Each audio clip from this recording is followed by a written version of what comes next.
Necessary to hold in the hand before and while raising a bell always puzzles a learner. It gets into his face. In which case he may be hanged.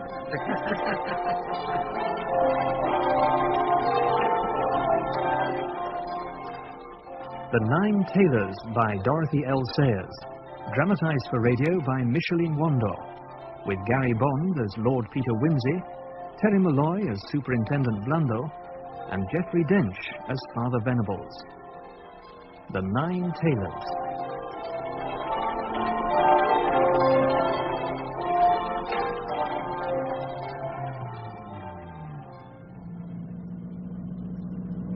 Blinding snowstorm.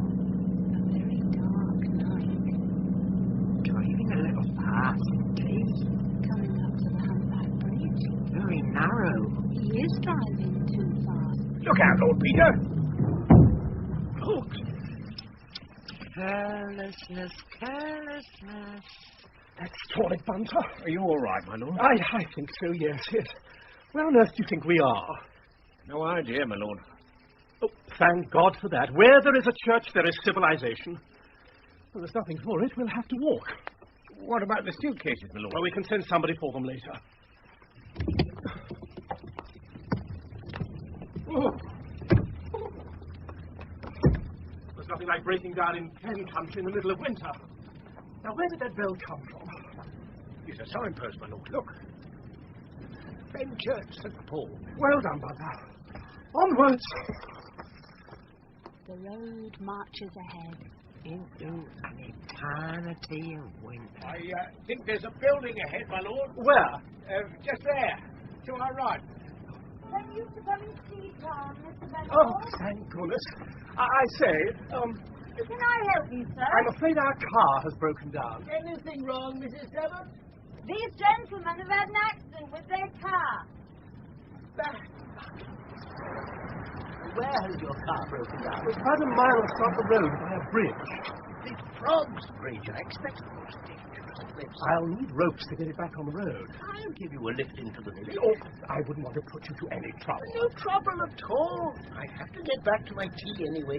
Venables, rector of the parish of Fenchurch St. Paul. Oh, delighted. My name is Wimsey. My card. And this is my man Bunter. Not Lord Peter Wimsey. The same. I have your book. Notes on the collection of incunabula. A very scholarly little monograph, if I may say so. Thank you very much. Yes, indeed. I have an edition of the Gospel of Nicodemus that may interest you. Oh, dear me. 5 o'clock already. Mrs. Venables will be worrying about me. I should think Tom will be right as rain by tomorrow, Mrs. Tebbett. I'll dig out a little bottle of port wine for him, and Mrs. Venables and I would be delighted to put you I up. wouldn't dream of trespassing on your hospitality. It will be a great pleasure. We see so little company here. You will be doing my wife and myself a great favor. In that case, Excellent. I'm really most grateful. Normally you could have stayed at the Wheat Sheaf, but Mr. Tebbett has caught this dreadful influenza. We're suffering quite an epidemic of it. Whirling snow. Great, gigantic stuff. Great heavens, what on earth is that? That is our church. It's most impressive. East Anglia is famous for the size and splendour of its parish church. St. Peter, Hancroft. St. Michael's, Coventry. In the old days, Fenchurch St. Paul must have been quite an important place. I'll say. How high is the tower? 128 feet, to be exact, to the top of the pinnacles. I always blow my horn at the rectory gate to give my dear wife Agnes warning that I'm back. She gets nervous when I'm out after lighting up time. Very dangerous roads. Such awkward bends. Such danger in the bends.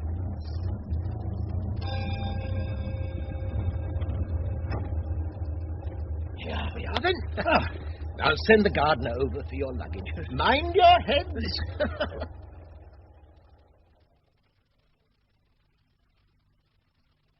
Come and sit by the fire and get yourself warm.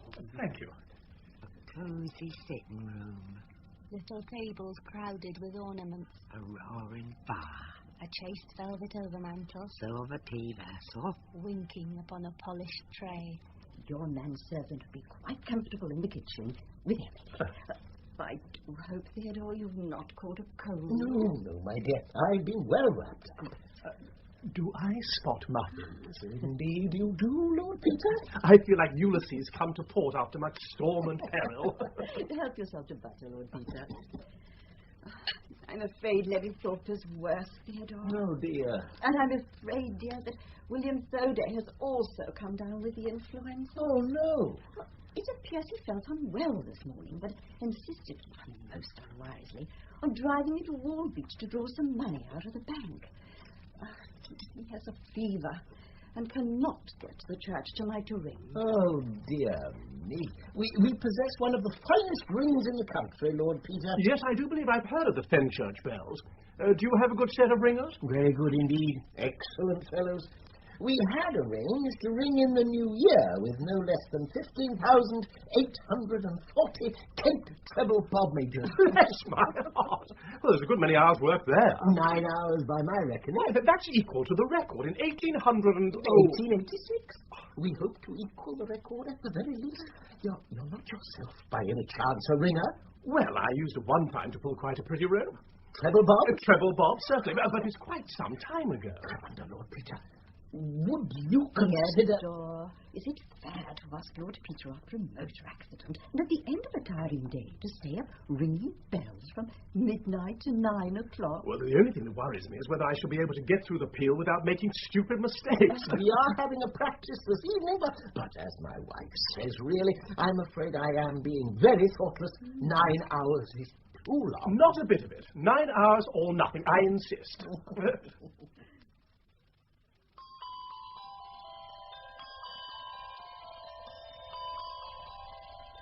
This is Hezekiah, who pulls our tenor bell, Taylor Paul.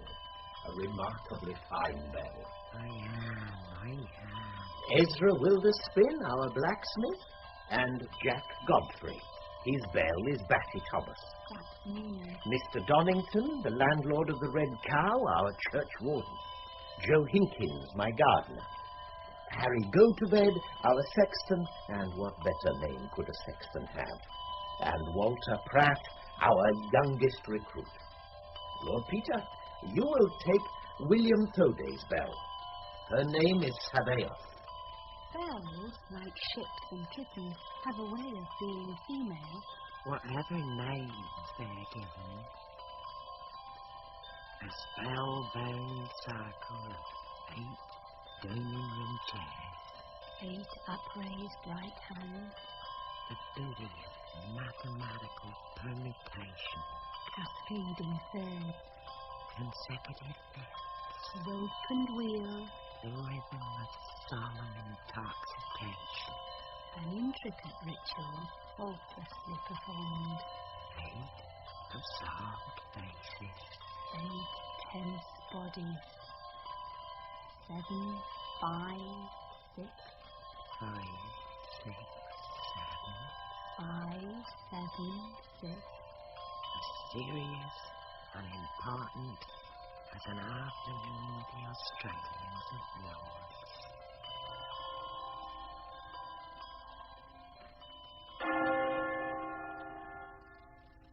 Knowing tailors, the taller strokes that mark the passing of a man.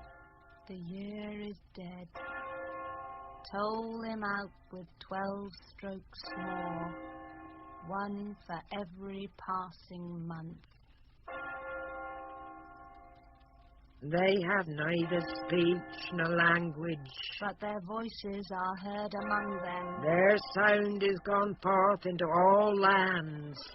Go, Gaudi, Sabaoth, John, Jericho, Jubilee, Dimity, Vatty Thomas, and Taylor Paul. Riot and exult. High up in the dark tower. Wide mouths rising and falling. Brazen tongues clamouring. Huge wheels turning to the dance of the leaping ropes.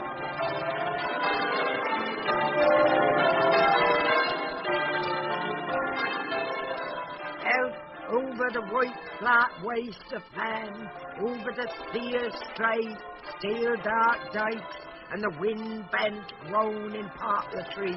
Ghostly from the snow-choked louvers of the belfry, whirled away southward and westward in gusty blasts of clamour. To the sleeping counties goes the music of the bells. And I stride like a giant in the midst of them. Up and down go the shadows of the ringers upon the walls. Up and down go the starlit ropes, flickering ropewards and forwards. Up and down, hunting in their courses, go the bells of Fenchurch and Paul. They have neither speech nor language, but their voices are heard among them. Their sound is gone forth into all lands.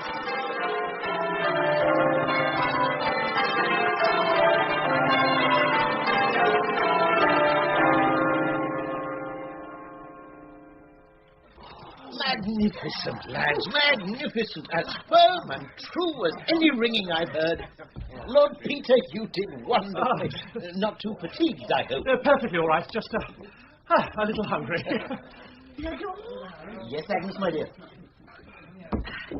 There's a message from Sir Henry to say Lady Thorpe is very ill. I'm anxious to receive the sacrament. I'll come straight away. This wicked influenza. Agnes, my dear, see that the men get their breakfast. Certainly, Theodore. Don't forget your muffler. And your keys, Theodore. More coffee, Lord Peter? Yes, please, Mrs. Venables. Oh, poor Theodore. He must be exhausted. How far has he gone? Oh, only up the hill. But such a trouble the Thorpes have had one way and another. Really? All the dreadful business about old Sir Charles. Loss of the necklace. That poor girl. Oh, and then there was the man who died after killing the warder. Oh, the family was terribly upset at the time. Good heavens, Mrs. Venables, do tell me about it. Well, it was just... Oh. Excuse me, my lord. Oh, please, Bunter. I have news about the car, my lord. Oh, I must get Henry to prepare some fresh eggs and bacon for Theodore when he gets back. The blacksmith... Tailors for a woman. And 37 strokes to announce the age of the day. Sad news, isn't it? What? Lady Thorpe has passed on. Oh, I am sorry to hear it. Yes, considering all the trouble they've had. Indeed. Tell me more, Bunter. Sit down. Yes, thank you, my lord. Mrs. Venables said something about a necklace. Yes. The present Lord Henry married in April 1914, the year of the war. One of the wedding guests, Mrs. Wilbraham, brought with her a fine emerald necklace worth thousands of pounds, which was stolen. And Mrs. Wilbraham saw a man running across the garden, but he got away. However, they did arrest the butler, Deacon. Surely not. The butler has never done it. Was Deacon the man in the garden? No, it was a well-known jewel thief from London. Ah. A man called Cranton, who'd been after the necklace for some time. Got hold of Deacon as the inside man. Got him to steal the necklace and drop it out of the window. Well, how did Deacon know where the necklace was? Deacon was married to the housemaid, Mary Russell, the same Mary who is now Will Thoday's wife. Mrs. Wilbraham's maid told Mary, who mentioned it to Deacon. It was a terrible scandal. Did they catch the London jewel thief? Yes. He and Deacon had a terrible row in court. Each accused the other of having the necklace. And what was the upshot? They never found the necklace. And they sent both Cranton and Deacon to prison. What happened to them? Deacon escaped after killing a warder in 1918. They found Deacon's body 2 years later in a quarry, still in his prison clothes. After that, William Thoday, who'd always been sweet on Mary, according to Emily, courted her and married her. And everyone lived happily ever after? Not exactly. Sir Henry felt obliged to pay for the necklace. Oh, and now Lady Thorpe has died. Are there any children? One daughter, Miss Hilary. 15 this month. Yes, it's been a sad holiday for her. An unfinished mystery, eh? Well, it's not our concern, Bunter. We must collect the car and be on our way.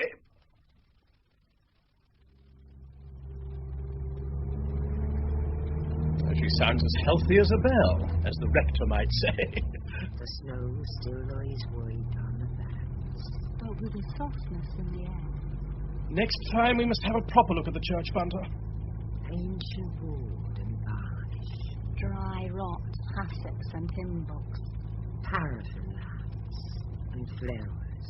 Candles, candles, candles. Slower, my lord.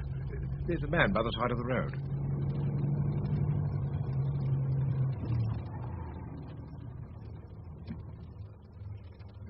Excuse me, sir.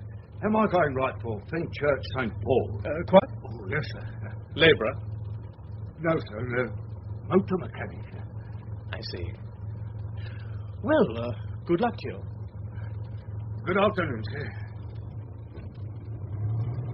Possibly a motor mechanic. Stone quarrying's more about the sounds of it. You always tell an old lag by his eyes, Bunter. Oh, well, goodbye to Fenchurch St. Paul.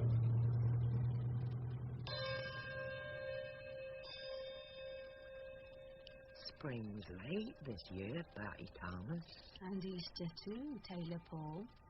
The sun's coming back to the fens. The floods have withdrawn from the pastures. The wheat lifts its pale green spears sturdily from the black soil. On the willows, the yellow catkins dance like little bell ropes.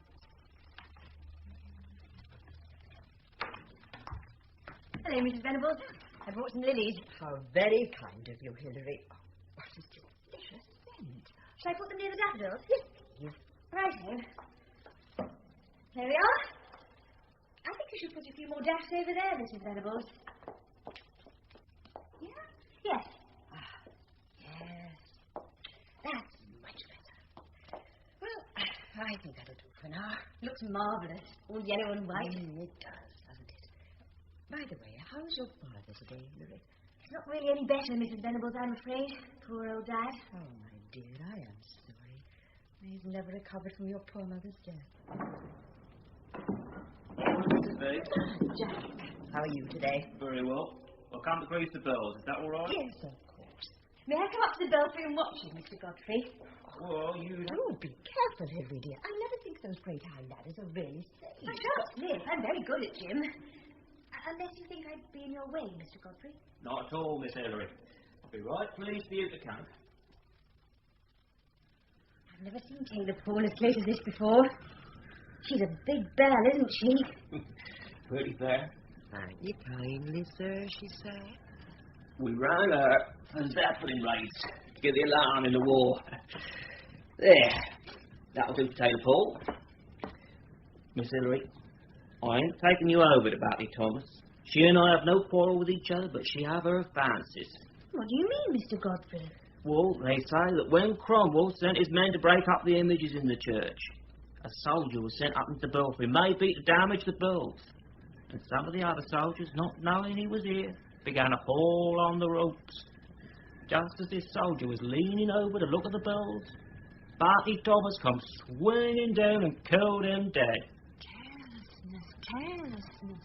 And then, more recently, there were a lad who tried to raise Bertie Thomas, got himself hanged in the rope. Carelessness, carelessness.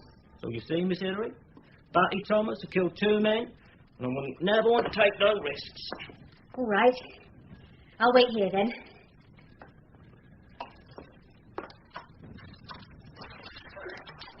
Look at this, Mr. Godfrey. What you got there? Piece of paper. Listen. I thought to see the fairies in the fields, but I saw only the evil elephants with their black backs. Huh? The elves danced all around and about, while I heard voices calling clearly. So, there come minstrels having gold trumpets, harps, and drums.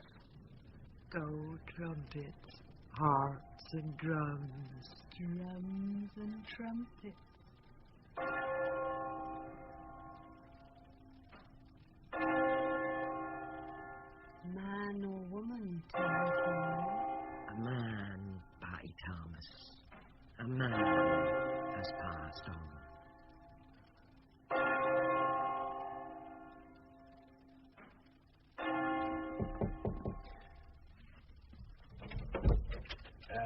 Excuse me, sir. Yes, Harry?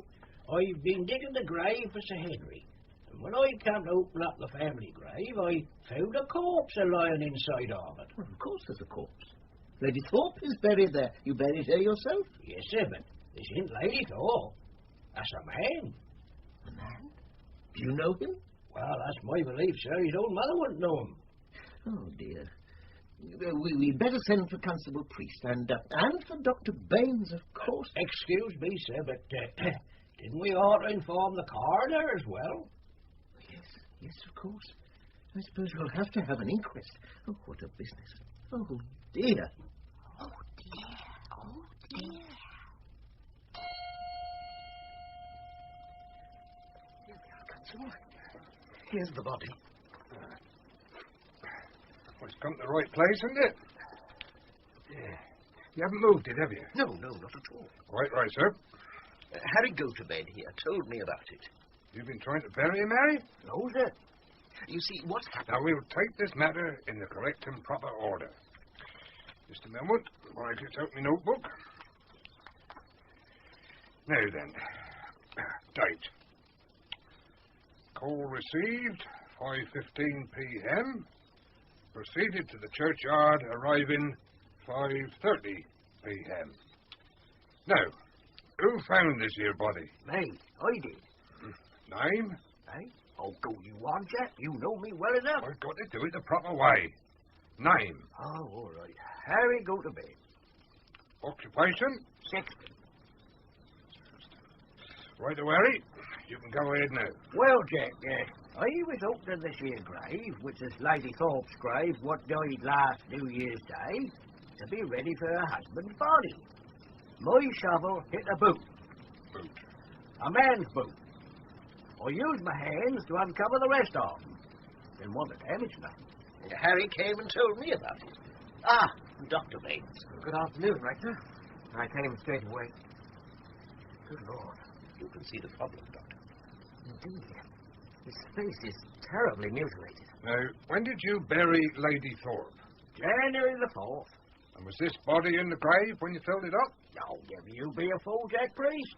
Now, do you suppose we'd fill up a grave with this here corpse in it? That ain't a thing this man might drop in careless without noticing, like a pocket knife. The body's probably been here about 3 months. 3 months, eh? Oh, well, that'll be about the time that stranger chap disappeared. You know, the one with the beard. Well done, Harry. Oh, excuse me, sir, but did I ought to ring Taylor Paul for that there? Ring Taylor Paul? Really, Harry, I hardly know. Oh, we got a ringer for every Christian soul dying in the parish. That's set down for us. Oh, but as for him being a Christian soul, who's to say? That, I fear, is beyond me, Harry. We'd better give him the benefit of the doubt. Ring the bell by all means. Now, if you'll all excuse me, I must go home and write a letter.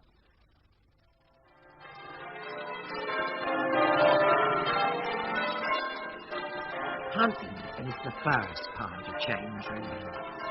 But it is necessary to understand. My dear Lord Peter, my wife and I are most anxious to seek your aid and advice.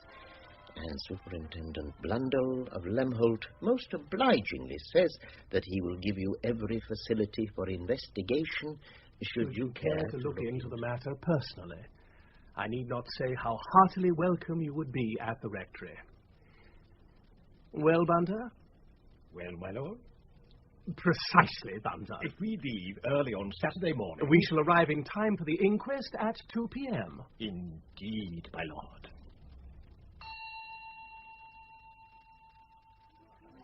Come now, gentlemen and ladies. If you can't keep that baby quiet, Mrs. Leach, you'll have to take it out. Now, has the jury chosen a foreman? Good. Now, come along, sit down, everyone, and hash a bit. Now then, who's the last witness? Lord Peter Whimsy. Occupation, well, we'd better say gentlemen. Lord Peter, take a stand, please. Mrs. Leach, please, don't teach the baby nursery rhymes in my court. Thank you. Lord Peter, what do you have to say? On January the 1st last, a man stopped my car about half a mile beyond the bridge and asked the way to Fenchurch St. Paul. He's wearing a dark suit similar to that worn by the deceased. You can't identify him? No, he is much too mutilated. Thank you. Any more witnesses to identity? Ezra. Wilderspin. Ezra, what have you got to say? Well, he ain't unlike a chap that come along last New Year's Day looking for a job along of me. Said he was a motor mechanic. I takes him, gives him a trial. He did his work pretty well for 3 days, and then all of a sudden off he go in the middle of the night. And we never seen no more on him. What night was that? The same day as they buried her ladyship. Saturday, January the 4th. And this man's name? Stephen Driver, he called himself. Said he'd been in the army. He asked a lot of funny questions. About Barty Thomas and Taylor Paul. Said a friend told him to go and meet him. I told him, your friend's been having a game with you. I meant men's names. Them's the names of Bill. Thank you, Ezra. Harry, when exactly... Mr. Goldbed, when exactly was Lady Thorpe buried? Well, her grave was dug on the 3rd of January. Filled in on the 4th. Straight after the funeral. Where did you keep your tools, Harry? In the cookhouse, sir. Is the door kept locked? Oh, yes, sir. Always locked. And you have the keys? Yes, sir. Where'd you keep them? Hanging up in my kitchen, sir. Has anyone else got keys? I reckon you have all the keys. Well, who has access to your keys? Oh, just my family, sir. I've been section of this here village 20 years. And none of us ain't never yet been suspected of hitting strangers over the head and burying them. This here chap Driver could have taken my keys. Oh, come, Harry, don't talk nonsense. You don't suppose this unfortunate man dug his own grave and buried himself? Silence! Nobody's accusing you of anything, Harry. Thank you. Constable Priest? At your service, sir. Nice. Can you describe the clothes on the body? Certainly, sir. Here we are. A suit of poor quality navy blue serge. Purchased fairly recently from a well-known firm of cheap outfitters. Vest and pants, if the ladies will excuse me, bearing the name of a French manufacturer. Khaki shirt and a British Army type. Pair of working man's boots, nearly new. Cheap spotted toy. In his pockets, a white cotton handkerchief. Pack of woodbines, 25 shillings and 8 pence in cash. A pocket comb, a 10-cent piece. Thank you very much, sir. Thank you. Dr. Baines, what can you tell us about the body of the deceased? A man aged between 45 and 50. Well nourished and healthy, but having external injuries upon the head, arms, wrists, and ankles. The face had been apparently violently battered in with some blunt incident. Did the deceased die in consequence of blows to the skull? To the best of my judgment and belief, all the blows were inflicted after death. The hands also were removed after death, apparently with a short, heavy knife such as a jackknife. In your opinion, then, what was the cause of death? I'm afraid I do not know. Well, can you tell us more about the injuries to the arms and ankles, Doctor? The ankles had been tightly bound with cord or rope, which had cut through the socks. The arms also showed the pressure marks of a rope about the elbows. These injuries were undoubtedly inflicted before death. Well, thank you, Doctor. I think in the circumstances that we shall adjourn the inquest until further investigation has been completed. Court is now adjourned. I'm sure the baby will be pleased to hear that, eh, Mrs. Leach?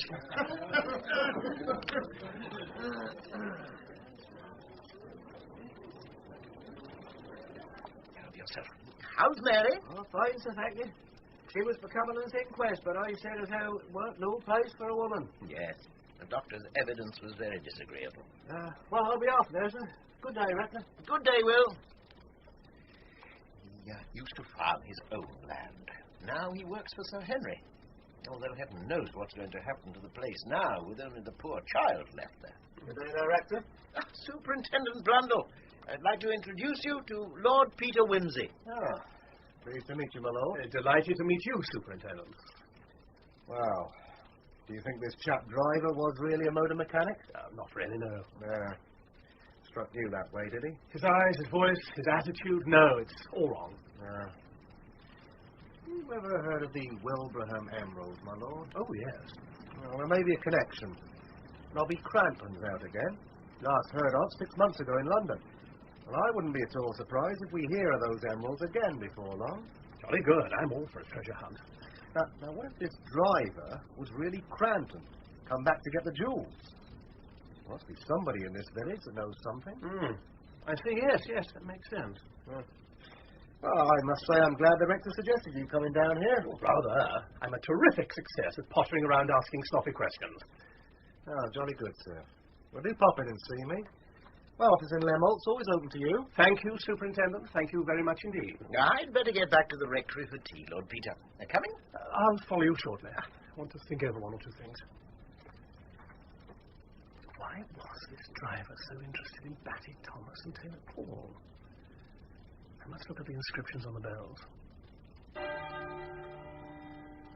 Batty Thomas, note D.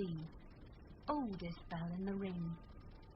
Abbot Thomas set me here and bade me ring both loud and clear. 1380. John, note A.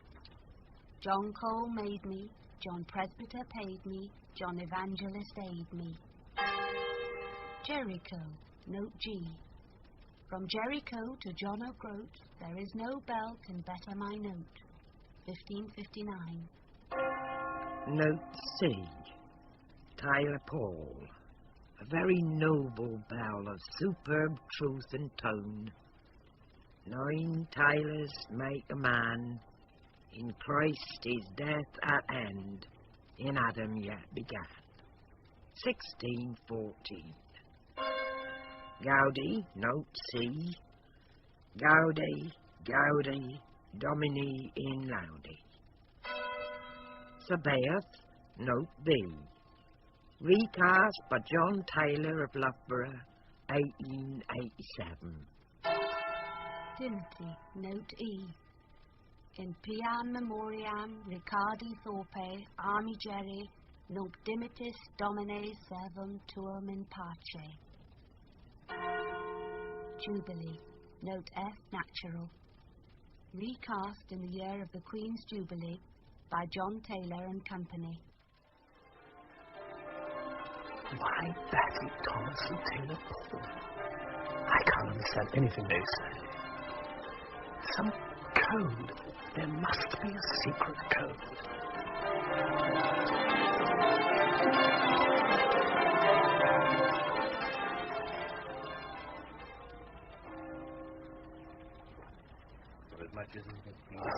Dreadful bell, be silent. We brought nothing into their blood, and certainly carry nothing out. Except our secrets, of course. Ashes to ashes. This is the place where friendly relations usually begin to cry.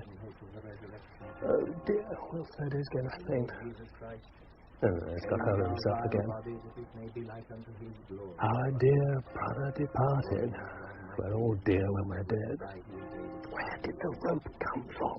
Where was it tied up? You might kill a man in hot blood, but you do not first tie him. What an array of wreaths. And this exceptionally exotic floral tribute, pink and purple. With reverent sympathy, Lord Peter Whimsy. Bunter, you are a great man. I say, Lord Peter. Excuse me. I'm Hilary Thorpe. Ah. Dad used to read all about your cases. I think he'd have been frightfully amused to think of being mixed up in one himself. Well, it's nice to meet you, Miss Thorpe.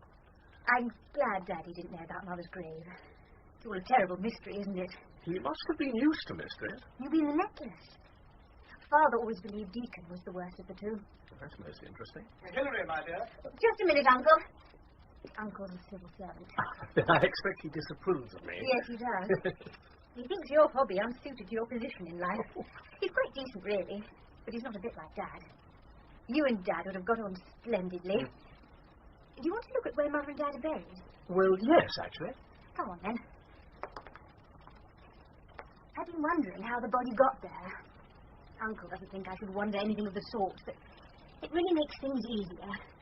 You begin to imagine how it all happened, and gradually it gets to feel more like something you've made up. Oh, that's the way your mind works. You'll be a writer one day. That's just what I want to be.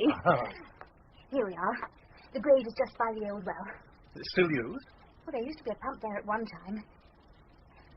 Do you think they could have hidden the body in there? Oh, it's possible. I say, I hope you don't mind me talking like this. Uncle Edward says I have an unfeminine lack of tact. He says it comes of going to school and playing hockey. He thinks it's all wrong for me going to Oxford. Well, I don't. Thank you. You know, the body could only have been put here a week or so after Mother died. Why? Because old Gotobed would have noticed if anybody had been digging his grave about.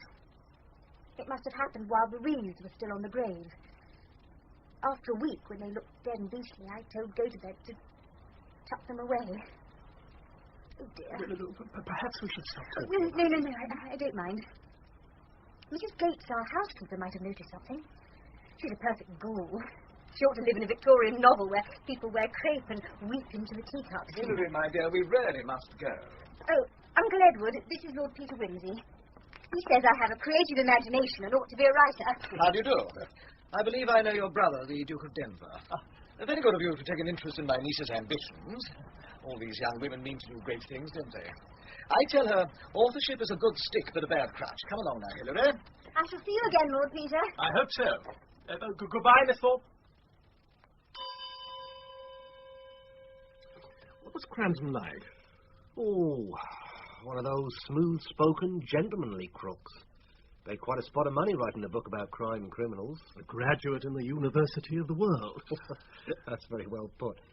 Some more beer, Lord Peter. Delighted, Superintendent Blundell.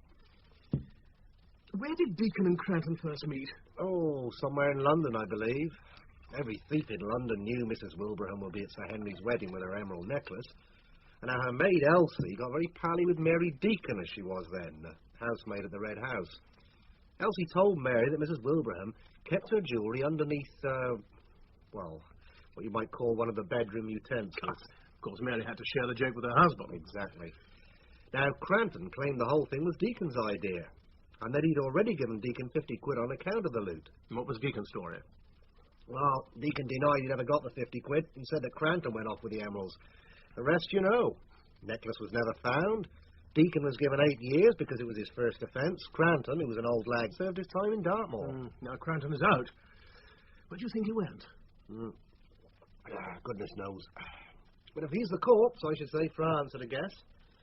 If anybody could wangle a forged passport, he could. Here, I've got a photo of him. It was taken 4 years ago. He had no beard then? No, but he's had months to grow one.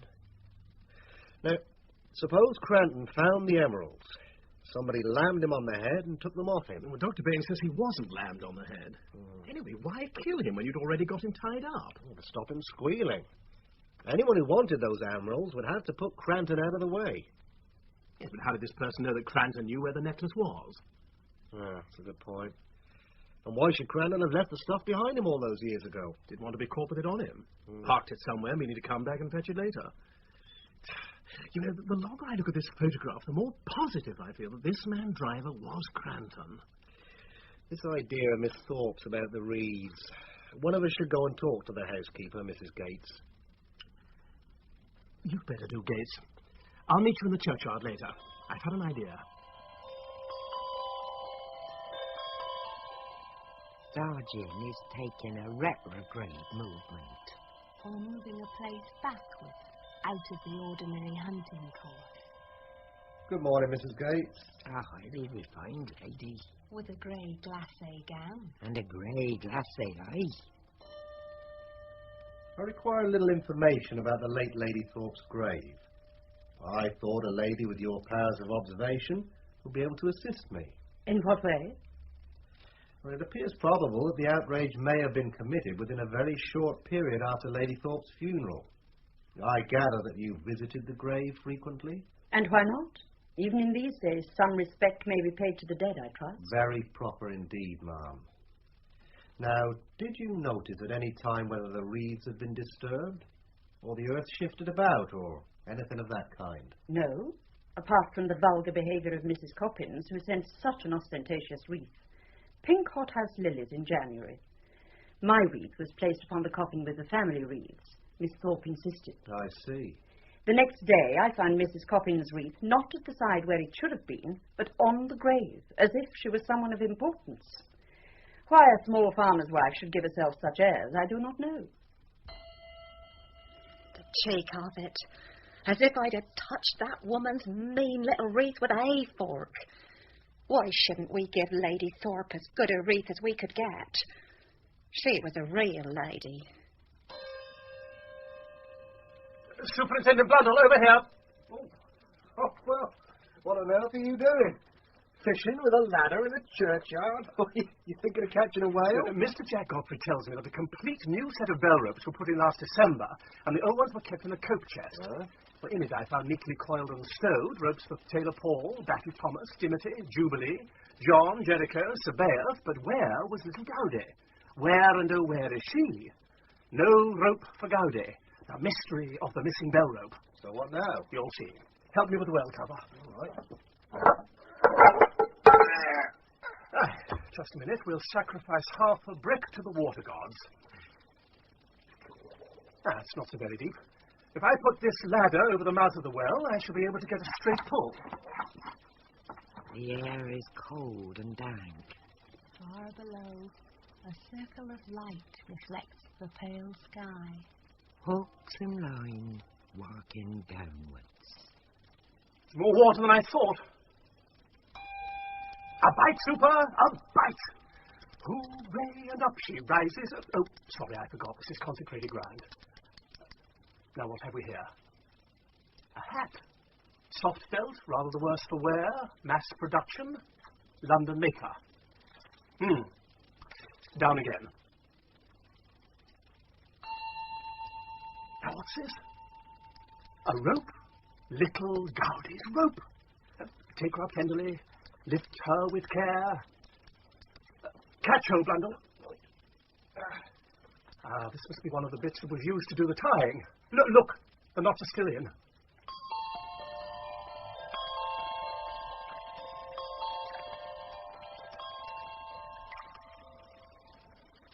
There we are now. 5 sections. Arms and ankles tied separately, then the body tied up to something or other, and the slack cut off. Well, my lord, this is most interesting. Hey, what you got there? That a rope? Potty Peak. What on earth are you doing here? That's a rope, that is. They got 8 of them hanging up the tower there. What are you talking about? Rectors don't let me go up there no more. 'Cause they don't want nobody to know. But Potty Peak know. 1, 2, 3, 4, 5, 6, 7, 8. All hung up by the neck. Oh, dear. Taylor Paul's biggest. It ought to be 9 tailors by rights. Potty can count. 8 and 1 is 9. And 1 is 10. But I ain't telling you his name. Oh, no. He's waiting for the 9 tailors. Well, off it, Potty. Don't let me catch you hanging round here. Who's hanging? Listen. There's number 9 a-coming. And that's a rope to hang him. And 8's there already. Potty can say. Get on with you. Go feed the pigs or something. Yeah, that's right. That's Potty's work. They pigs did ought to be fed. Morning, sir. Morning, mister. What on earth was all that about? He's got hanging on the brain ever since he found his mother hanging in the cowhouse when he were a kid. You'll go telling everybody about this rope.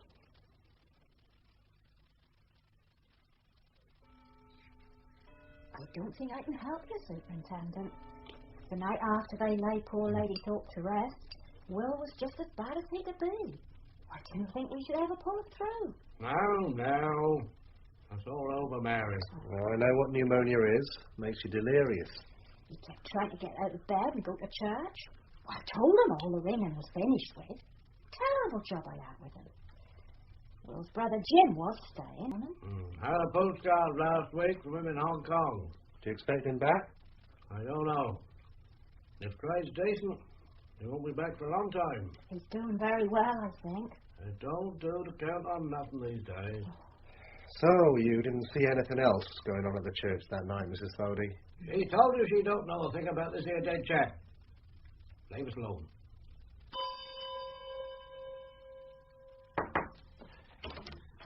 I brought you some coffee, Lord. Oh, thank you, Mrs. Venables.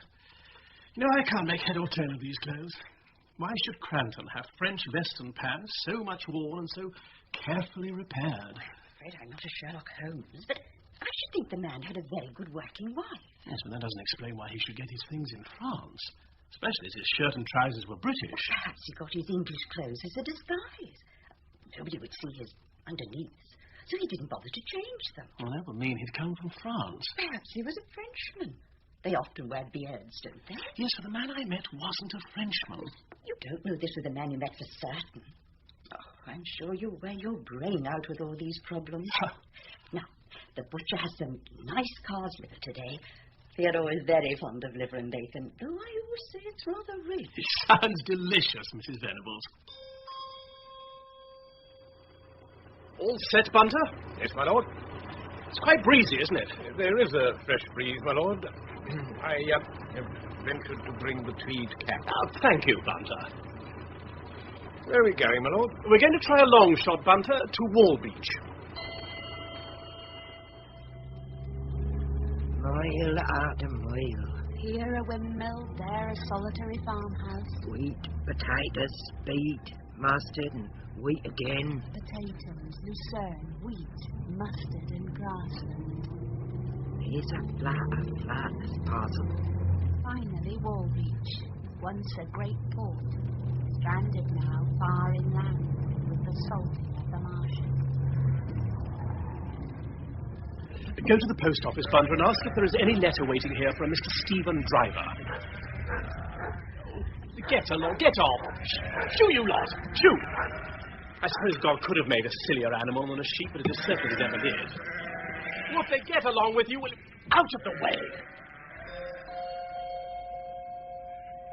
Ah, Bunter, any luck? Quick, start the car, my lord. Well, what's up? We'd better move on, my lord, because while the manoeuvre has been attended with a measure of success, it is possible that I have robbed His Majesty's mails by obtaining a postal packet under false pretenses. Well, what have you done? Well, my lord, I inquired of a young person, as instructed, for a letter addressed to a Mr. Stephen Driver, post Brestop. Very good. He opened a species of safe or locker, and after the expiration of a considerable period, turned round with a letter in her hand. As you are aware, my lord, I am favoured with excellent sight, and on seeing a blue stamp, I added quickly that the letter had been posted in France. Very good indeed. The young person appeared to be puzzled by this remark. She said that there was a letter from France which had been lying in the post office for 3 weeks, but that it was addressed to another person. Oh, hell. Yes, my lord. Monsieur Paul Taylor. Paul Taylor? Paul Taylor, I said why. That is the name of my chauffeur. You will excuse me, my lord, if the remark should appear to carry any disrespectful implication, seeing that you were at that moment in the car and might conceivably be supposed to be the person alluded to, but in the momentary agitation of my spirit... Bunter, will you say at once, yes or no, did you get the letter? Yes, my lord, I did. I said, my chauffeur must have made a conquest while we were travelling abroad, as he is a great man for the ladies. Yes. Yes, we were quite merry on the subject, my lord. Were you indeed? Yes, my lord. You have done well, Bunter. It may not be the right letter. It's damn well got to be the right letter. Mon cher mari... My dear husband. Look, can you do it all in English? My French is not... Certainly. My dear husband, 3 months are past and I have no news of you. I am very anxious that you may have been taken by the military authorities. We have had trouble with the spring sowing. Also, the red cow is dead. Little Pierre helps me as much as he can, but he is only 9. Little Marie has had the whooping cough and the baby also. I am very much troubled. Pierre and Marie send kisses to their papa. Your loving wife, Suzanne. 9 years old. Well, 9 years ago, Cranton was in jail. Stepfather, perhaps? Oh, Cranton never was in the war. This can't be Cranton. No, but I still think it was Cranton I met on New Year's Day. It'll cost a mint of money to find this Suzanne. Actually, Superintendent, I could pop over in 2 ticks. At my own expense, of course. Oh, I'm afraid it'd be a little irregular. Well, my French is my one strong point. You could swear me in as a special constable or something, with a natty little armlet and a truncheon. Well, I don't know, sir. Nothing to prevent me from making a private tour of the battlefields and talking to some of the locals. Eh? Well, I suppose not, sir.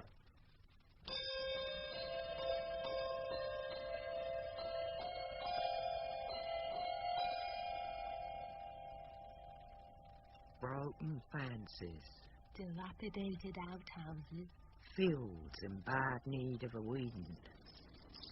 For 10 years, Lord Peter, I have said to myself, Aristide Rosier, the day will come when your premonitions concerning the so-called Jean Legros will be justified. I perceive that the day is at hand. Madame Suzanne Legros. Monsieur le Commissaire Rosier. Himself, madame. May I introduce you to this gentleman, Milord Windsor, who has voyaged from England to make certain inquiries about your husband. He is absent from home since how long? 5 months, monsieur. Do you know where he is? He said he was going to Belgium. What took him to Belgium? Monsieur, he thought his family may have lived in a small town there. He had lost his memory. Perhaps you would describe to Lord Peter how you met your husband. In the summer of 1918, in one of our barns, I found a man lying sick and burning with fever, stripped to his underclothing, with a bandage on his head. He was a soldier? Yes. He knew nothing of his past, so his life, so to speak, began here on the farm. You married. You needed a man to work on the farm. Oh, monsieur, I liked him. Yes, I am sure you did. Last winter, Jean took our savings and went to find his mother in Belgium. Has he written to you? No. Every day I thought tomorrow he will write, and I waited. What gave you the idea that your husband was in England? In England, monsieur? In England, madame. You wrote to him under the name of Paul Taylor, did you not? Monsieur, Here. You will not deny your own handwriting, I suppose? Or the names of your 2 children? Or the death of the red cow? Come, madame. You know very well that your husband is not a Belgian, but an Englishman, that his name is actually Paul Taylor, that he never lost his memory. Monsieur, I beseech you. You do not deny. This is your letter. I cannot deny it. Do you have news of my husband? Madame, we are greatly afraid that your husband is dead. Oh, mon Dieu, I knew it. I have some clothes here. Oh, yes. Yes, it is worse. I mended this myself. In that case, you can do him no harm by speaking. Husband was an Englishman. And it is true he did not lose his memory. He implored me to hide him because he did not want to fight anymore. A deserter? Yes, my lord. They would have sent him back to England and separated us. The English are very strict. They might have thought him a coward and shot him. We arranged to pretend to have lost his memory. Who invented the story? He did, monsieur. What was his real name? I never knew. Jean said he had property in England which he could sell for a lot of money if he could keep his identity secret. It was important that nobody should know. He wrote to a friend and received a reply. Do you have that letter? He burnt it. The friend sent him a passport made out in the name of Paul Taylor, British subject. Did your husband have a beard when you first knew him? No. He was clean-shaven like all the English. He grew a beard when he was ill. This photograph is of a man called Cranton. Is this your husband as you first knew him? No. He's not in the least like him. You have deceived me. He is not dead, and I have betrayed him. Your husband, Jean Legros, is dead, madame. It is this man, Cranton, who is alive. Oh. No! No! Poor woman. Look, Peter, my wife and I would be honored if you would share our dinner tonight. She is an excellent cook, if you will condescend to a cuisine bourgeoise, garnished with a tolerable vin de Bourgogne. I gather that you have the reputation of a bookman. Monsieur, I would be delighted to join you.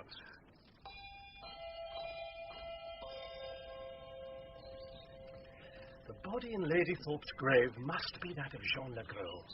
I've been wondering whether this John Legros mixed up with the Faudet brothers.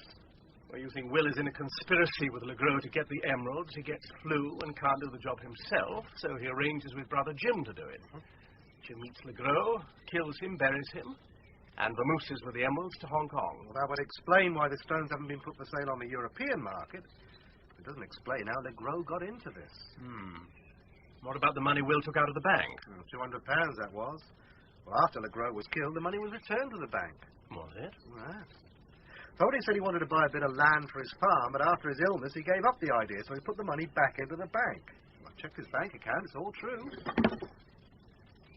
Excuse me, sir. Let go!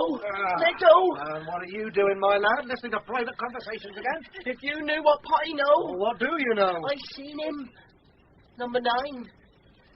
I seen him talking to Will in the church. But the tailors was too much for him. In with the rope. He got him. And he'll get you too. Potty know. Who was talking to Will in the church? Why, and they found that there grave. Bearded man. There's 8 in the belfry, and 1 in the grave. Potty can count. When did you see Will Faraday talking to the bearded man?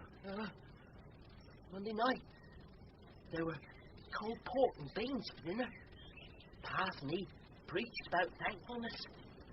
Be thankful for Christmas. Well, you've got to go to church to be thankful, haven't you? So Potty go to church. And there's the door standing open. There's light in the factory. Potty's frightened. So Potty hides behind old Batty Thomas.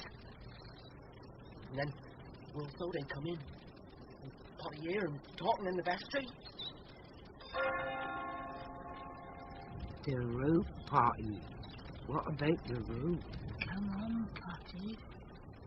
Then Will fetch a rope from the chest. And Potty's afraid. He don't want to see no one hanged. He run away. He look in at the vestry window. And there's a bearded man lying on the floor. Will standing over him with a rope. 1, 2, 3, 4, 5, 6, 7, 8. And this one's 9. Potty's seen him. Hanging there. There's been no one hanged, Potty. I seen him. Terrible. I'm going now. I gotta feed my pigs.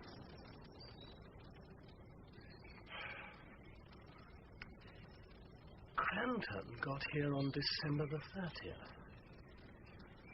I thought we'd washed Cranton out of it. Put Will Faraday in his place. And who was it I met on the road over the bridge? Well, that must have been Legros. I still think it was Cranton. How does Jim Foley come into it now? I don't know. But I'll take my oath it was no sailor put those knots into Gaudy's rope. Dear Lord Peter, I'm sending you a paper I found lying in the belfry just before Easter. I thought it must be some rubbish of Potty Peaks, but Jack Godfrey says it isn't Potty's writing. I thought to see the fairies in the air, but I saw only the evil elephants with their black backs. I'm writing a poem about the founding of Taylor Paul for the school magazine. That'll be one in the eye for Uncle Edward. Yours sincerely, Hilary Thorpe. Colleague after my own heart. This paper is the dead spit of that used for Suzanne Legros' letter. Suppose Jean Legros sent this to Cranton, or Will Faraday. Come in. Superintendent, good to see you. We've got Cranton. Excellent. He's been run to earth in London. Seems he's been ill. I'm on my way up to interrogate him. Would you like to come? Rather, yes. Shall I run you up there? Save the force a bit of money on train fares and be quicker and more comfortable. Oh, thank you very much. I've got something for you to read. In the car. The evil elephants Nonsense. What on earth is this about? Look at the paper. What about it? Well, it's the same paper as that upon which Suzanne Legros's letter was written. Joe, I believe you're right. Might have come out of the same packet. Hilary Thorpe found it in the belfry. I think Legros sent this to his friend in England. And I think it's a clue to where the emeralds were hidden. A cipher or something of that sort. A cipher, eh? Can you read it? No. Perhaps Crandon will read it for us. Though even that won't do us much good. Why not? Because the emeralds were taken by whoever killed Legros. This case is like looking glass country. Takes all the running we can do to stay in the same place. Landscape black as a chessboard. Squares like a chessboard. Intersecting edges. The fen goes flashing by. So you called yourself Stephen Driver? Well, if his lordship recognises me, that's done it. Yes, I was in Fenchurch St. Paul on New Year's Day. If you ask me, Superintendent, I think it's damn slack of you coppers not to have dug me out earlier. What we pay rates and taxes for, I don't know. That'll do. When did you start growing that face fungus? September. Cut me to the quick to disfigure myself. And look at my hands. Having to do all that manual labour. How can a gentleman carry on his profession with hands like this, eh? Was this little game anything to do with the Wilbraham emeralds? Yeah, that's right. That swine deacon must have hidden them somewhere. I meant to find them and bring them to you and make you take back what you said about my having had them. Oh, you were going to find the stuff and bring it along like a good little boy? Yeah, that's right. Oh, you didn't want anything for yourself? Oh, dear, no. Why didn't you come to us in September and ask us to help you? But I didn't want to be bothered with a lot of clumsy coppers. Oh, very nice. Did you know where to look for the emeralds? Well, something that Deacon said gave me an idea. Something to do with the belts, but he was a liar. It was so crooked you could have used his spine for a safety pin. Very likely. Now, does Mary Thody know where the stuff is? Well, if she knew and was straight, she would have told the police. If she knew and was crooked, she would have told me or my pals. I decided to leave when I realised she recognised me. Then I got laid up with rheumatic fever. I never saw such a country. Particularly in the middle of winter and with a thaw going on. You didn't investigate the matter of Batty Tom? Oh, no, didn't. Besides, that confounded church was always locked. You tried it? I might just have laid my hand on the door. You never went up into the bell chamber? Oh, not me. Then how do you account for this? There. Oh, I never... Oh, boy. Oh, dear. Yeah, give me that glass. Here you are. Oh, that's better. What did you say? Oh, that, Lying. Jean Legros said... How much money do you send him to get into England? Take, leave me alone. I'm ill. Well, why not come clean? I know nothing. I went to Fenchurch and I come away again. I never saw that paper and I never heard of this John What's-his-name. I don't believe you. Are you charging me? Not yet. Then you've got to take my answer. You can't try me for stealing those bloody emeralds all over again. No, but we might charge you with the murder of Jean Legros. It's a lie. I never killed him. I never killed anybody. He's fainted.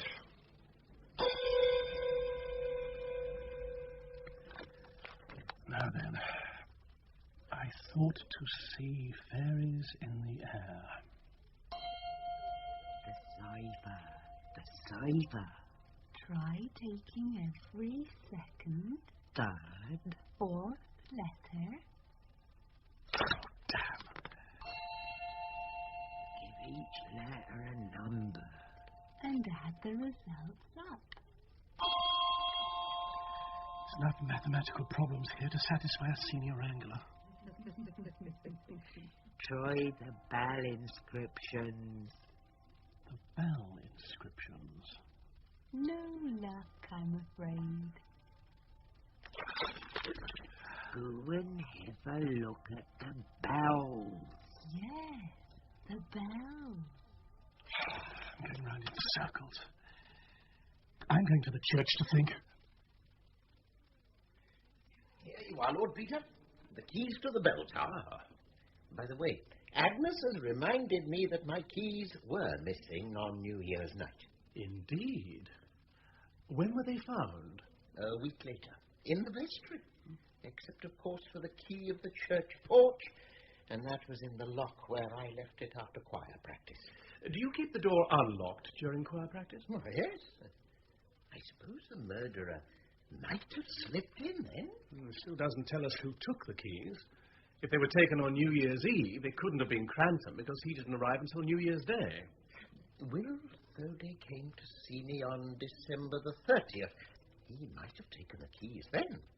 But then he wasn't in church on the night of January the 4th to put them back.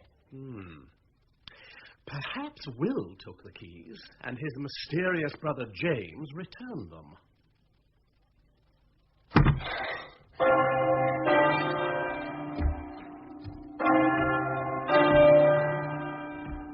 Look up into our black mouths. Let your eyes get used to the darkness. Look at all the bells.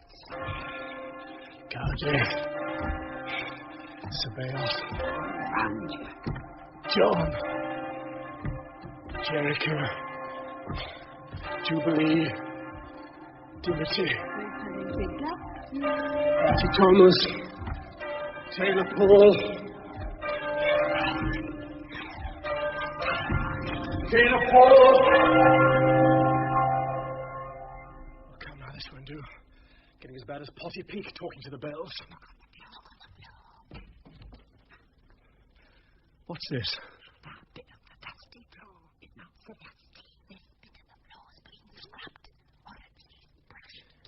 Now, why would somebody clean the floor of the belfry? Why, indeed. Look, there's Cranton and the Crow climbing up to the belfry.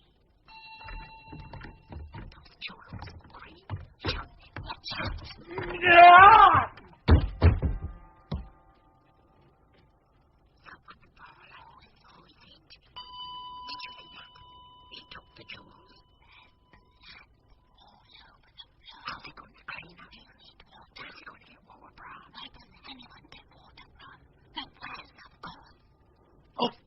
The well. But what about the rope? Oh, you were here, you damn bells. You must have seen it all. Why can't you tell me? What on earth is it? A beer bottle. It was so much for wandering in a dark belfry. Someone working on the bells brought a beer bottle, spilt some beer, and wiped it up. The bottle's not dusty. Can't have been here very long. Must have fingerprints. No fairies, no elephants. Just one dusty beer bottle. There is a great advantage in writing out touches or even whole pins, whereby one will gain a great insight into the working of the bell.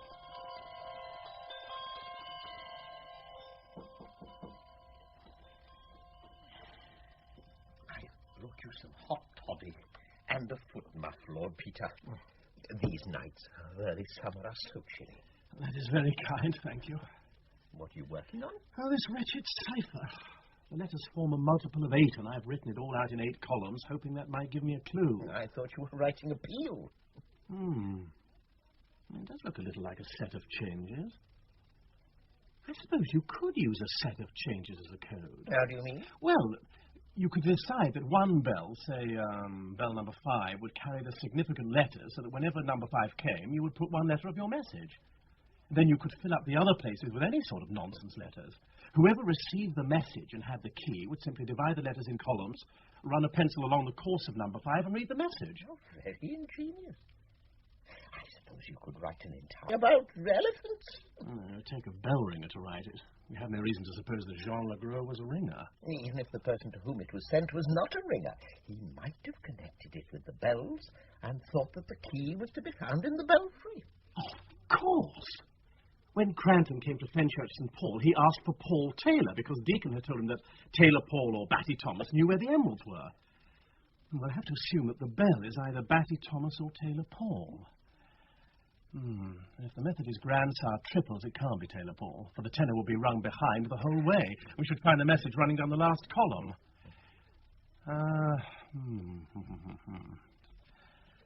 No, I can't make anything of it. We could try Kent Treble Bob and take Taylor Paul first.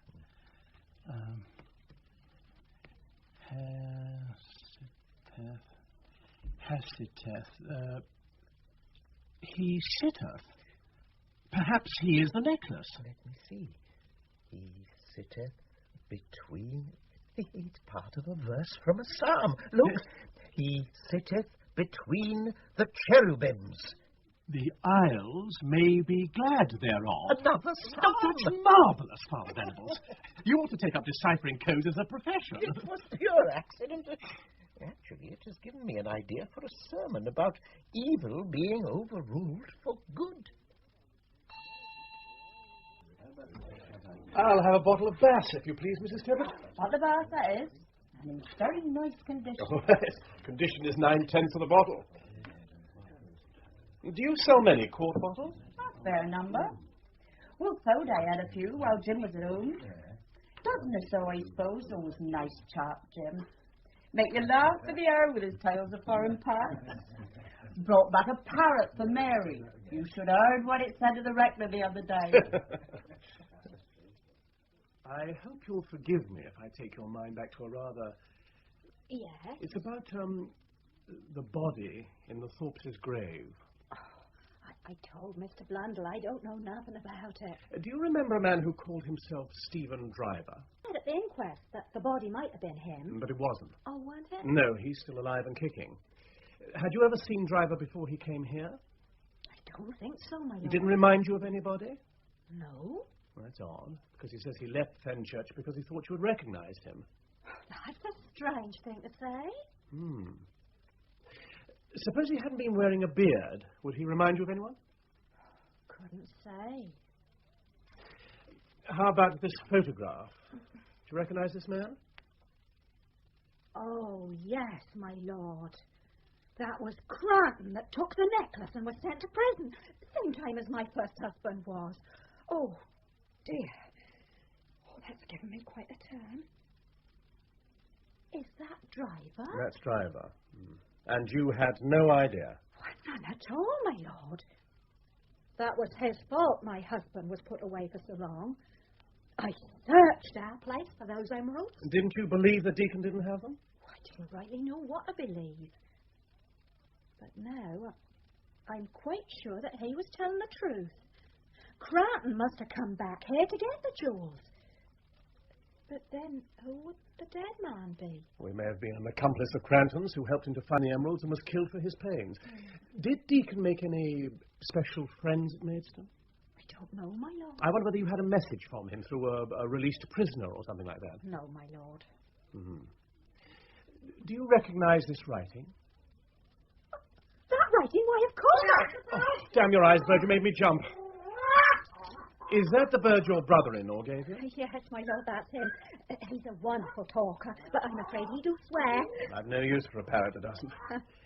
Now, where were we? Oh, I was just about to say, of course, I've never seen this here right. Where did that paper come from? Somebody picked it up in the church. Excuse me, I'll just cover him up, Lord Peter. Get on my nerves, you do. Shut up, Marjorie. Well, I mustn't bother you any more, Mrs. Thoday. Forgive me for interrupting you. Sorry, I can't help you no more. Who hast exalted thine only Son with great triumph into the heavens. Those words are from the collect for the day. He rode upon the cherubim and did fly. He sitteth between the cherubims. He sitteth between the cherubims. He sitteth between the cherubims.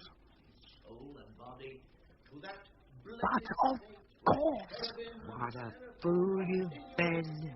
Climbing up among the bells to look for cherubim.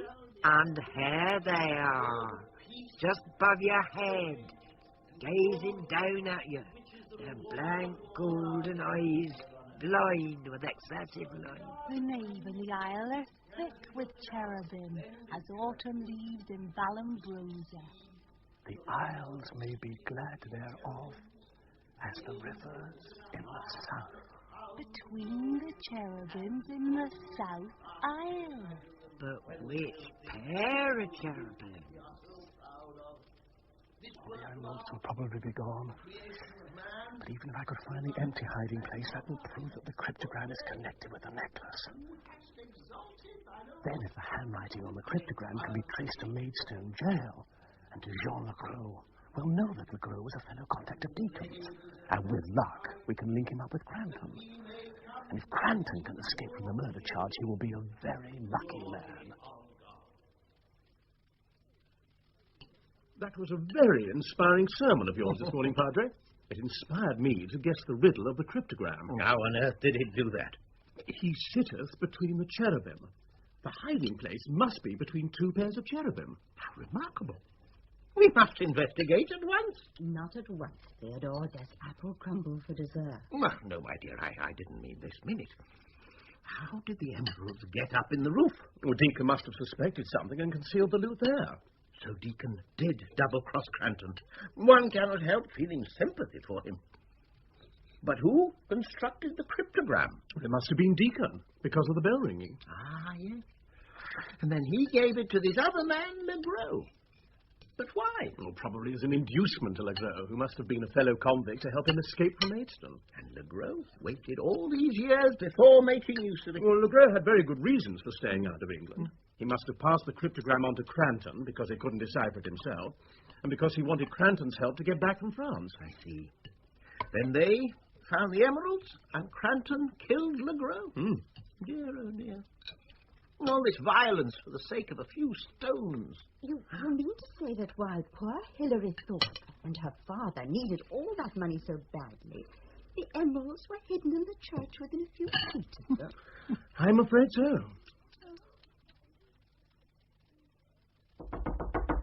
Come in. Oh, I came as soon as I could. Oh, I've a lot to tell you, Lord Peter. Do sit down. Thank you.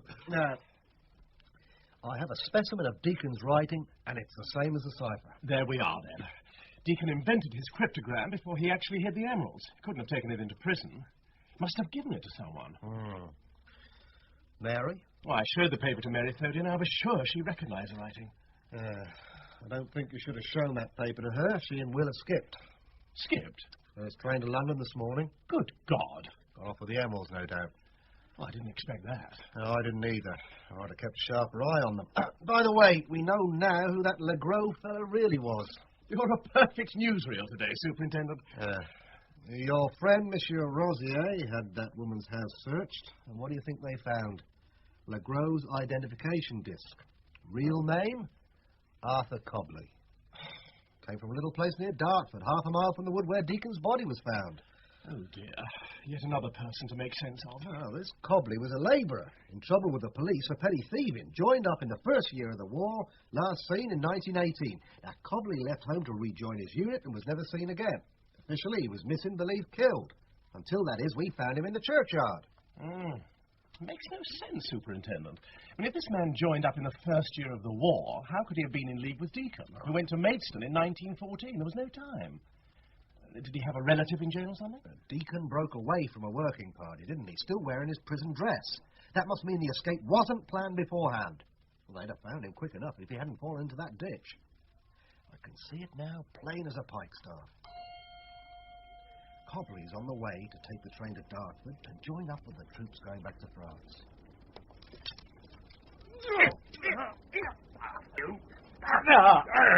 Now, what have we here? That's a funny suit of clothes for a man to be wearing in this part of the world. Let me go! I said I'll let you go, so that someone else can find you. Let me go, and I'll make you a rich man. Oh, yeah? Yes. Well, what is it? The Wilbraham Emeralds. That's what it is. You stick with me, and I'll put hundreds of thousands of pounds in your hands. Well, it's attractive. Yeah, it is. I know where they're hidden. Do you? I do. What's more, I've got a note on me that says where it is. Oh, you have you? Then you can damn well take that. Oh! Now then.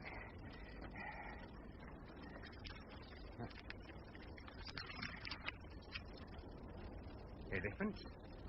Elves. Here, you. Oh, God. Oh, that's told it. How's that so far? Oh, it's fine, full-blooded stuff. But why should Deacon be carrying a note of the hiding place on him? And how did it come to be written on foreign paper? Well, then, perhaps he gave him the cipher to his wife. Spills his wife's address like a fool, and then it all happens the way I said. Cobley goes back to France, deserts, gets taken care of by Suzanne. He keeps quiet about who he is because he doesn't know whether Deacon's body's been found or not. Then he writes to Mrs. Deacon, gets a cipher out of her, tells her he's got the key to it. And who helped Cobley come over to England? Well, the Foldies somehow bring Cranton into it. Cobley comes over under the name of Paul Taylor, comes to Fenchurch, gets the emeralds. Then Foldy kills him and he takes the emeralds. Meanwhile, along comes Cranton to see what's been happening and finds they've been ahead of him. He clears off. The Foldies look innocent till they think we're a bit close behind them, then they clear off. Who killed LeGros Cobley, then? Oh, any one of them, I should say. And who buried him? Well, not Will. And how was it done? Who would tie Cobley up? Well, why not kill him straight away? Why did Thody take £200 out of the bank and put it back again? Who did Potty Peak see in the church on the night of the 30th? And why was the cipher found in the belfry? I can't answer everything at once, can I? Well, Superintendent, let's go and have a hunt among the cherubim. The what? More cobwebs than anything else, Lord Peter. Beautiful, Lord Work, this is. I'll just ease one of these wooden pegs out. That's the way. Look, someone's sawn a few inches off this peg. See? Some old schoolboy cash originally, actually. Just the same as I did when I was a kid. You put your marbles in the hole or whatever else you want to hide, put the peg back, and nobody will know about it. Well, this is where Deacon will have hidden his emeralds. Amazing. Well, I'll be down. Oh, sorry, Rector. Something in here. Easy does it. Now then. A wrapping of brown paper. A cascade of green and gold. A cascade. Flash of green and gold. Bless my heart. The emeralds. The emeralds, by God, and the £50 that Cranton sent to Deacon. We're wrong, Bundle. We've been wrong from start to finish. Nobody found the emeralds. Nobody killed anybody for them. Nobody deciphered the cryptogram. We're wrong, out of the hunt, and wrong. Wrong.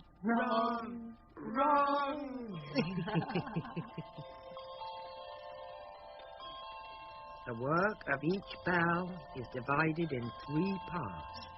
The quick work, dodgy, and slow work.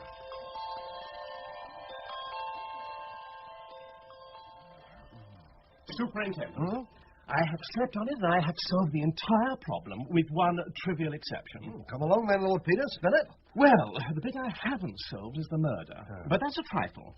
I know who the dead man was, why he was tied up, where he died, who sent the cryptogram to whom, why Will Thurday drew £200 out of the bank and put it back again, where and why the Thurdays have gone, why Jim Thurday missed his train, why Cranton came here, what he did and why he's lying about it, and how the beer bottle got into the belfry. Oh, is that all? Oh, yes. Why Jean LeGros was silent about his past, what Arthur Copley did in the wood at Dartford, what the parrot was talking about, what Taylor Paul had to do with it, and why the face of a corpse was beaten in. Quite a walk-in library, aren't it? Couldn't you go just a step further and tell us who to put the handcuffs on? Oh, I must leave one little tidbit for a friend. All right, I won't complain. There's just one thing. Will you get Monsieur Rosier to show Suzanne LeGros a photograph of Arthur Copley? If she refuses to identify it, give her this envelope. All right. And I'd rather like to be there when you question the Thurdays. Oh, I've no objection to that. When do you expect Jim Thurday? You think he's our man? I don't know. I rather hope it's Cranton. I rather hope it isn't. Don't like to see a perfectly good jewel thief stepping out of his regular line. Monsieur Blundell, Suzanne Legros, no knowledge of Copley. Identifies photograph in sealed envelope as husband. Lord Peter, Suzanne Legros rejects Cobley. Identifies sealed photograph. Who is it? Surely you know by this time. Vicar St Andrews, Bloomsbury says, asked to perform marriage by licence. William Foday, Mary Deacon, both of that parish. Was sealed photograph Deacon? Yes, of course, you juggins. Deacon was Legros. Charge Cranton at once. Agreed, Juggins. But why charge Cranton? Foday's found, detained for inquiry. Charge Cranton first. Joining you in town. I'm afraid, Mr. Cranton, I must charge you with the murder of Geoffrey Deacon. Yeah, I thought you would. I didn't do it. And I want to make a statement. Where shall I begin? Begin at the beginning, go until you get to the end, and then stop. Yeah, well, when Deacon made his getaway in 1918, on his third night, he hears someone coming along. He found he'd bagged a Tommy in uniform with all his kit. So he put his prison clothes on the Tommy and tipped the body down a hole, went up to London, fell in with a man with a bottle of scotch. The next thing he knew, he was in a train with Tommies all round him, bound for the front. He got shot and a girl found him. We know all about that. Well, in 1924, Deacon came across an article in an old English newspaper which mentioned finding his own body, as everybody thought. And that reminded him of the emeralds. So he wrote me a letter, which I got when I come out of Dartmoor. I agreed to help him get over here. He couldn't come as Deacon, and he didn't want to come as Legros, so he suggested his papers be made out to Paul Taylor. He came across on the 29th of December and was to meet me in London with the studs the next day, or the day after. Well, I heard nothing, so I thought I'd better go and see what was happening. That was when we ran across one another. Did you look for the emeralds? I knew it must have something to do with the bells, so I made a couple of picklocks on the forge and went down to the church. The door was open. I went up through the belfry door. I'll give him Taylor, Paul and Batty Thomas. I was in a place with ropes in it. Then a ladder, more ropes, another ladder, and a trap door. The trap door was open. Oh, God. Pitch black. Can't see a thing. Have you ever been up in that place? Seen them bells? No, I didn't know the first thing about bells. So I looked around on the floor with a torch and... Oh, my God. Deacon, dead as a doornail, tied up to a big post. Looked as though he'd been struck dead and mad all at one go. Then I heard someone coming, and I hid. I heard a man pulling and hauling, as if he was dragging old Deacon after him. I tried the door on the roof. I didn't want to go back down into the church. Pitch black. How high is the tower? 130 feet? 1,030. Need to be a steeplejack up here. I hung onto that parapet with both hands. Best go back inside. It's very, very dark. Hold on to your torch. Damn. I tell you, those bells were alive. I got out somehow. I ran like hell. I fell into a ditch full of water, like an ice bowl. By the time I got to London, I was in a fever. Rheumatic fever. And the cipher? Well, it must have fallen out of my pocket when I pulled the torch out. I never killed Deacon. Well, let's hope this will keep you out of belfries. Oh, I'm done with religion. If I ever go inside a church again, you can put me in Broadmoor. We've done nothing we need be ashamed of. Harry and me hope we could just slip away to make Mary an honest woman. That's all. Well, it's rough luck on you, but the law's the law. Deacon was a bad lot. The fact remains somebody put him away, and it's my job to find out who did it. Mr. Thurday, the superintendent doesn't want to stand in the way of your marriage. The ugly fact remains that you were the man with the best cause to kill Deacon. If a charge were laid against you, they might want Mary to give evidence. And if they did? The law does not allow a wife to give evidence against her husband. I see. They can even come between us at the altar rails. Never a man to serve Kennedy's the one, and I hope he's burning in hell for it. Mrs. Thurday, when did you first realize that Deacon had been alive until the beginning of this year, and that you were therefore not legally married to Will Thurday? When you showed me that piece of his writing, I realised then that the man in Lady Thorpe's grave, he must have been Deacon. You were sure till then that Deacon had died in 1918? Well, of course. I'd never have married Will otherwise. If you tell us everything you know, and we're satisfied that Mary knows nothing, then you can go ahead and get married straight away. Isn't that right, Superintendent? That's right.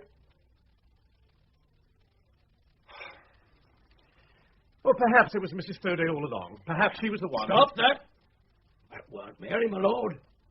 She never knew. I did know. When did you know? When the body was found. Why didn't you say so then? What? If everybody knew me and Mary weren't married, I hope Mary Dean never know.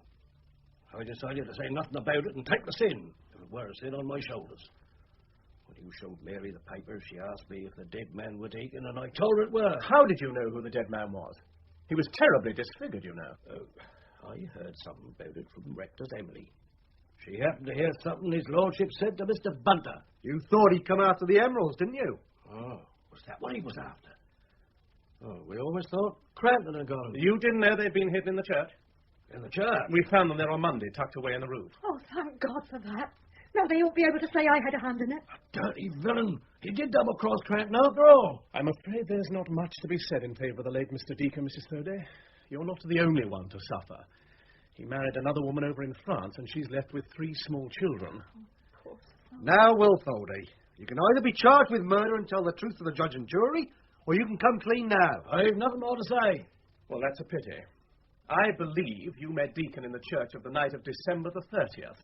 Potty Peak saw you. That's a lie. Between December the 30th and January the 4th, somebody killed Deacon. And on the night of the 4th, somebody buried the body. Somebody who took care to mutilate his hands and face beyond recognition. You couldn't have buried him because you were ill, but killing is a different matter. He didn't starve to death, and if you didn't kill him, who took him his food in the interval? And who, after having fed him and killed him, rolled him down the belfry ladder on the night of the 4th, with a witness sitting in the roof of the tower? We could get Will on being an accessory after the fact. I mean, he's shielding whoever killed Deacon, if he didn't do it himself. If ever a fellow deserved a sticky death, it's this Deacon brute. If the law had found him, the law would have hanged him, with loud applause from all good citizens. Why should we hang a perfectly decent chap for anticipating the Lord and doing our dirty work for us? It is the law, my lord. It's not my place to argue with it. Curse Deacon. He's a perfect nuisance, dead or alive, and whoever killed him was a public benefactor. Wish I'd killed him myself. Perhaps I did. Perhaps the rector did. I've got a hunch that James Thody may have quite a lot to say. Well, there's not much more we can do at the moment. Are you going back to Fenchurch, Lord Peter? Not at present. My brother Denver and I are going to Walbeach to open the new cut. Well, I expect we shall see you there. Lord Peter? I say, Lord Peter? Hilary, hello. How very nice to see you. You know the emeralds were given back to Mrs. Wilbraham? Yes. Well, the old lady has just died. Oh, I'm sorry to hear that. Oh, she was quite ill. She left her estate to Daddy and then to me.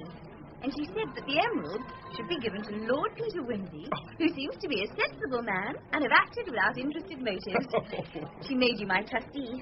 I wanted to tell you myself. That's marvellous, but I can't accept the necklace. You should have it, Hilary. Oh, I couldn't possibly. There's so many painful associations for me. What about Uncle Edward? Oh, he'll be worse than ever. He'll want me to marry some horrible rich man. And if I want to marry a poor one, he'll say he's after the money. I don't want to marry anybody. Well, then don't. Be a wealthy spinster. Oh, I should become like Aunt Wilbraham. Not me. Be a nice wealthy spinster. Are there any? Well, as me. I mean, I'm a nice wealthy bachelor. Well, fairly nice anyway. And it's fun to be rich. beastly things, those emeralds. They killed Grandfather, practically killed Dad. They killed Deacon, and they'll kill somebody else before long. I'll keep them until you're 21, and then we'll form ourselves into a Wilbraham Estate Disposals Committee and do something exciting with the lot. What a super idea. Oh, dear. What's the matter now? Look at the time. My brother the Duke is about to make a speech which will be a model of the obvious. Come on.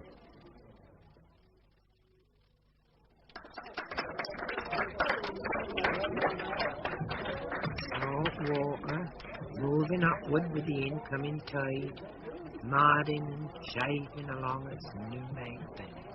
The crooked channel of the old river, empty of its waters, a smooth expanse of shining mud.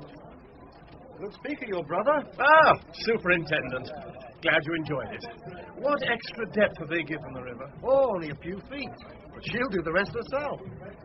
The whole secret of these fen rivers is to bring back all the water you can into its natural course. This new cut will carry the extra flood water, and that will relieve the other rivers. I suppose there's been a good deal of shifting over the past 100 years. Oh, yes. Chiefly due to tidal action.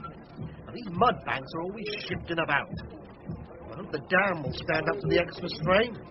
Be surprised with these quiet-looking rivers. We're going to have to put in new sluice gates further up. Stop the water in one place and it breaks out in another. Dig up one thing, and you have to dig up another. Once you let the tide in, it's got to go somewhere. By the way, we found James Foley. Ah. Then I think it's time for a spot of dirty work. How about putting William and James Foley alone in a room with a microphone? May not be pretty, but you'll probably find that it works. My very thought, Lord Peter. It'll be the first time the brothers have met since January the 4th. Well, William? Well, James. How much do they know? Pretty well everything. Then you better let me take the blame. I ain't married. In God's name, man, couldn't you have got rid of the fellow without killing him? That's just what I was going to say to you. You mean it weren't you? Of course not. I ain't a fool. My God, when he come up out of that there grave like Judgment Day, I wish you killed me along of him. I never touched him till after he was dead. Huh? I thought you were a fool to have done it. So I broke his ugly face so that nobody should ever guess who he was. It was bad luck the grave opened so soon. Yeah, but do you see here, James? If we never killed him, who did? Hey, What's going on? Right, we were listening to you. What damn cheek. We heard everything. You've both been suspecting each other and shielding each other. We got that clear. Now let's have the true story. Well, you first. I don't know as I got much more to tell you. Start with the night of December the 30th. Well, that was pretty late. I was a-coming home, just after seeing one of the cows up at Sir Henry's place, and I was walking past the church. A dark, dark night. Snow lightening the dark. There's a light on the church porch.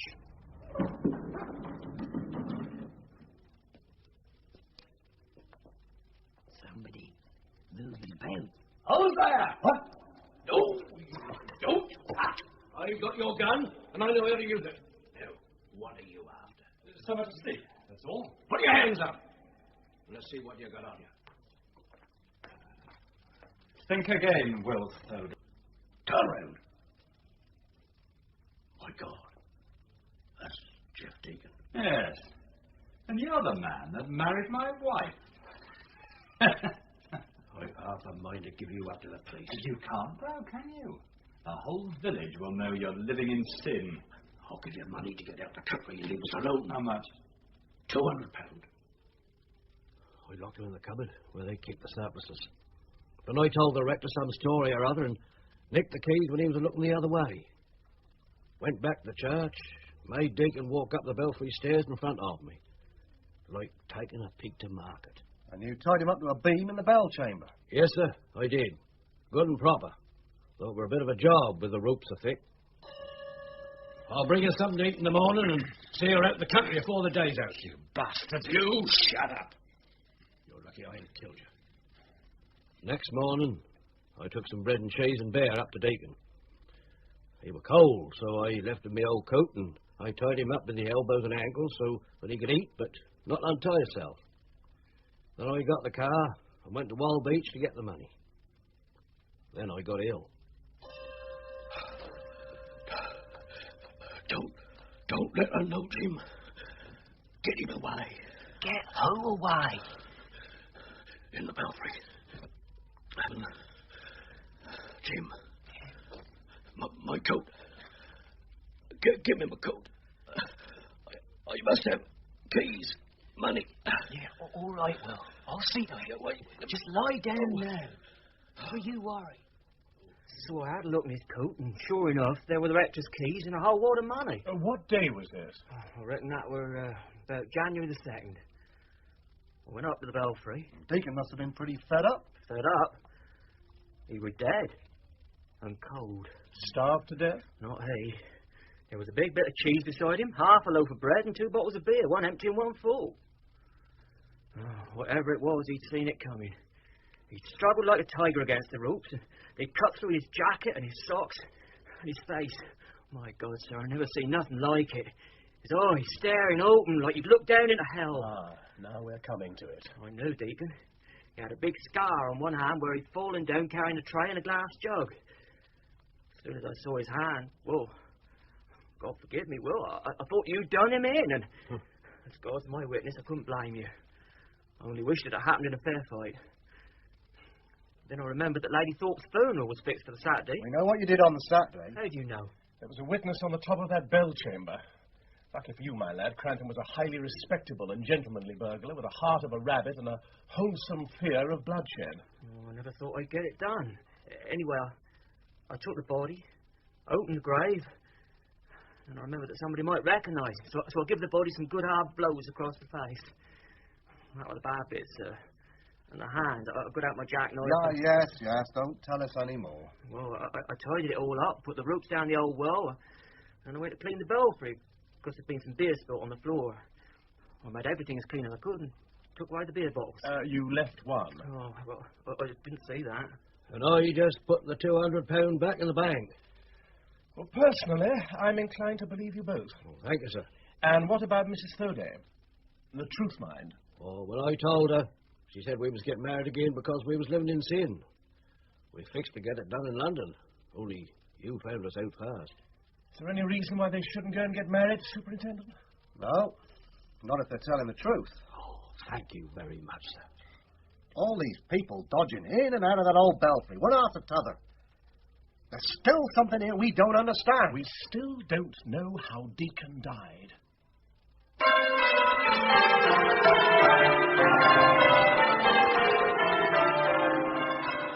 Will and Mary Thoday, their marriage performed, have gone home. Jim Thoday returned to his ship. And Lord Peter has left us, the mystery still unsolved.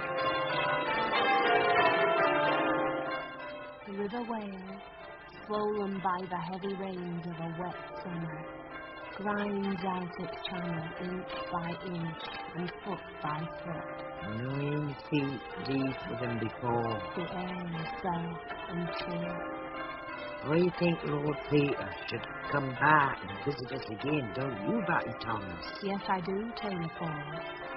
He has some unfinished business here.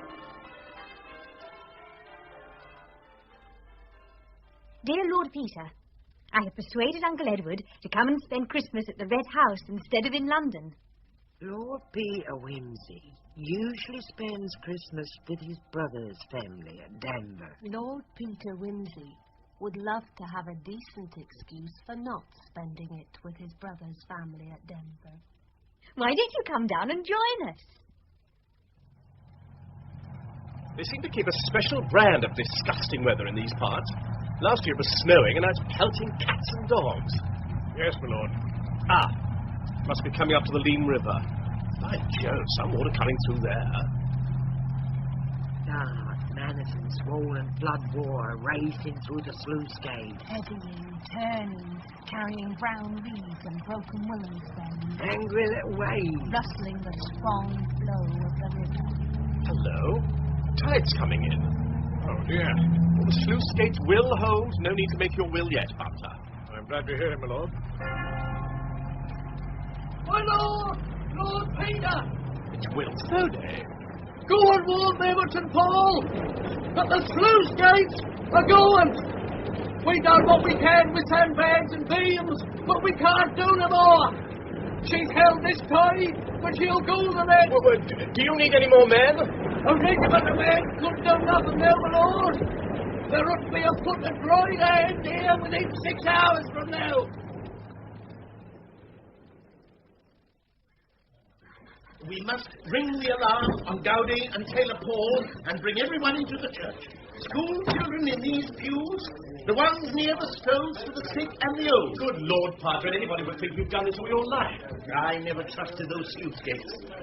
Superintendent Blundell. Father Venables, would you like any police? Yes. Can you arrange a service of ferryboats? Tell everyone to bring what food they can and ready. Right, the road will still be clear between Lemolt and here. Oh, I'll come with you, Superintendent. Barges like battering rams against the piers. The beams rocking and swaying. Cracking, parting. The river pours over the tumult to meet the battering force of the tide. Who on earth is that? And another one! I must go and help them! Oh, good, my lord, they're gone! Who's gone? Who's gone? Johnny Clark! Well, who waiting after him? Well, hold on! I must meet him! Stand by, my lord, we'll have no more life lost tonight! The sluice gates are going! Get away! Everyone, get away!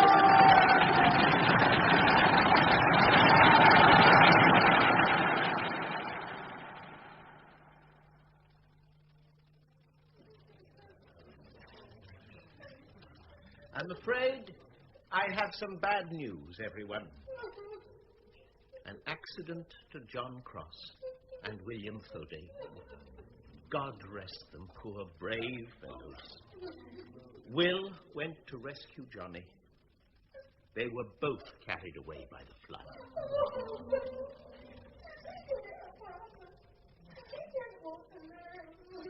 Didn't want to live. We know how he died, don't we? But how did Deacon die? Deacon died. Deacon died.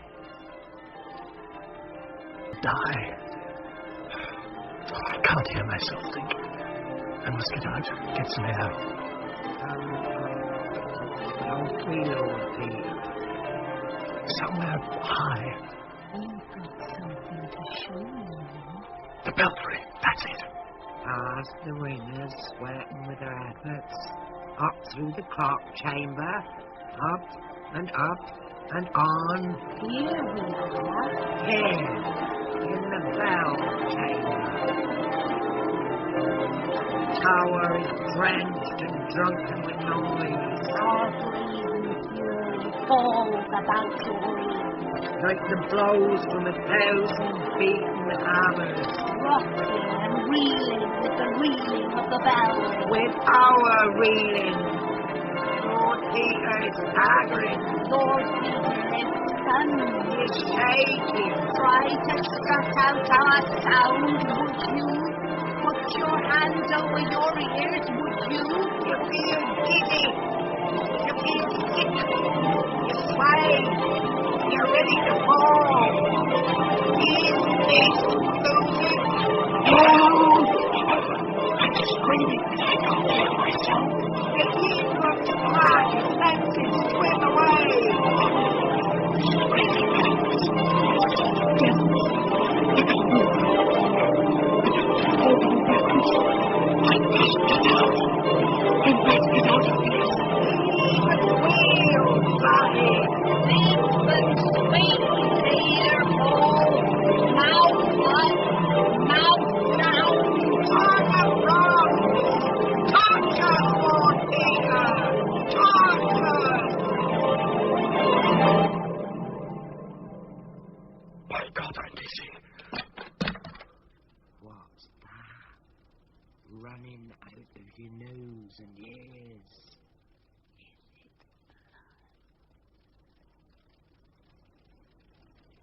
Oh, thank God. is the fen, like the sea, seen through the porthole of a rolling ship. The tower's swinging. Is this the world swinging? The whole world is lost in a vast sheet of water.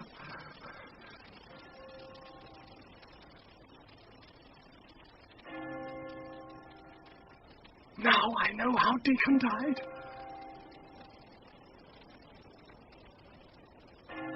Inward and westward, the waters swell relentlessly.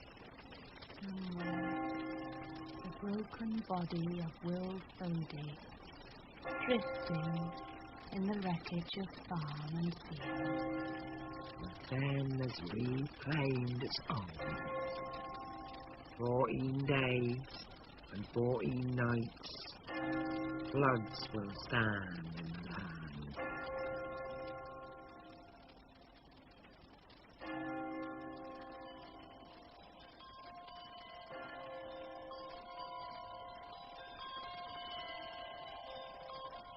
The level of water is down. Look!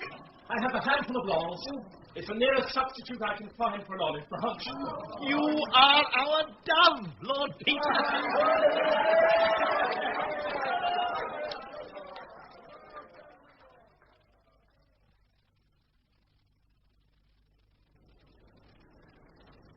Poor Will.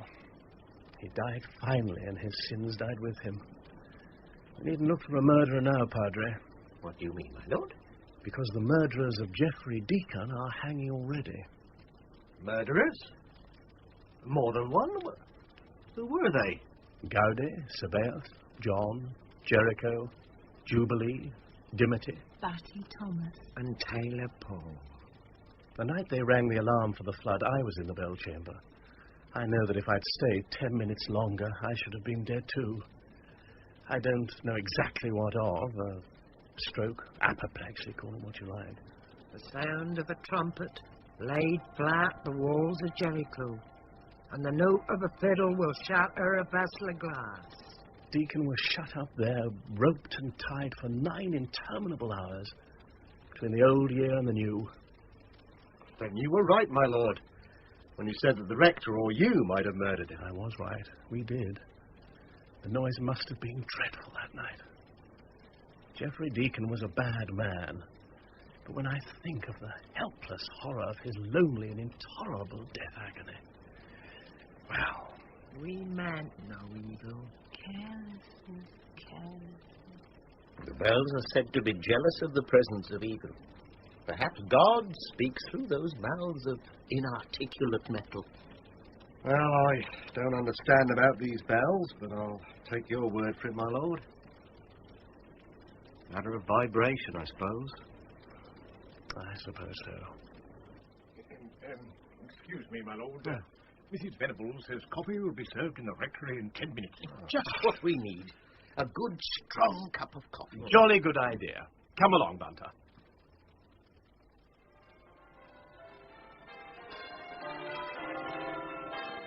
The voice of the bells of Fenchurch St. Paul. Gaude, Gaude, Domini in laude. Sanctus, Sanctus, Sanctus, Dominus Deus. Paul is my name, honour that same. Gaude, Sabaoth, John, Jericho, Jubilee, Dimity, Batty Thomas, and Taylor Paul. 9 tailors make a man.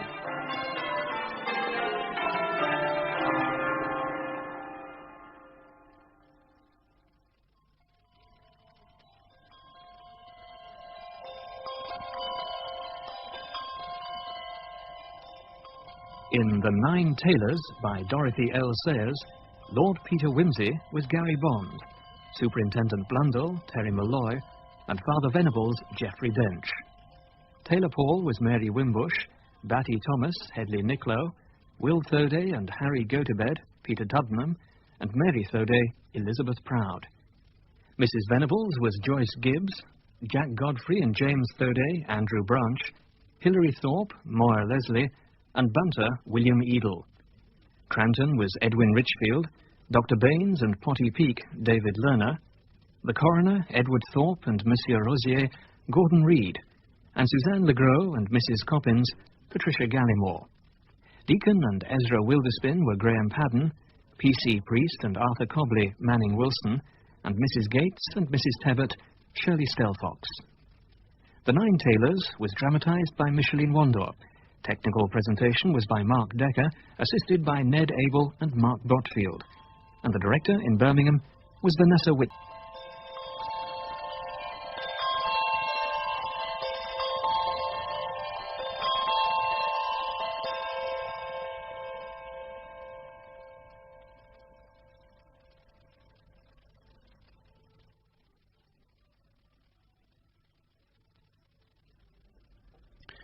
The BBC would like to thank Michael Robson, the members of the Beverley and District Bell Ringers Association, for their help with this production, and also Karen Peter Harrison for his permission to record the bells in Beverley Minster. It's 8:30. Saturday Night Theatre.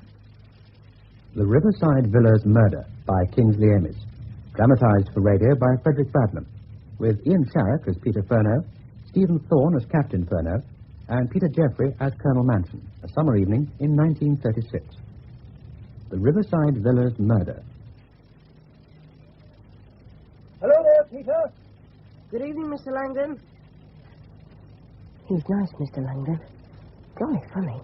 Terrific imitations of Sidney Howard and C.H. Middleton, he does. I think I'll fly them from here. Not too near the river, near enough to number 22 Riverside Villas. Mr. Hodgson, a private investigator. Dad says inquiry agent. Also ex-copper. I'll wind up the plane. Aeroplane, sorry. Have a look at garden. Deck chair, book on it. Must be Daphne. Coming back by the look of things. Daphne Hodgson. What does school's code of dishonour say? Find one, and keep on at her until she lets you take her out. Don't touch her until you've got her on her own. Right, aeroplane round up. Send it on a recce. Troop concentrations, movement of supplies and ammo. 1, 2, 3, off you go! She's climbing. Turning now. Go on. Curve down. Shot up, and there, over the hedge of number 22. Blast. Here comes Daphne to the deck chair, wearing those trousers. Have to ask her. Hello, Daphne. Can I fetch my aeroplane? No, what? Aeroplane.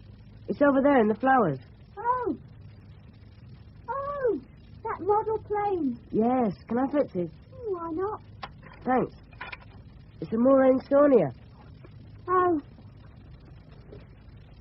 It's no stop, is it? No, it's okay. It'd have to go full speed into a brick wall to do much to itself. It's very light, you see. Oh. Is it? Here, feel it. Oh, I believe you. What are you reading? Book. Oh. Oh, I'm reading it. I wonder if she's done it. Can't imagine her. Is it a thriller? Not so fast, is it? What's it called? The Constant, Nymph. Try to see down the front of her shirt. The Constant Nymph. What's it about? Young girl in love with old man, I think. Would you like to come for a walk after supper? Where to? Just along the river. We could talk and things. Some things. When's your voice? And a lot else is all there in working order. I don't know what you're talking about. I bet. What about this walk? What walk? I told you. All right. I'll try again, though. I don't give up easily. No. You do shut the gate when you go? Of course. I did it. Bring up sex whenever you can, but not in a crude way. Was in working order crude? Couldn't see a thing down her shirt. Anyway, dishonour is satisfied. Now, I'll try the manoeuvre. Send the Moraine Sonia up, then catapult the Skyhawk glider to intercept it like an aerial torpedo. Right. Wind up the plane. Aeroplane, sorry. There. 1, 2, 3. Off you go! Glider at the ready. Here she comes. Take aim. Fire! No, too far in front. Would have given the pilot a nasty shock, though, I bet. Where are they? Near number 19. Pick them up and try again. Mrs. Trevelyan. Peter? Peter Philo. Hello, Mrs. Trevelyan. Hello, Peter. How are you? Any news from your mother? I'm very well, thank you. No, not since yesterday. We're going to ring up this evening and find out. I was wondering, when you rung, whether you and your father might like to come and have a bite of supper with my husband and me. It's very kind of you, Mrs. Trevelyan. I'll ask him in a moment. What are the planes? This is a Morangtonia, and this is a Skyhawk glider. Maneuvers? Just training flights. Oh, of course. I realize you can't give anything away to casual inquirers, but I wondered... Well, actually, these are secret trials. A new technique of anti-aircraft defense. An aerial torpedo, the Skyhawk, aimed at the middle of an enemy formation. Yes, I see. How's it fired? It would be launched by catapult. There are catapults, real ones, I mean, that can launch an aeroplane from the decks of naval vessels. The battlecruiser HMS Hood is one. Catapult? You're 14, aren't you, Peter? Yes, that's right. You build your own machines? The plane, the aeroplane's just shop kit. Elastic motor, quite powerful when it's fully wound. There are petrol ones you can buy, but they cost a terrific lot. She's looking at me like the chap who guessed my weight, but differently. I would like to build one of my own, but that would cost a lot too. I'm not sure I could do it anyhow. I'm not good enough with my hands. Oh, I'm sure that sort of thing develops with practice. Well, I suppose it might. Now, I must go and find your father before he starts supper. Are you coming in? I think I'll just have another couple of flights. I hope to see you later, then. Yes, thank you. Her hips and her top half. You can see them move. Easily move on her dress. White dress with red and blue flower pattern. She's not a girl. Not like Daphne. 25, 27. Terrifically attractive. Looks me up and down that way. Did I blush? Hope we go to supper. 2 flights and I'll go in. Hello, Dad. Hello, Peter. Honestly, old boy, I can't imagine what possesses some people. I've tried, but I can't. What sort of people, Dad? Well, this woman, Charlotte Bryant, from the Sunday Express here, sentenced to death yesterday for murdering her husband. Weed killer, if you please. Giving your own husband arsenic over a period of 6 months. Watching him, writhing about. Oh, I just can't understand it. Beyond me. Are we going to have supper with Mr. and Mrs. Trevelyan? Yes. Decent little woman, Mrs. Trevelyan. I can't say I altogether take to him, Don, or Ron, or whatever he's called. Bit of a go-getter, if you ask me. He's a solicitor, isn't he, Dad? Yeah, something of the sort. I say, old boy, will you put the top back on that bottle for me? Yes, thanks. This is when I miss your mother. She's my right arm, all right. I don't know, Dad. You do a lot of things with it. Well, since I've suffered it since 1918, 18 years now, I ought to be used to it. I am, I suppose, on the whole. Except for not being able to wield a tennis racket. That still cuts. It's a tennis club's flannel dance next Saturday, isn't it? So it is, yes. Your first flannel dance. Now, this chap they hanged the other week, Buck Ruxton. Dad, are we going to ring up Mum? Ah, yes. You go and ask for the number, would you? I'll come and speak when they put you through. Righto, Dad. The number's on the pad.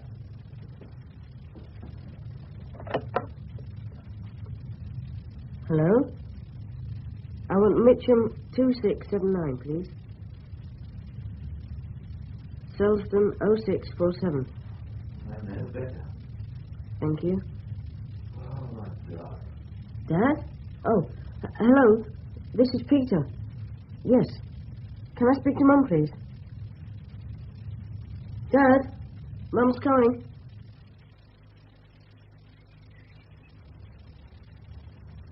Here we are. Acting Chief Constable Colonel Manton, DSO-MC. Everybody sharp. Good morning. Good morning. Colonel Manton was expecting me. Detective Constable Barrett? Oh, yes. Oh, do come in, Mr. Barrett. Ah, thank you.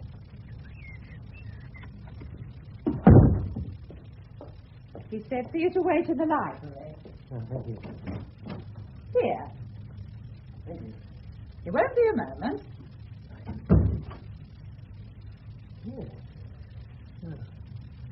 What do you read, Colonel, sir? The incredulity of Father Brown. Who's he? Parson? Priest? Ah, the mysterious affair at Styles, Agatha Christie. I should have guessed you're a tech yarn fan, sir. Morning, Jules Barrett. Good morning, sir. Wretched weather. Yes, it is unsettled, like. Yes, indeed. Do sit down. What would you say to a glass of champagne? Well, sir, Drinking on duty. Don't let's have any of that nonsense. Glass of bubbly is a splendid pick-me-up this time of the day, don't you agree? I haven't had much practice with it, sir. Now that we must remedy.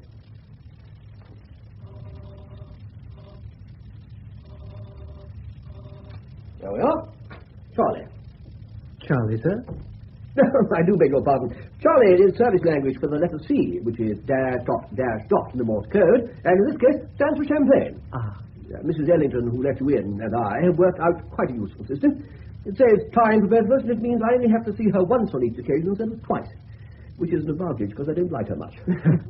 Right, tell me what you know about this business. All I know is that someone snaffled Boris Karloff and some coins. Yeah, well, Miss Hoolgate, the assistant librarian, sir, discovered the glass case in which Boris Karloff was kept was empty shortly after 9 this morning. Long borrow, man. A very well-preserved skeleton. Probably Stone Age. Possibly Victorian. Well, the experts can't agree, sir, on when he lived. But dead, he bears a remarkable resemblance to Boris Karloff as Frankenstein's helpful monster. Yes, sir. Whoever stole him, anyway, also stole some of the museum's coins. Only some, and not the most valuable. How does the thief get in? Window in the alley at the rear, sir. Used wrapping paper glued to the pane before smashing the glass. Yes. Somebody may have heard or seen something, but I doubt it. The window is in a recess, like. Sergeant Duke is doing a house-to-house round. Hold on. Put it down there, Mrs. Ellington. Thank you. No hammers or blood around, I suppose? Oh, no, sir. A professional job by the look of it. I always get her to open stuff, so I don't like the bag. Here we are. Thank you, sir. I'm here, Barrett. Tell me, how's my old associate, Detective Inspector Cox? Oh, all right, I think, sir. Busy as usual. What's his thought on Boris Karloff going? He said the case will either be dead easy or hopeless. Not a bad snap judgment. Intelligent fellow, Cox. Pity he's such a fearful swine. Oh! My dear fellow. Well, now you've poured that one down, have another. Thank you, sir. Let's see now. Motive. Who might want to get hold of Boris Karloff? Have him snaffled. Found her. Mr. McGrath, the librarian, reckons there's no market for him. No, I'm sure he's right. And the coins? Worth about 60 quid and could be sold. If our man wanted only one or the other, the coins or Boris, which was it? Boris. You wouldn't take him at all if all you wanted was the coin. Nice, simple thinking, and I can see a great deal in its favour. But there's absolutely nothing to suggest he didn't want both. Karloff and the coins, for some reason, yet to emerge. Wait a mo, old boy. There'll be a gap in the traffic in a moment, if we're lucky. Amazing, isn't it, what people will pack into a small car. What sort of car's that? Standard 9 there. I suppose they've been to Eastbourne or Brighton for the day, lucky blighters. Now a gap's coming up. Over we go. That's it. Good. Nearly there. Your first tennis club flannel dance, old boy. Quite an occasion, isn't it? I'm looking forward to it. Was all day. There'll be sandwiches and bridge rolls and things if you start feeling peckish. I do wish your mother could get back. I'm afraid I'm not much of a hand at anything more complicated than eggs and bacon. This is it. Here we are. We turn up here. Look out! Silly devil. He was too damn near. He stopped. They must be going to the dance. Yeah, must be.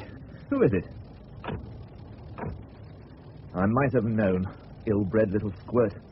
Who is he, Dad? He is Christopher Inman, Esquire. And that's his lady wife. Absolute rabbit at tennis, he is. Can't play for toffee. He's very small. Young looking. Well, he's old enough to know better. Right, come along. In we go.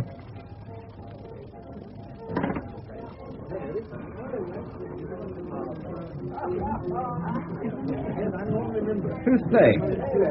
Bert Sofa's Rhythm Boys. I suppose they're okay. They're having a trumpeter. That's what I see. Now, who's here? Oh, there's Mr. and Mrs. Trevelyan. They're waving us over to them. I might as well join them then, eh? For a start, anyway. Find out. Good evening, Mrs. Trevelyan. Trevelyan? Ah, good evening. Young Peter's here for his first flannel dance. I hope you... I'm sure I shall. Well, I'm in the chair. What do you both have? Well, thank you. I'll have a pale ale, if I may. Pale ale, and you, Peter? Can I have a cider? You certainly can. I won't be a jiffy. Here's Reg Langdon. My round, Reg. What do you have? Hey, by drum, look who's got here. Inferno. You meant to be Yorkshire or Lancs, Mr. Langdon? Oh, you cheeky young devil. Are you by yourself, Mr. Langdon? I am, Mrs. Trevelyan. Wife pleads a sick headache. How are you, Inferno? Well enough, considering all things. Good crowd here this evening. Just about the whole of Riverside Villas, except for the Hodgsons. Oh, Harry said they were going to be a bit late. How's school, Peter? Not too bad. Here we are. Very good. Side racks for the guest of honor. Here's yours, darling. Thank you. Cheers, everybody. Peter. You, Peter. Cheers, Peter. My school days were bad. Awful from start to finish. Oh, mine weren't. I was the school bully from the day I arrived, put in here, so I had a lovely time. Insensitive clods like you, Don, will be okay. Fellows cast in a finer mode, like me. Yes, modesty for you. And then I had the crass idiocy to do it all over again, the other way round. I didn't know you'd been a master. Well, a teacher rather than a master. Girls as well as boys. 6 inglorious years of it. Oh, where was this? Of course, there were great compensations, my young friend. I've always much loved the beautiful little children. They are so well, how shall I say, so fragile, and the little necks are so very That was the German film, was it? Yes, you remember, Strong Meat for Babes. Has anyone seen The Secret Agent yet? I haven't. It's in the West End, isn't it? Yes. I went in my capacity as film critic for The Rag. John Gielgud and Robert Young, as well as Laurie. There's a terrific scene in the show. Peter, I want some air. Come with me. What is this, Trevor?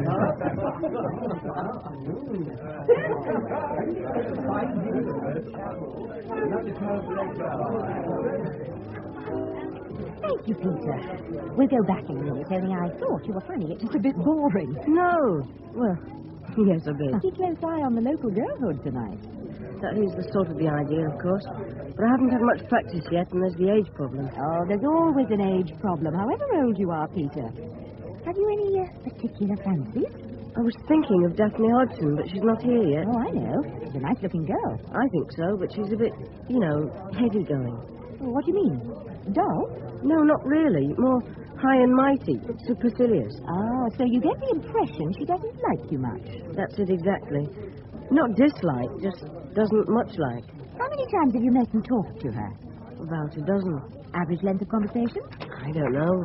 5, 6 minutes? Then she doesn't not like you, that's for certain. Some of the time she couldn't have got out of it. Oh, yes she could, believe me. How old is she? 15. Peter, growing up isn't any easier for girls than it is for boys. Daphne is just as unsure of herself as you are. But she hides it behind this sort of, so what, and don't know what you're talking about attitude. Who told you that? Who told me what? She's always saying to me, so what? And she doesn't know what I'm talking about. I guess. If she does it again, tell her politely you'll put it another way. A simpler way, if I can possibly manage to think of one by racking my brains. No. That's bad psychology with females. Keep that for your clever chums at school. Don't you agree? Good Lord. You're awfully... I don't know. It sounds silly, but you're awfully wise. That's very nice of you, but I'm not really. I just remember things. I think it's more than that. Oh, look. There's the Hodgsons arriving, and Daphne. Better late than never. Over you go and ask her for the first dance. Yes. What about you? Oh, don't worry about me. I'll see myself there.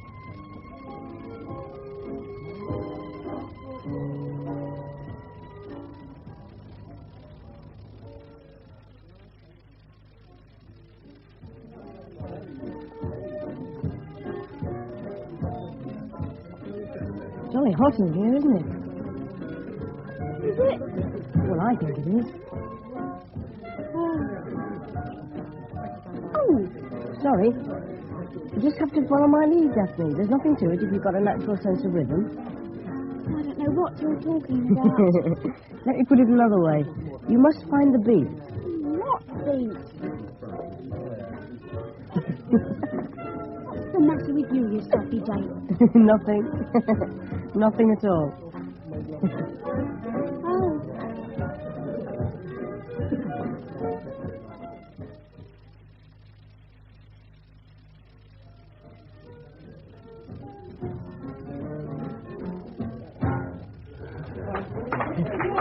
Thank you.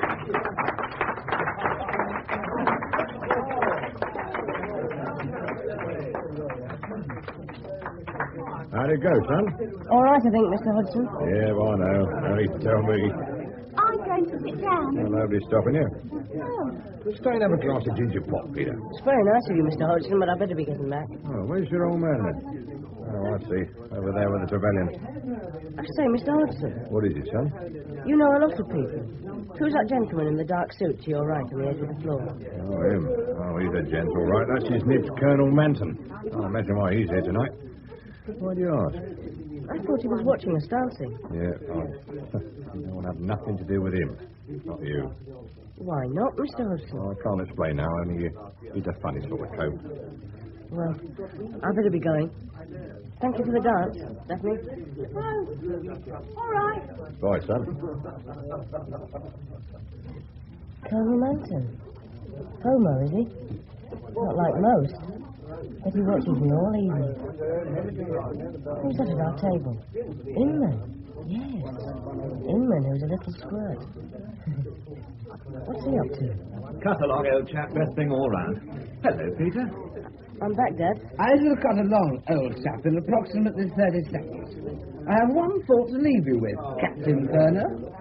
I ran into that bloke again the other day. What bloke? Oh, you know what bloke. The bloke who had the privilege of being a comrade in arms of yours in His Majesty's Royal Flying Corps during the late hostilities. How many of your comrades left, are there? All but a few went down in that troop ship, didn't they? Okay, Anyway, this bloke was positive he remembered you, and he had some very interesting Clear things off, Chris. Clear off. And before I don't go- you start, Mr. Trevelyan, feeling that you're perfectly secure in your tasteful semi-detached riverside residence. You better stop. There are Don't some stop. items in your own situation that would not, as the saying goes, look well in the full light of day. So watch your step, and keep a very civil tongue in your head. And I mean that for all of you. You, Langdon. And you, Captain Furno, also. You need teaching a lesson. Oh, really? Do you think you're mad enough? Come here, everybody. Come on, dear. Come on. Are you all right? Yes, thank you, my dear boy. Oh, he's like some stupid kid. Poisonous little beast. What was he talking about? About a bloke? I couldn't understand it. He didn't know what he was saying himself. The fellow was completely pickled. Drunk. Now, let's forget it.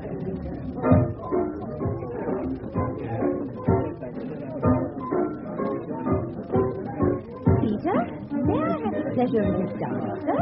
You may indeed.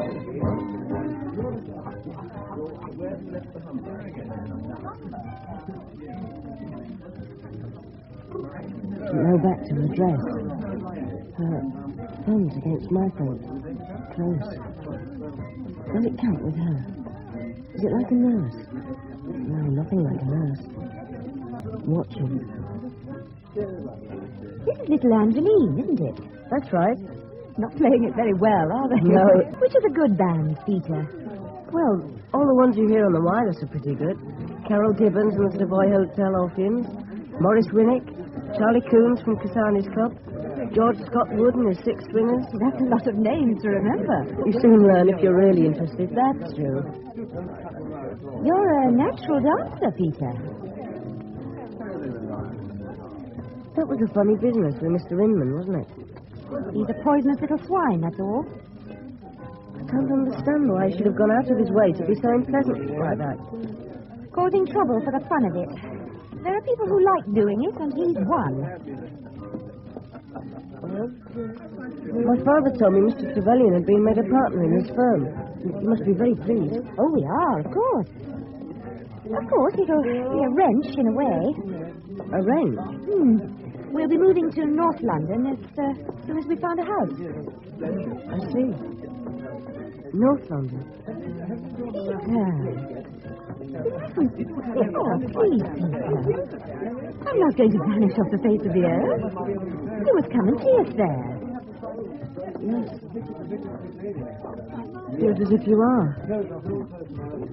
Going to vanish. Well, we're not. You see? Now, let's concentrate on your dancing. You're good, all right, but you ought to open up a bit. Variations. Oh, right.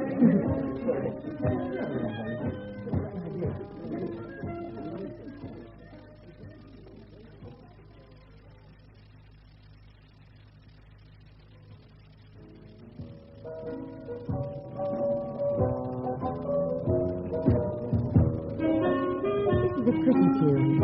These foolish things. I know. The telephone that rings, but who's to answer? Oh, how the ghost of the king. That's very well put for this sort of song. I wonder if anybody special wrote it.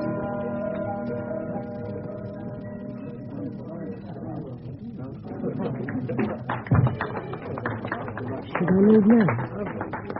She doesn't. She's still closed. There's Mr. Inman at the Hodgson's table now. Oh, they've dimmed the lights. I can't see properly. Peter, Yes? I'm not going away yet. Kiss.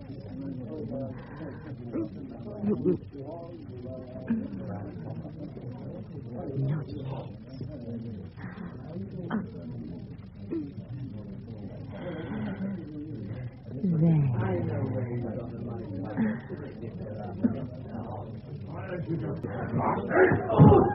Stopped him on the chin. Oh, Sir Christopher Inman's right.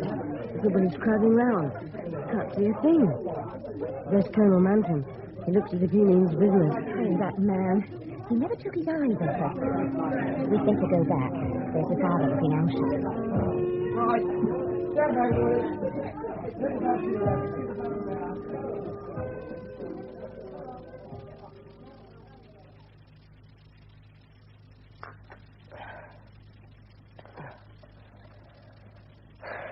I wish Mum would come back soon. Still, it's really quite good being alone. Dad not back till 6:30 about. Homework. Later. Not much anyway. Morning on the train. Time. 5 to 5. Radio Times. Tuesday. 5:15. The London Zigeuner Orchestra. Have that on. What's in the Daily Mirror? New flight in August. Jim and Amy Mollison. What's this under it? Change of life in men and women. Dr. Marie Stopes. Sex? Change into what? 6 bob, post 4pence? Not likely. Cricket. How the Indians doing? What? French windows? There's a bloke there. Is he drunk? Just a jiff. I'll open the windows. Fallen in the river. Soaking wet. Come in. Can I help? Mr. Inman. Oh, it's me. Sit down. His head. Wounded. I'll get help, Mr. Inman. Get Mrs. Trevelyan. Mrs. Trevelyan! Mrs. Trevelyan! What is it? There's an accident. A man's been hurt. He's inside. I'll come straight away. Go back to him. Had to put a cushion over his head. Mr. Inman, can you hear me? Oh. Hello. Funny. Mr. Inman, there's help on the way. We'll get a doctor. Oh. Heard something. Turned round. Hit me in the head. I fell down. I had to tell him. You wouldn't have liked it. It was important. I had to be honest. A man has the right to know. Don't talk. You shouldn't try.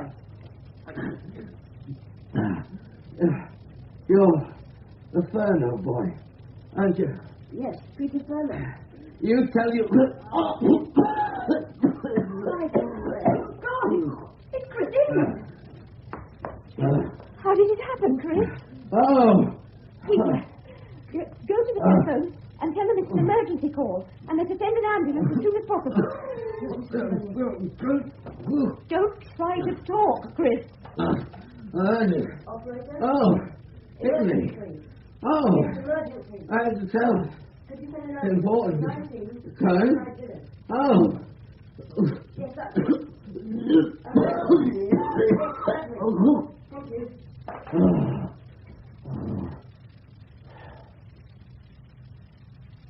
Oh, God.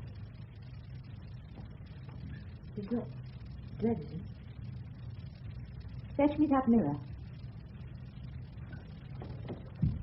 Thank you. I think so. The mirror's quite clear. I think he's dead, Peter. How do you feel, old boy? I'm not dead. Just about. Oh, I ran every yard from the office. Jack Lovelock couldn't have done it faster. I don't know how you can be so calm. Marvellous, 100%. I wasn't frightened when he came in and fell over. I was more sorry for him. Then he seemed to be saying hello and other muddled things. It was worse for Mrs. Trevelyan. Yes. The police inspector said he doesn't think it was an accident. Somebody probably thumped him with a sharp instrument and then shoved him in the river. And the doctor's surprised he managed to get out and get up here. I think, Dad, if you don't mind, I'll take Mrs. Trevelyan home and stay with her till the doctor comes. We'll only be next door if the inspector wants us again. Good idea, old boy. Let me take you home, Mrs. Trevelyan. Thank you, Peter. Yes. The police have phoned Mr. Trevelyan and your doctor. Yes. Oh, the fresh air's nice. Give me your arm. No door key. We'll have to go in the back way. The door's open. I'm not walking too fast. No. You're a brave boy, Peter. And intelligent. I couldn't have moved a finger under my own steam. Anybody could see that. I'll open the gate. There we are. Peter, please. No, it's not silly. I bet we bought ours tonight. Sorry. The bolt's rather stiff.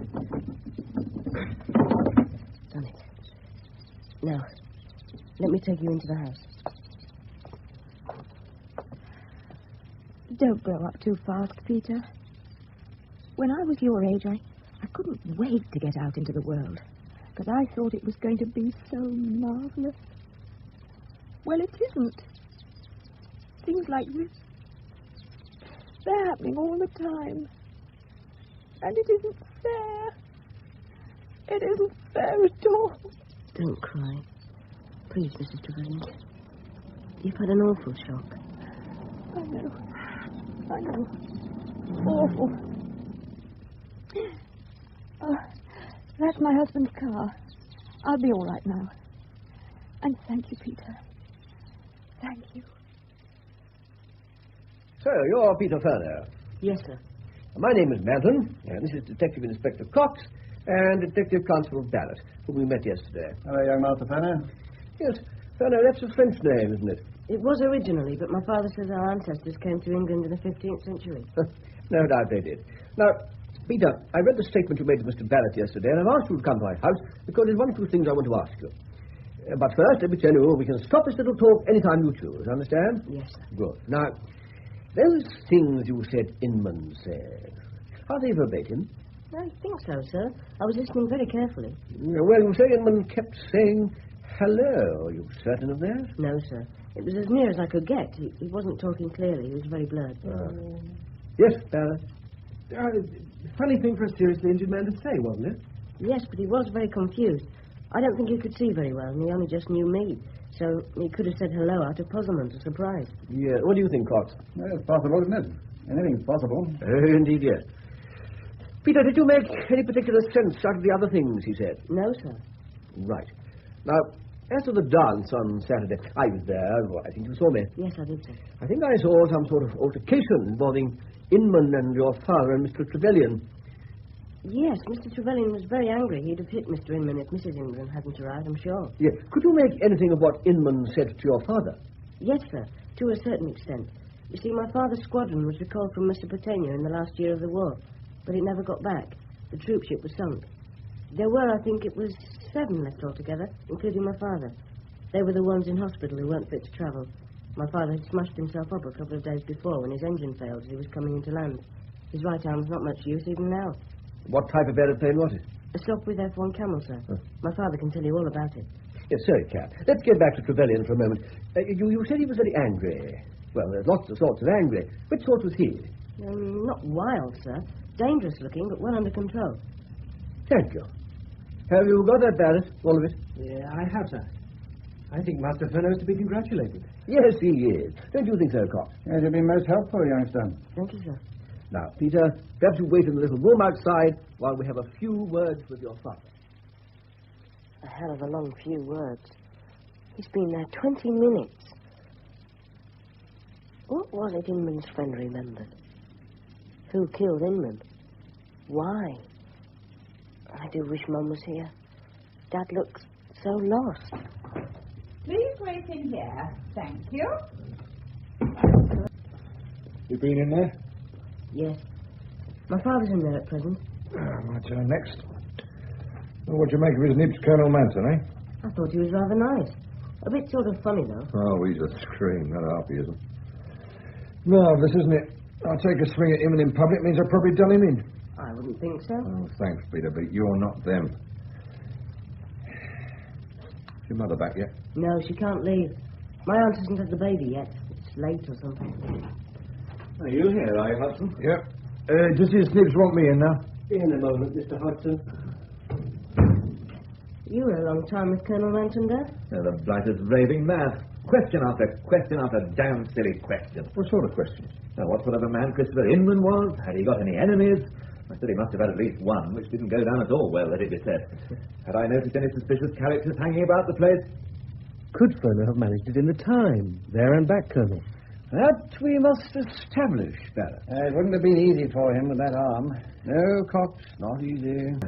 That is the non-crash. Well, he knew we could probably turn up the hospital records. Too probably. Or find that bloke of Inman's. Right, let's have our private inquiry agent in, shall we? Yeah, yes, sir. Mr. Hodgson, will you come in now, please? Yep. Oh, better than the station, this room. Come in, Hodgson. Mr. Hodgson. Oh, good. I'm glad I have the name right. I'd be grateful if you'd tell me where you were between 4:30 and 5 yesterday afternoon. I was out Putney way, Upper Richmond Road. What were you doing there? I was on a case. At least I thought I was. Explain. Well, somebody rang me up, gave his name as Evans, and asked me to go to number 2 Hazel Drive, Putney. Wouldn't say why on the phone, which is not unusual in my business. He told me it was about 5 minutes' walk from Putney High Street, going west along the Upper Richmond Road on the north side. When I got there, no Hazel Drive, where he said. Did you ask anybody? Isn't it on the street plan? Well, I asked a woman, and she was sure there wasn't such a place. No, it's not on the street plan, but there are new streets around there, and streets with names like Hazel Drive. Hazel Well, for instance. Anyway, I walked along the Upper Richmond to Rocks Lane, but no Hazel Drive. So I headed back to the office, fast as I could go. But it was all right when I got there, so I came home. That's it. Times? Well, left the office at 3:30 or so. Got to where Hazel Drive wasn't, say 4:20. Gave up looking like after 15 minutes. Back to the office 5:30, just about 2 hours. What about the woman you asked? Description? Well, I didn't notice. I was too head up, see? Head up about what? Well, being distinct like mad. No, I didn't care for Evans' voice first off, all deep and hoarse like he was forcing it. Now, the way I seen it, some sort of got me out the way so he could have a go at my office. Well, I got no cash to speak of, but lots of files, confidential. When I got back to Oban, I find everything's all right and I shrug it off. Till I get home and find Chris Inman's been done in, and when. So I see where that puts me from your point of view. So you work alone? No, son. I've got 10 assistants sitting around the place. Which means there were no witnesses to the phone call. Somebody may have seen me leaving the building, that's all. Now, Evans was fixing me up with no alibi for what happened to Chris Inman. I won't keep you much longer, Hodgson. I'd just like to know the details of the altercation you had with Inman last Saturday. Okay. Inman said I got pitched out of the force for taking backhanders. That's bribes to you. Well, I say it's a lie, and you won't find nothing on my record about it. My record says I resigned, and I say so too. Now, you'll have to start looking somewhere else altogether. I'll make it a bit stronger while you're about it if you want a motive for me. You don't kill a bloke because he shoots off his mouth that you once took a few backhanders 9 years ago. Now, hopeless, my dear old soldier. I don't care anymore. Good day. Langdon, by the way, Colonel, is well known for his imitations of celebrated people. Can turn on any sort of voice, I gather. Yeah, but his alibi is cast iron, I'm afraid. He can join Trevelyan on the eliminated list. Have you the medical report on Inman about it? No, yes, sir. Oh, thank you.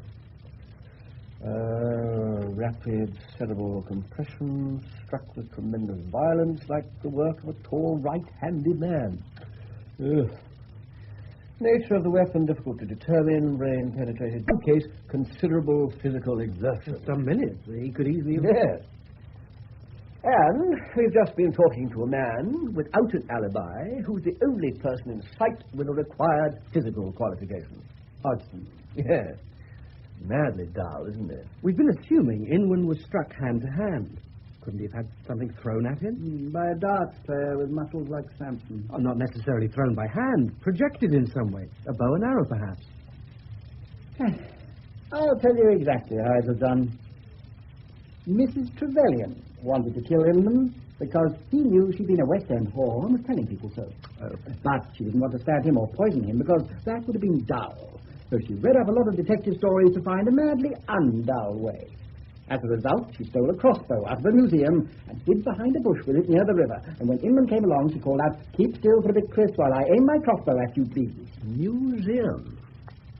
Good point, Cox. So far, we haven't found any possible way of linking the theft of Boris Karloff with the murder of Inman. I see. There must be a link, because it would be so dull if there wasn't. Well, I reckon Furneaux was once a regular customer of the Trevelyan dame, so he nicked the skeleton for her to use as target practice. Perhaps you're right, Cox. Perhaps you're right. And do you think we'll come across the weapon, sir? You, Cox? Well, they never found a weapon in the Wallace case, did they? No, never. No. Our weapon's gone. Over the river and all the grass and greenery and so forth. And that's assuming he didn't take it with him. It leaves me very depressed, Cox. You'll be glad to know. Alibis are the order of the day, old boy. What's that saying? Geraldo and his... No, I was in my office. Then that's all right, because the girl was with you, wasn't she? Well, I'd sent her home after lunch. She wasn't well, off colour. She didn't want to go, but I insisted. Well, that looks good, doesn't it? Nobody called in. Nobody telephoned until you did with the news. So I could have done it without even hurrying very much, according to our clever custodians of the law. But, Dad, you'd have been seen. I don't understand. Well, they say I could have gone out the back door. Then I could have gone under the road by way of the culvert. Well, catwalk across it, apparently. The same thing going back. And they found some sort of spiked club yesterday by the bridge, they said. A club? Yeah. Why they don't call him Scotland Yard beats me. It's that Manson fella. Obstinate as a damn mule. And that's not the worst thing about him, I long chalk. You have been listening to Romance... Inside. Shall I turn it off? Yes, do, old boy. Did you want a bath? I think so, Dad. And after my bath, we could listen to the London Regional. The BBC Orchestra Section G, conducted by Leslie Heward, with Heddle Nash tenor.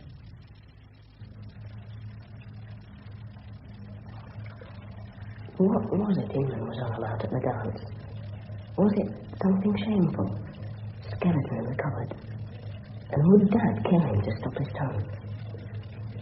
Everybody seems upset that Colonel Manson is apparently... Do they really think I don't know about Tyrone? Surprise them to know how often I've been approached by such gents. Lock the door. What do you do, Peter, when I tell you to clear off loudly with much bad language? Bathroom? Yes. Turn the taps off. Get undressed. What's that? What's happening? Oh, Lord, what? Coming, Dad, coming. Fast. Pull the trousers up and lock the door.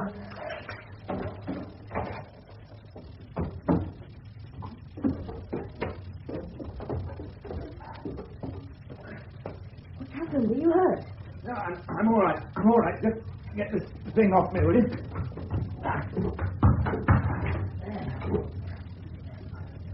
You're bleeding. What? Give me a hand up. Thank you. Oh, he cut me, did he? Yes, your head. Who was it then? Who did it? Why, I heard a knock on the front door, so I went and opened it, and he just jumped at me. Hit me with a sort of club, and I went over, and he turned the whole stand over on top of me. Oh. Yeah, I say. I'll be damned. Look, he left a weapon behind. It's a club with a nail through it. He could have killed you with it, Dad. This club thing here, Mr. Furneaux, you've never seen it before. No, Inspector Cox, I've never seen it before. But I can guess what it is. It's a replica of the thing used to kill poor Inman. Yeah, so you were attacked with this weapon, went over, and the attacker pulled the hall stand on top of you. Can you give me a description? Well, I didn't have the hall light on, and the light outside wasn't good. Was taller than me. Young, all right, and pretty strong. Powerful. He had something around his face. Oh, and he was wearing a dark hat. And a raincoat, light-coloured. That's all I remember. Now, did he say anything at any stage? No, he swore at me as he went for me. I won't say what he said in front of the boy. And when he was looking down at me, he said something like, don't think you've got away with it. You're no better than Inman. I'll get you. What sort of voice? Do you remember?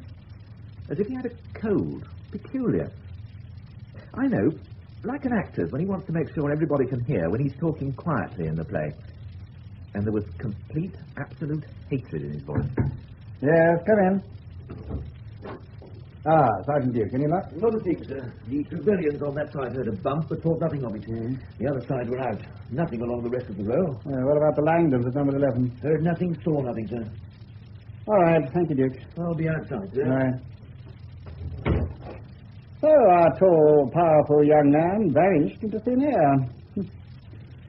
Now, Sonny Jim, you opened the front door. It's still daylight, and you saw nothing. He would have had plenty of time to disappear, Mr. Cox. How long? No, give it a guess.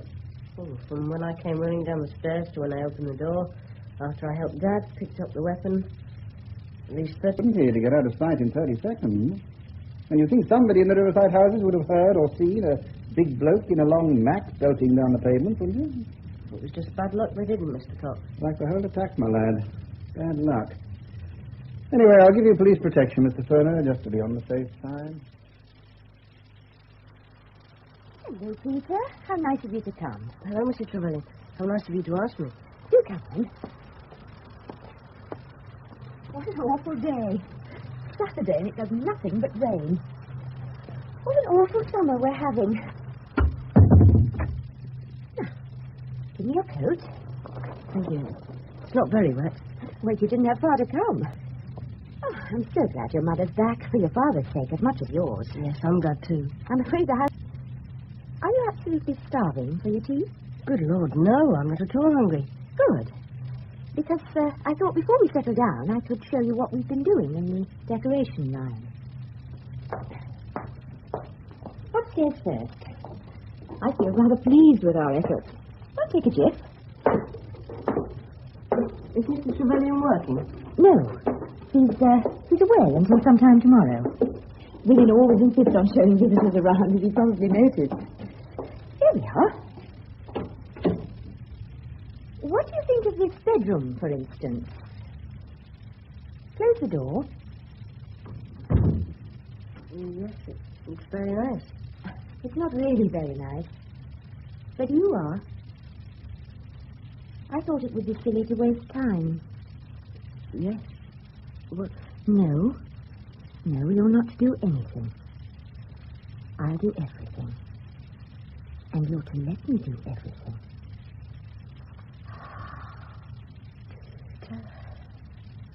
You're so nice.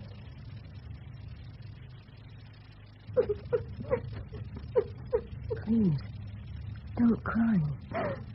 Please. Tell me what's the matter.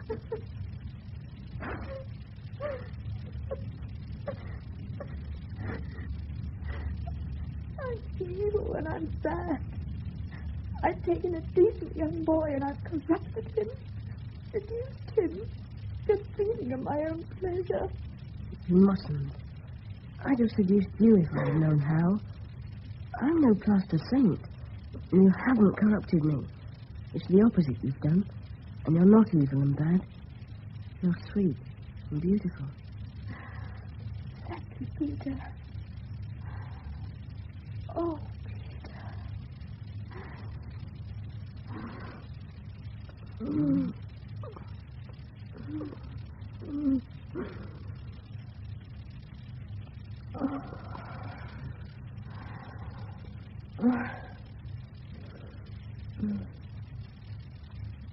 Now, would you like your tea? Good Lord, I'm hungry. Yes, please. Well, you stay where you are. Everything's done except make the tea. I'll go and bring it up here. It'll be cozy, won't it? You like being, well, sort of in charge, don't you? This is scrumptious cake. I made it myself. Yes, wanting to be the dominating one. It's probably rather awful of me, but I do. I don't know why. A boy doesn't mind, because it's all strange to him. And he's so terrifically keen on everything to do with it anyway. I expect so. I've been with a couple of other boys, you know. But you, Peter, are the most beautiful, the nicest of them all. Darling, Sister Lane. Darling, Peter. You can have some more cake later. Put the tray on the draining board, Peter. Mind the clothes mangle. What happened to the window? You've sharp eyes. I knocked a pane out. My husband repaired it. I think I should go soon. I said I'd be back by about past. I don't want you to, but you'd better. In a moment. Tell me, is your father all right after that awful business? He's a bit shocked still, I think. At least everybody knows now he couldn't have... Well, it must have been somebody else who did the murder. Somebody who's still around. The trouble is, no one saw or heard the attacker except him. You must have heard him. I was running a bath. I couldn't swear I did. Peter, what are you saying? That Inspector Cox, he didn't believe Dad. You could see it. He could have done it all himself. That's insane. Why should he pretend he was attacked? Why? To make people think it was an armed assault by the same man who killed Inman. So whoever that man is, it couldn't be Dad, as you said. Oh, God. But there's a policeman outside your house on guard at this very moment. He stays there when my father isn't there. I think he's watching for something else, not just guarding. Something else? What else, for heaven's sake? I don't know. I wish I did. Peter, don't you love your father? I think I love him. I think I do. Don't you know him after all these years? I want to know him. I want to be sure. But how can I? I haven't got a special way of seeing into his heart, have I? It makes it...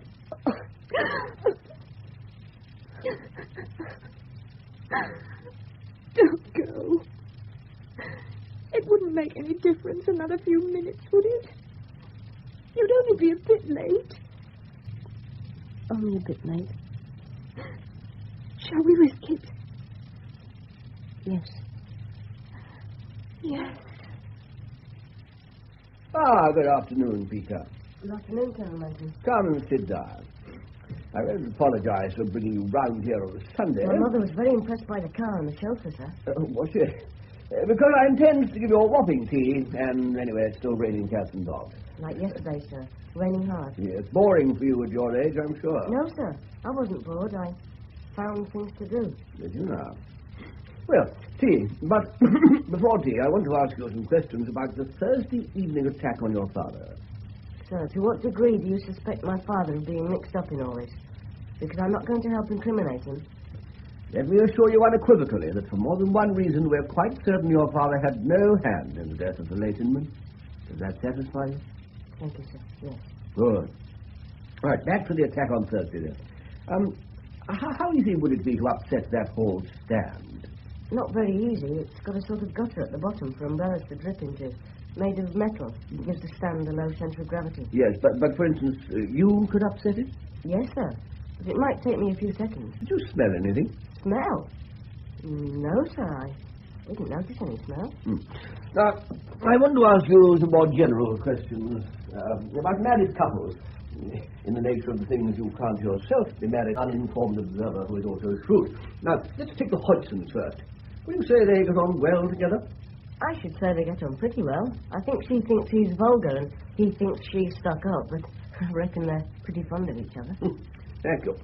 And Mr. and Mrs. Trevelyan... Oh, hello, the books on that shelf are in total disorder. Excuse me. Yeah, the Trevelyan's. What about them? They get on very well, as far as I can see. We never hear any rows or anything. They go out a lot together. Well, the deceased Inman didn't seem to take that rather rosy view, did he? No, he didn't, sir. Not seem to. I've thought a bit about that since. I think he was just trying to be nasty without necessarily having anything to go on.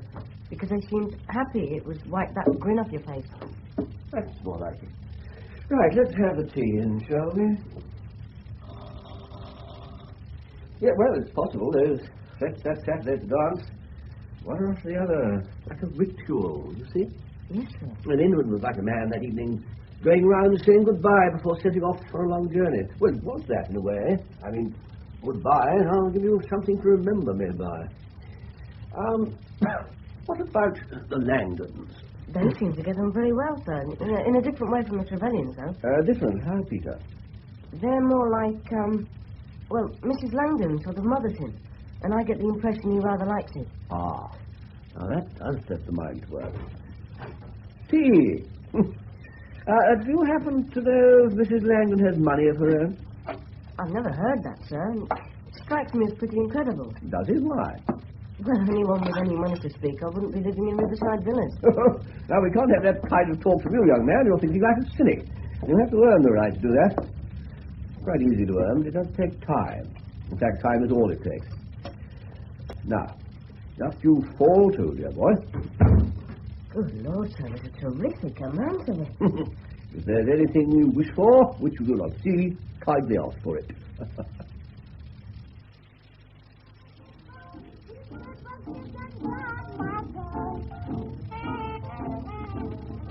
Oh, lovely.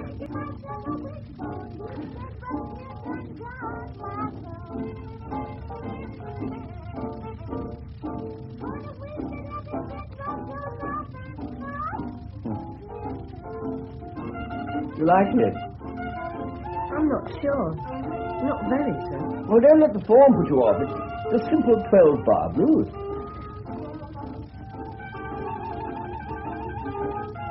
And I haven't had enough tea.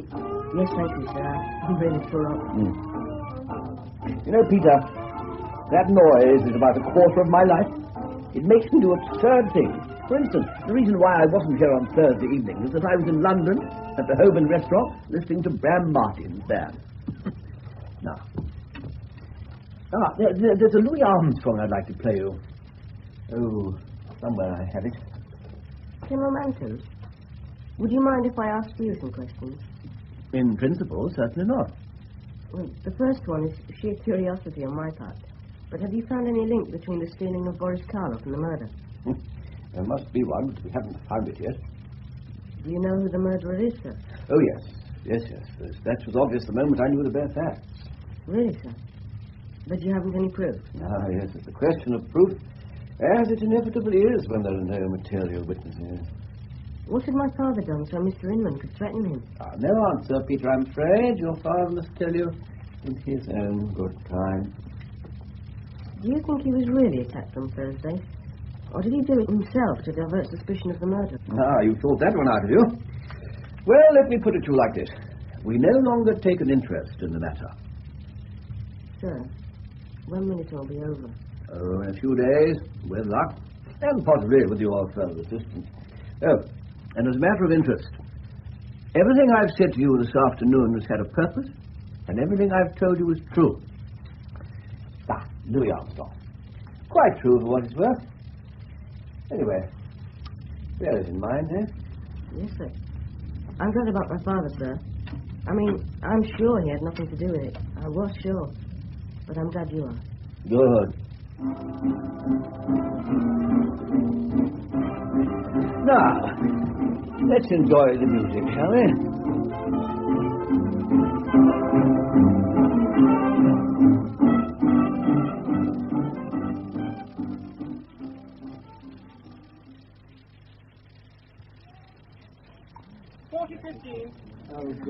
sometimes think it's a very odd business, you know, Trevelyan, selling houses. Yeah, as well as I'm going to have to sell one and buy another short, Captain Fernell. I'm going to find out, aren't I? We shall miss you, Mrs. Trevelyan. You've been most kind to my husband and to Peter, both of you, while I've been away. With all this wretchedness going on, this is the least we could do, Mrs. Furnell. I don't like the idea of moving, and I know Don feels the same. Well, we must do what we must do. No escape, I'm afraid. Ah, there's the old boy. Played his game, I see. Have a good game, Peter. Are you coming to join us, Peter? Oh, in a moment, Mum. I'll have a wash first. All right. Don't be too long.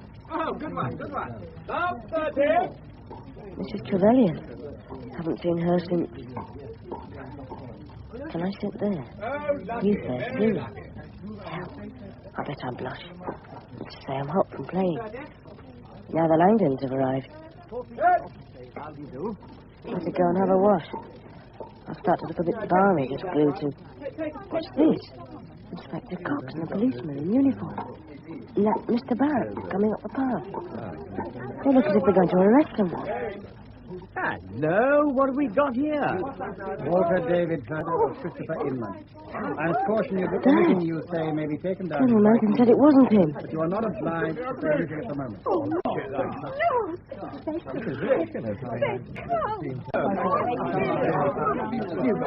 Mr. Barrett, why have you arrested my father? Listen, youngster. Colonel Manton asked me to tell you something if I saw you. It's this. You have to remember the last thing he said to you on Sunday. I don't know what it was, but you have to remember it. Thank you. Come along, Mr. Furnell. Let's keep moving. What was it? Something about everything. Yes. Everything I've said to you this afternoon has had a purpose. And everything I've told you is true. It's all right, Mummy. It's all right. Don't cry. Dad's done nothing. Oh, of course it hasn't. It's all bloody ridiculous. Now, look, let's give you a lift home. Thank you, Mr. Trevelyan. It'll be all right, Mum.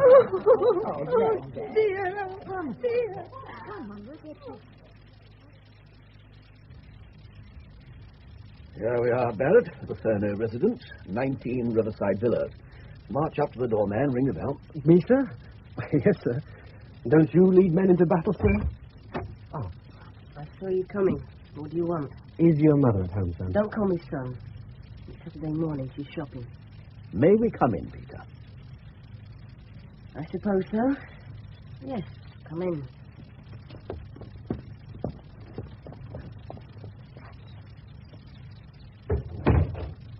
You'd better come into the sitting room, but it's untidy. We haven't felt like tidying up very much. It looks all okay to me.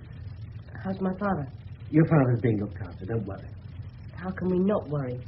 Colonel Manton, you told me that you knew he didn't do it. I also told you that I spoke the truth to you last Sunday afternoon. But according to the paper, you have fresh evidence. What sort of evidence? What does it mean? You'll have to trust me about that. Trust you? Sorry, Peter.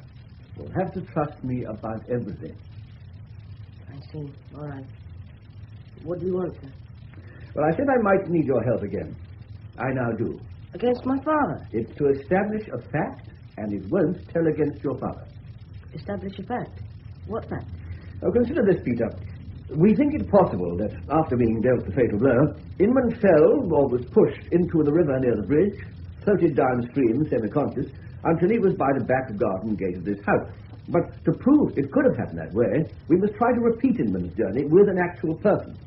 Whereas you're about the same weight and size as the dead man, you seem the ideal choice. And I haven't much choice, have I? Policemen are large persons. All right, why not? I just float down. There'll be a rope for you to cling on to, held by one of our blokes. I'll go and put my swimming costume on. Good man. There's no danger involved, of course. Mind you, that water could be perishing cold.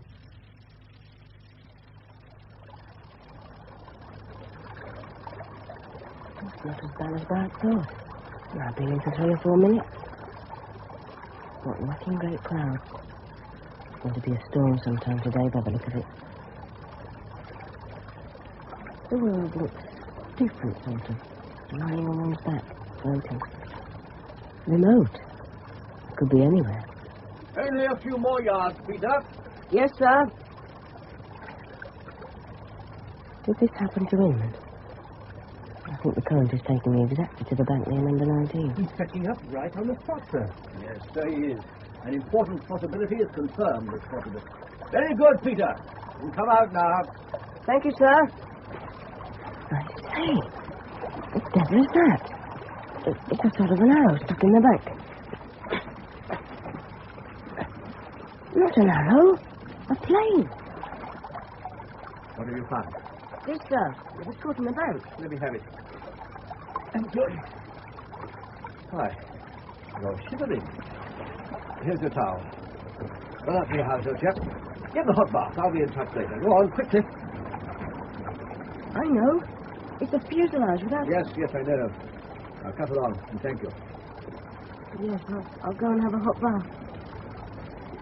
There you are, Barrett. Painted word. No rudder or tailplane, no wings. Nasty blunt metal spike at the broad end, the business end. Truth. Were you expecting to find it? Not exactly where it was, but it was obviously going to be somewhere in this area. It's been manufactured so it can be shot. Yes. Vital evidence, my dear chap. They might have searched forever without finding it. Guard it with your life. Yes, sir. The water's not all that cold, you know. No, not all that cold. He looked at it as if he understood. He's a very bright lad, Barrett.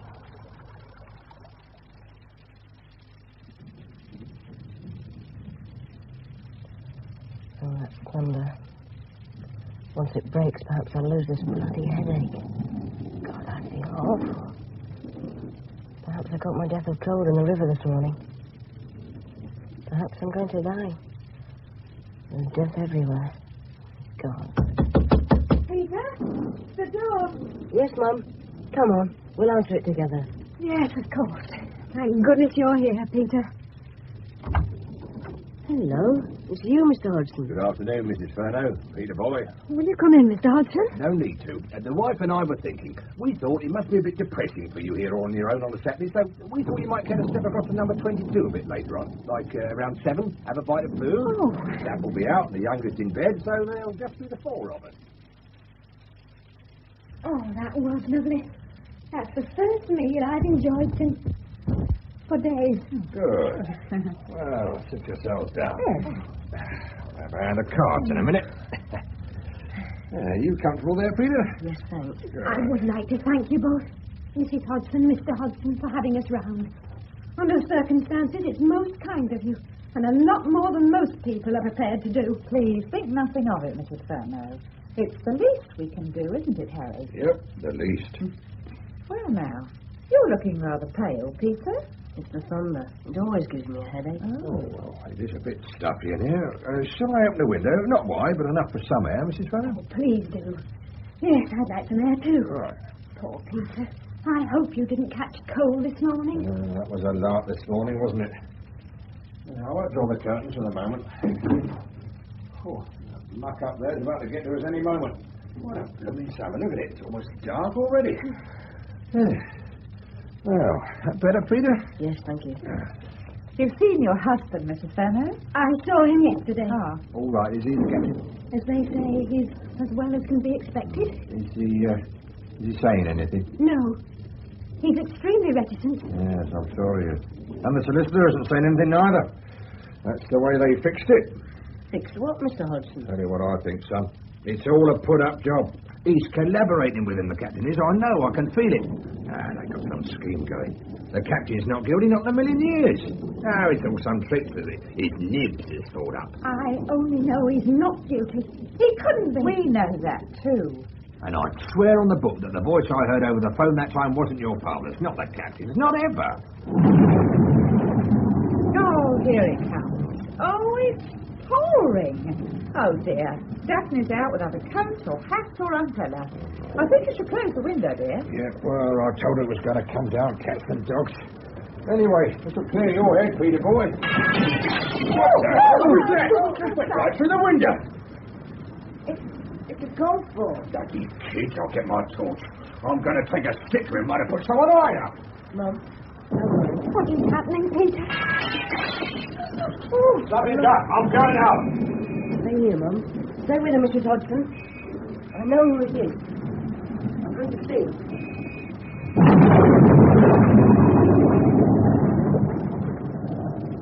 Split up into 2 groups. Hawkins and Brown, stay where you are. Right, Sarge. The rest in the bridge. Come on, you chaps. Follow me. This way. Crawling policeman. dark and foully wet. Must get to the river. Hold! Oh, it's you, Sonny. P.C. Hawkins, that's me. What are you doing out all in this wet? I saw the torches. Wanted to see what was going on. Well, you won't see anything in this dark, will you?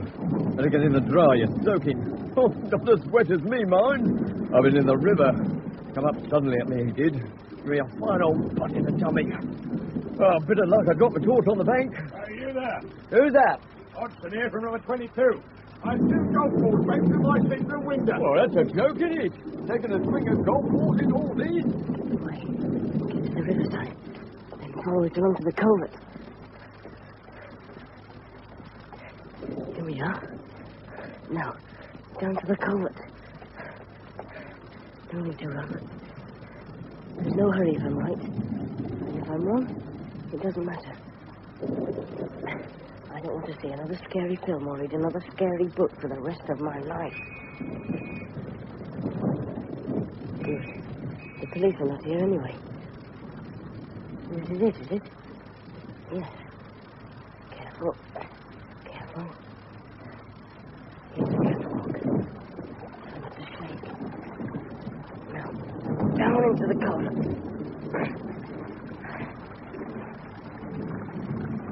Anybody there?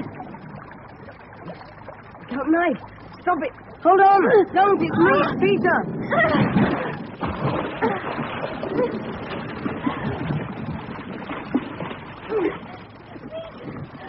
Peter. Oh, God. How badly have I hurt you? You just about missed me. It's only a scratch, Mrs. Chevalier. I didn't think of it being you. I'm sorry, Peter. So sorry. It's all right. It's so awfully dark. I can't even see your face. Perhaps that's just as well. Yes. Oh, Peter. How did you know I was in the culvert? Because I know you. You needed somewhere to hide and work things out. And you were sure they wouldn't look here. Come on, let's get out of the water. We'd better be getting back. Whatever for? Because you've got to give yourself up. They'll soon catch you if you don't. Nobody saw me do it. They can prove nothing. They can. And they know how you did it. I think I know too. You must come back. No. I've got it all worked out. I know the South Downs where I grew up. How do you think you'd get there? It's impossible, Mrs. Trevelyan. They'll be looking for you. And you're all wet. I'll break into shops and get fresh clothes and money and a pair of spectacles and do my hair differently. Oh, Peter, you could come too. We could change our names and live together. We could be together for always. Peter. Oh, darling, Peter. Get off! You're insane. And you're bad. I suppose I am. It would never have worked, would it? I don't think I'm insane. But I am bad. I'm sorry. I said we knew roughly how you did it, so they'll find the machine. It was your model glider gave me the idea. The catapulting you spoke of. I made a catapult with heavy elastic and cranked it up with a closed mangle. It was very powerful. Is the contraption there now, in position, I mean? Yes. My husband's away until tomorrow. I didn't expect the police when I shot the golf balls. Colonel Manton knew it was you. The police have been watching you. Come back with me. Give yourself up. Mrs. Trevelyan, please. Forgive me, Peter. Not now. Now you won't be able to. But sometime. No, don't say anything. I don't want you to forget me. But you'll have to try to. Anyway, all the women you meet for the rest of your life will be less bad than me. Goodbye, Peter. Mrs. Trevelyan. No, don't come near. I still have the knife. Goodbye, Peter. This is really the best way. Mrs. Trevelyan, please, don't. Where are you? It's so dark. Damn. Forgive me, Peter. God. Should have taken a knife. Mrs. Trevelyan. Better get back. Tell them. They'll never come back. So cold and wet. Run.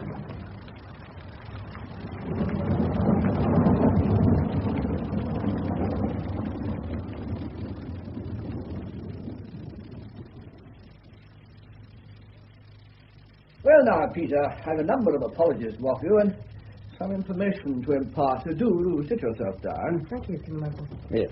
Well, I hope you're well and Clacton-on-Sea was a success. Oh, yes, sir. Thank you. We had a jolly good week and lots of sun. Splendid. Good.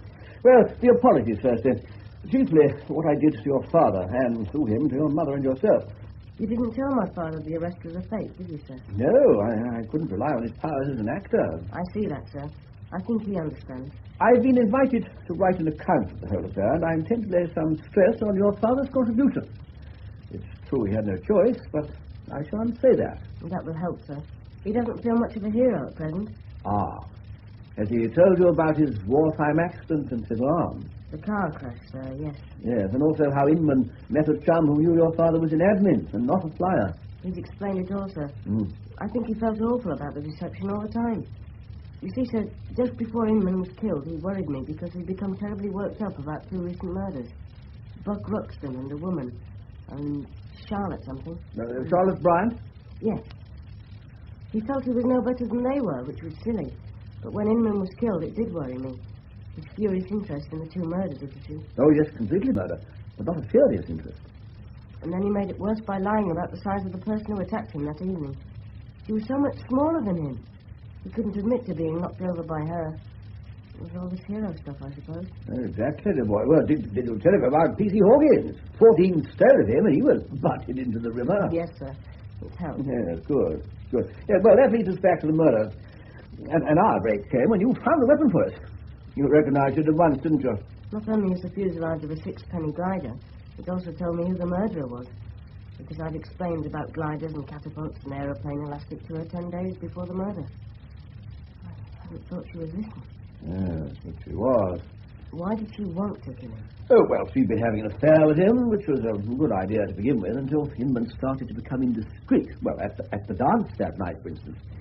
He was going to tell Trevelyan, perhaps start divorces going, and this was something she could not accept at any time. And certainly not when her husband was about to be made a partner in his firm. I see.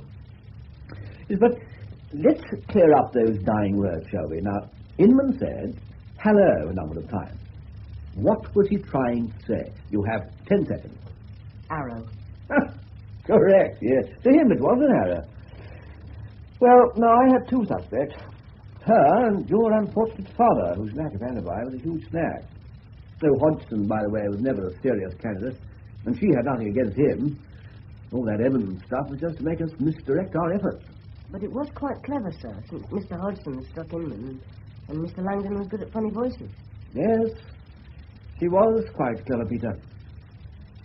Well, now, once she had assembled her contraption and made her missile, she had to find out if it could penetrate the human skull. So, she stole Boris Karloff and used him to test the weapon. Successfully, obviously. On Tuesday, Inman was coming to see her, as usual, and when he reached her back garden, she shot him with her arrow and pushed him in the river. But he got out of the river and found you. And curiously, most of this, the way she killed, was guessed by accident in a fit of sarcasm by that man Cox, in the course of which he produced one virtually insuperable objection. What could have induced the victim to keep still long enough for such a clumsy weapon to be aimed at him? I mean, I can't explain it. Perhaps I can, sir. I noticed the bolt on the back gate of our house was very stiff. You'd naturally stay in the same position while you worked it into place. Oh, my boy, you saved my reason. Yes, at that distance, with that power, the trajectory would be almost flat. Simple. Oh, so there it is. I should have stopped her killing herself. I forgot she had the knife still.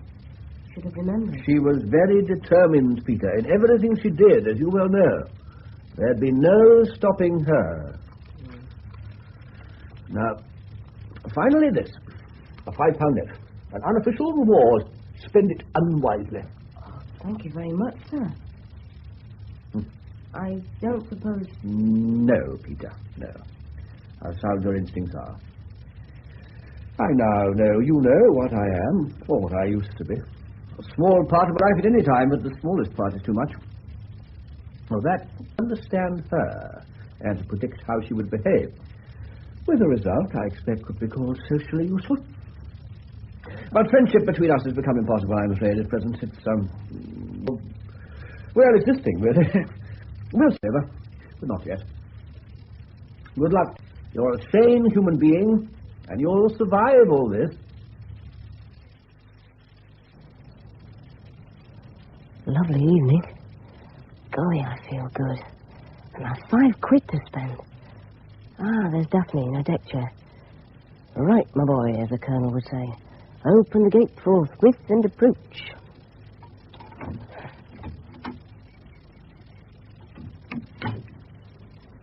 Hello, Daphne. Oh, hello. Put your book down, there's a good girl. Are you free this evening? Oh, dunno. Fine, that means you're free. I'll be over to fetch you about 7. You put on something nice and we'll go out somewhere. Oh. To hell with O, Daff. O or no O. I'm coming back at 7 and you'll be ready, okay? What if I'm not? Then I'll sit around until you are. It would be wasting time. You're a big man, aren't you? I'm not very big, I agree. Still, it's early days yet. He, certainly. As for man, I might surprise you. See you at 7. Oh. All right. That's a good girl. Till 7, then.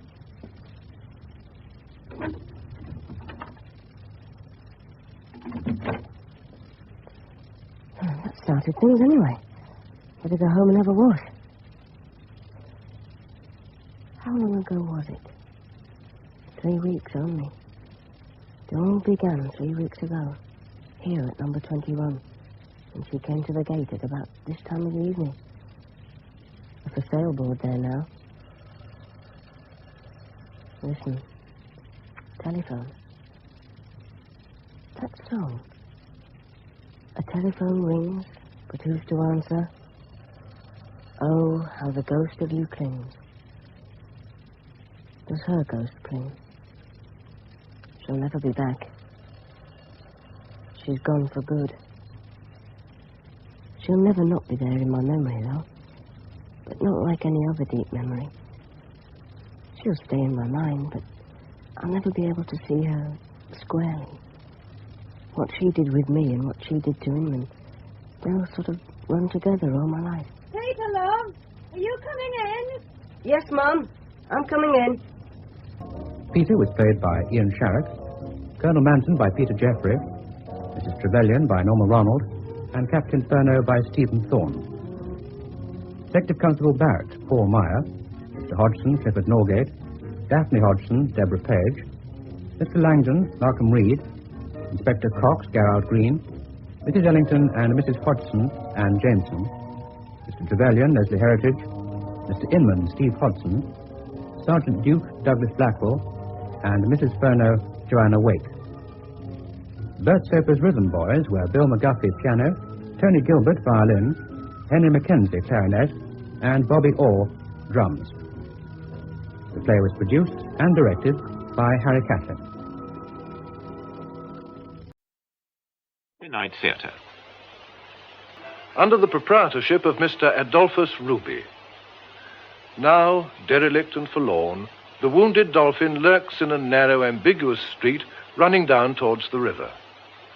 Here, on a wet and windy morning in February, came Peregrine J., director and playwright.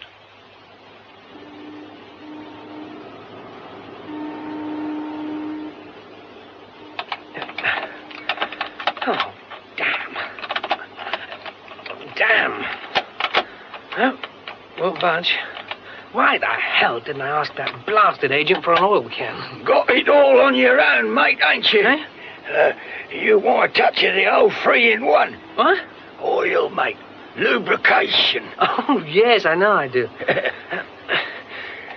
No, it's no good. I better try the stage door. Yeah, let's take a butcher's. Huh? A touch of oil. That's all you need. Shift over then. Let the dogs see the rabbit. What's the story, anyway?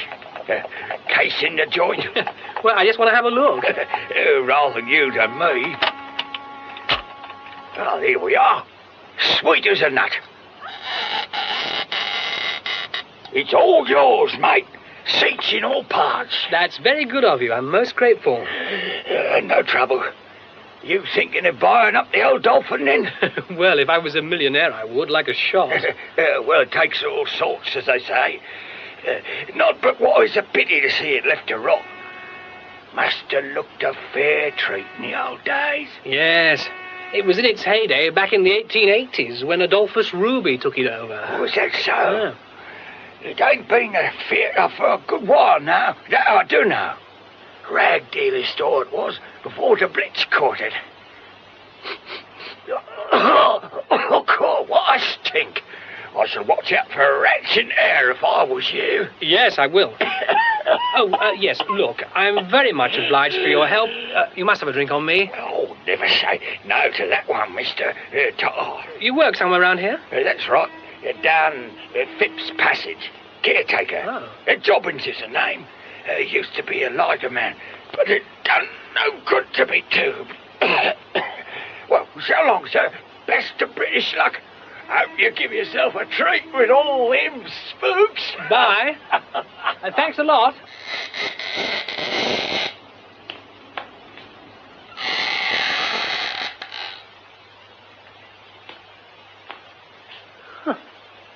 Lord, what a mess. Now, where are we? Foyer? Box office? It's bigger than I thought. Dress circle that way. To the Paris bar. Now, upstairs first or the stalls? No, the stage first. It's like the dust of ages. Not a mouse stirring. Oh, yes, there is.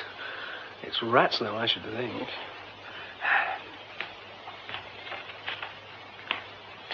Oh, God, it's filthy. Now, past door. Oh, yes. Prompt side box. And now, steps. Don't want to put my foot through.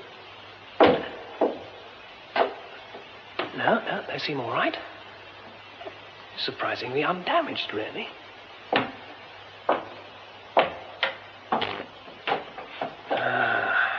How lovely it must have been. Red plush and gilt. That shaft of light plays queer tricks. Must be coming in from the roof somewhere. You can almost see the audience.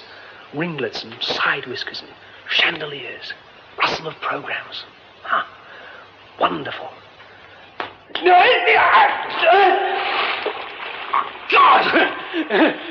Why aren't I a bloody Bond? Why can't I make my bloody arms hitch me up? God, don't let me drown. I'm up to my neck in some ghastly, unspeakable muck. Can't touch bottom. It's some sort of well. Trapped for Hamlet's ghost of the Demon King. Why did I step back? Why the hell didn't I look where I was going? What in God's name am I going to do? Would anyone hear if I yelled? That bloke with the oil can. Hello, Jobbins! Help! If I could manage an upward thing like a frog. No, it's no good. I can't hang on like this much longer. Fingers are going numb. God, I'm going to drown. I can't hang on. There is some. I say, here! Quick! Help! Come up here, will you? On stage. For God's sake, come quickly. I've fallen through the stage. I'll drown. Who are you? Well, why don't you answer? Look out. Look out for the hole. Now, look out for my hands. I've got gloves on. Don't tread on my hands. Get me out of this and say something. It doesn't need much.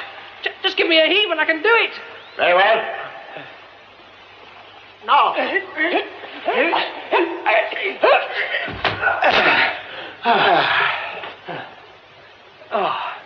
Oh, thank you. I couldn't be more grateful. God, I stink. You are Mr. Peregrine J. Yes, but the people at the estate agents told me you were here. Oh, You should have a bath and change. My car is outside. I can't get into anyone's car in this state. You're awfully kind, but... Wait a moment. No. Come to the front of the theatre. Look, sir, it's very good of you, but I live quite close, just across the river at Blackfriars. Now, if I could just have a taxi or... Morrison. Yes, sir? This gentleman has had an unfortunate accident. There is a Macintosh in the car. Oh, yes, sir, of course. I'll fetch it at once, sir. Well, if you could drop me at my flat or the Unicorn Theatre, I shall be able to manage perfectly well. I really do beg that you will allow me to come to your rescue. I mean to take you to my house and set you right. I shall be most upset, otherwise, most upset. But I'm giving you far too much trouble. Honestly, I never... I beg you to come back with me. There has been gross negligence. I am responsible. Huh? Unless you allow me to make some amends, I shall feel very guilty. Responsible? But I don't see what you... It will not take very long, I hope. I live in Curzon Street. The car will take us straight there. Here we are, sir. Thanks. Now, if you will allow me, sir. I'm afraid I'm being a most infernal nuisance. I really wish you'd just drop me off.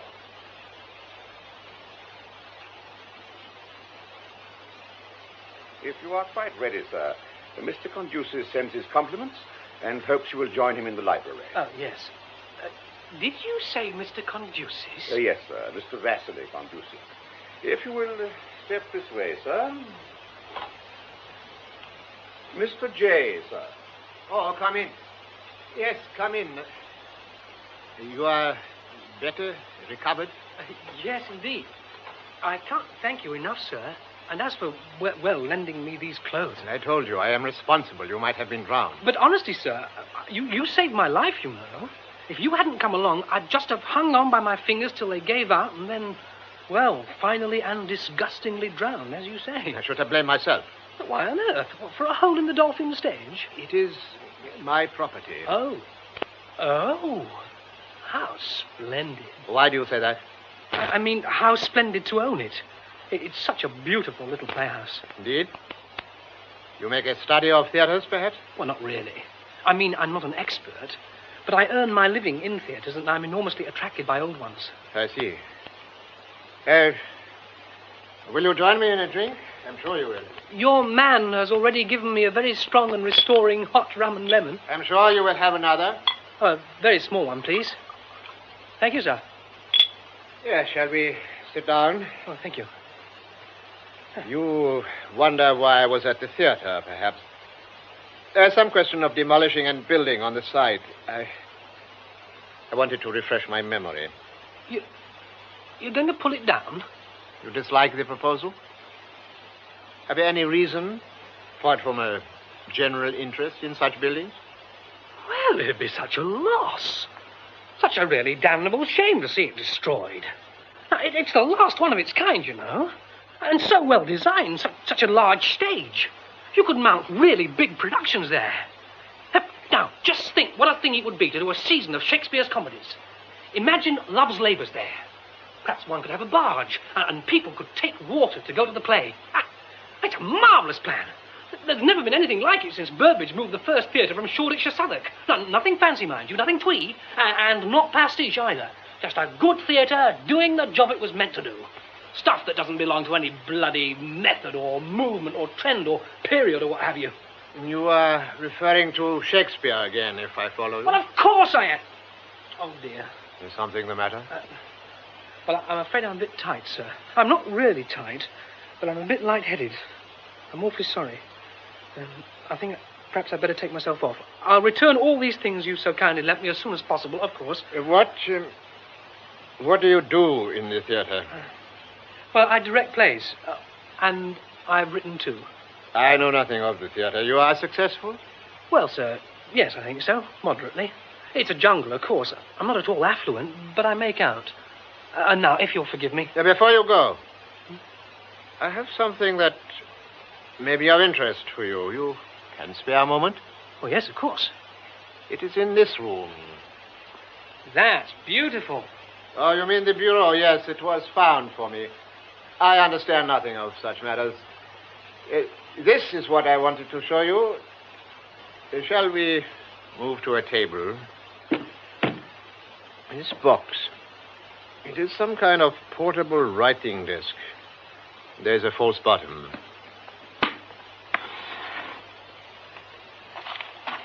Steam yacht Calliope off Villefranche. No, that is nothing, of no consequence. It is the package which may be of interest. Will you open it? Yes. It's a glove. Child's glove, surely. There are 2 papers. Will you read them? This little glove and accompanying note were given to my great-great-grandmother by her best friend, Miss or Mrs. J. Hart. My dear grandmother always insisted that it had belonged to the poet. See the mark inside gauntlet. M.E., 23rd of April, 1830. And the note? Dear God, it can't be.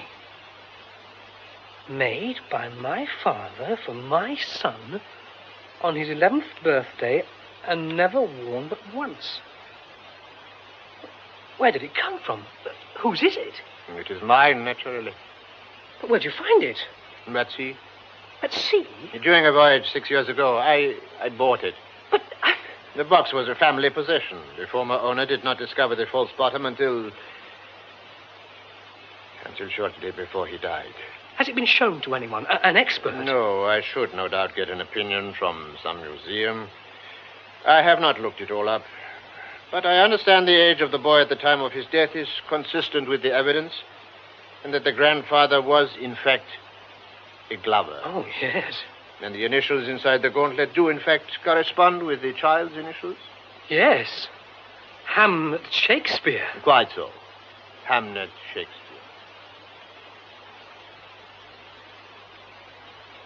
I know that. You don't need to keep on about it, Jerry. I know all the odds are against this glove being anything but a fake. I'm just telling you that with the thing lying there in front of me, I was knocked over the heat. Well, not only by that, I understand there. You were half drowned, half drunk, dressed up in a millionaire's clobber. Yeah, well, the whole thing was really most extraordinary. I almost wonder now if any of it really happened. Now, Jerry, what do you think? About the glove, I mean. You're supposed to know about costume and design. My dear Perry, it's one thing to know about theatrical tat, even quite high-class theatrical tat, but this is something else altogether. Well, let's have another look at that sketch of yours. There you are. It's rough, but I think it's accurate as far as it goes. Well, it looks okay. It's elaborate in the right way. It's tabbed, embroidered, tapering to the wrist. What about the leather? Oh, fine as fine. Yellow and soft and wrinkled and old. I can't tell you how old it looked. Well, it may be an Elizabethan or Jacobean glove, but the letter could easily be a forgery. Why? Nobody's tried to cash in on it. Well, you don't know. You don't really know anything about its history. Except that it was given to M.E.'s great-great-grandma by a Mrs. J. Hart. And Joan Hart... Nay, Shakespeare was left wearing apparel by her brother. Yeah, well, that's just the sort of detail any good faker would have mugged up. Only an expert could tell for certain. I told you, I said so. I said, wouldn't he take it to the V&A? And he gave me one of his weird looks, furtive and scared, blank. Oh, I don't know how you describe it. And shut up like a clam. Suspicious in itself. What do we know about Caduceus, anyway? Well, not much. He's an all-time high for money, isn't he? There was a piece in one of the Sunday supplements some time back about how he loathes publicity and does a garbo and leaves Mr. Gulbenkian wondering what it was that passed him. Where'd he get his pelf? I don't remember. Isn't it always oil? Oh, Mystery Midas, this thing was headed. Saw it at the dentist. And he owns the Dolphin, and he's going to pull it down and put up another waffle iron on the South Bank. Oh, you must go and look at it, Jerry. It'll slay you. Wrought iron, cherubs, caryatids, a marvellous sort of mix-up of early and mid-Victorian, designed by an angel. God, when I think what could be done with and it... this ghastly old Croesus. Doesn't bear thinking of. Shall we wait upon him and crash down on our knees before him, crying, "Oh, please, kind sir, pray spare the Dolphin"? I can tell you exactly what the reaction would be. He'd back away as if we smelt and say in that deadpan voice of his that he knew nothing of such matters. I wonder what it'd cost. What, to restore? Hundreds of thousands, you think? But you know what? What? The glove. It's given me an idea. Idea for what? A play. I don't want to discuss it. Oh, one should never discuss too soon that way abortion lies. Well, as a flatmate, Jeremy Jones, you have your points. All the same, though, now, just suppose, just for a moment, that it's a true bill. That one summer's day in Stratford in 1596, old John Shakespeare over in Henley Street made a pair of gloves for his grandson, who wore them for a day, and then... Grief filled the room up of an absent child. Yes. If they are genuine, the glove and the note, have you thought what a really tremendous thing it'd be? Yes, I know, it's frightening. The sensation, the lust for possession, the sheer naked greed. There's been murder done for less. Post. Can't be, it's the wrong time. Perhaps it's a special delivery from Mr. Conducis offering to make you a present of the Dolphin. Very funny. Well, go and see. Anyway, you're making me nervous wandering about like that. Okay. But it's only been an advert or something.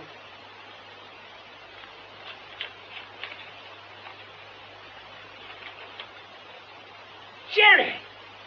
Now what, for pity's sake? Now listen to this. Now, just bloody listen. Dear sir, I am directed by Mr. V.M.G. Conducis to inform you that he has given some consideration to the future of the Dolphin Theatre, Wharfingers Lane, which he had occasion to discuss with you this morning. Mr. Conducis would be interested to have the matter examined in greater detail. He therefore suggests that you call at the offices of Consolidated Oils at 11:30 a.m. tomorrow, Wednesday, and speak to Mr. S. Greenslade, who has been fully informed of the subject in question. I am yours truly, M. Smithyman, Private Secretary to Mr. Conducis. Not true. It's true. Well, apparently, as far as it goes. You know, I've a notion he was once wrecked at sea. Who? Conducis, you don't. Oh. Who else? In his yacht. Oh, was his yacht called the Calliope? No, I rather think it was. I'm sure it sank. Hey, perhaps your falling down his dirty great well reminded the old boy or something. If you'd seen him, you wouldn't call him an old boy. He's the uncosiest human being I've ever laid eyes on. Be that as it may, you better posh yourself up and wait upon... Who is it? S. Greenslade on the stroke of 11:30. Well, I will, of course. All the same, Jerry, we mustn't make a thing about this. I simply cannot believe that it'll turn out to be anything but a very odd little interview. You appreciate, of course, Mr. J., the fact that your meeting yesterday with Mr. Conducis has led to this interview? I suppose so, yes. I don't know if you're at all informed about Mr. Conducis and his various interests. Well, no, not really. Only that he's... He's extremely wealthy and something of a recluse. Yes. Quite so. Well, Mr. J., I am instructed to make you an offer, which you may find a little surprising. Mr. Conducis is prepared to consider the rehabilitation of the Dolphin, subject, naturally, to favourable reports by an architect and the granting of planning permission. He will finance this enterprise on one condition. On one condition? That you will undertake its working management. Mr. Conducis offers you, upon terms to be arranged, the post of organising and running the theatre, planning its artistic policy, engaging the company and directing the productions. I should be glad to know what your reactions are. Well, it'd be crazy to pretend that I'm anything but astonished and delighted. Good. In that case, I will proceed with the preliminary investigations. There is one other matter.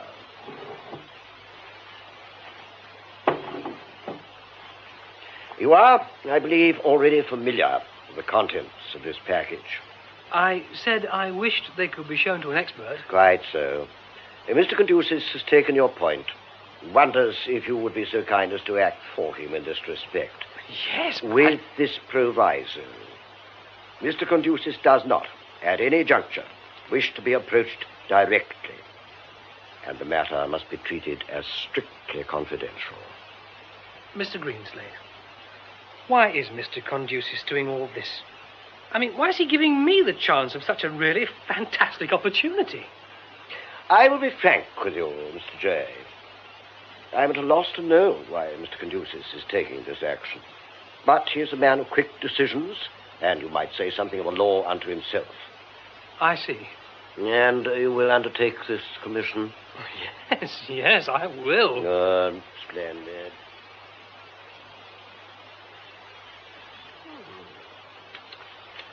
Well, they haven't laughed it out, of course. No, it really does begin to look as though... Well, anyway, it all depends now on the handwriting expert. You'll send this report to the man Greenslade? Well, yes, of course. Hey, what about opening at the Dolphin this time next year with The Glove, a new play by Peregrine Jay? Oh, gotcha. Oh, why not? Come on.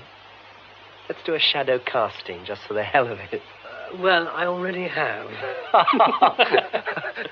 Well, give us a look. Who have you got down for Shakespeare? Well, it sticks out a mile, doesn't it? Elizabethan angry, really, isn't he? Yeah. Lonely, chancy, tricky, bright as the sun, enormously oversexed, looking like the Grafton portrait. All right. Who looks and plays like that? Marcus Knight, my God! Of course, he is the Grafton portrait. And as for fire, well, think of his Hotspur and his Harry Five and his Hamlet.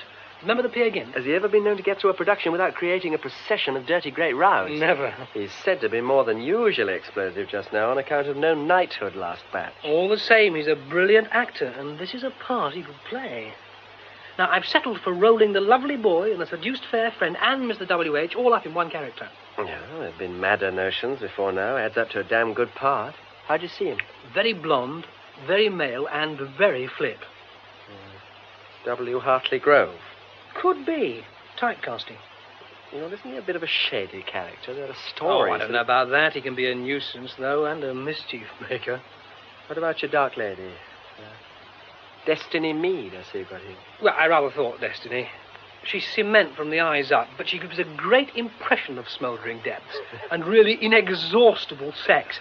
Oh, and she lives, by the way, with Marco Knight. That might or might not be handy. Anne Hathaway?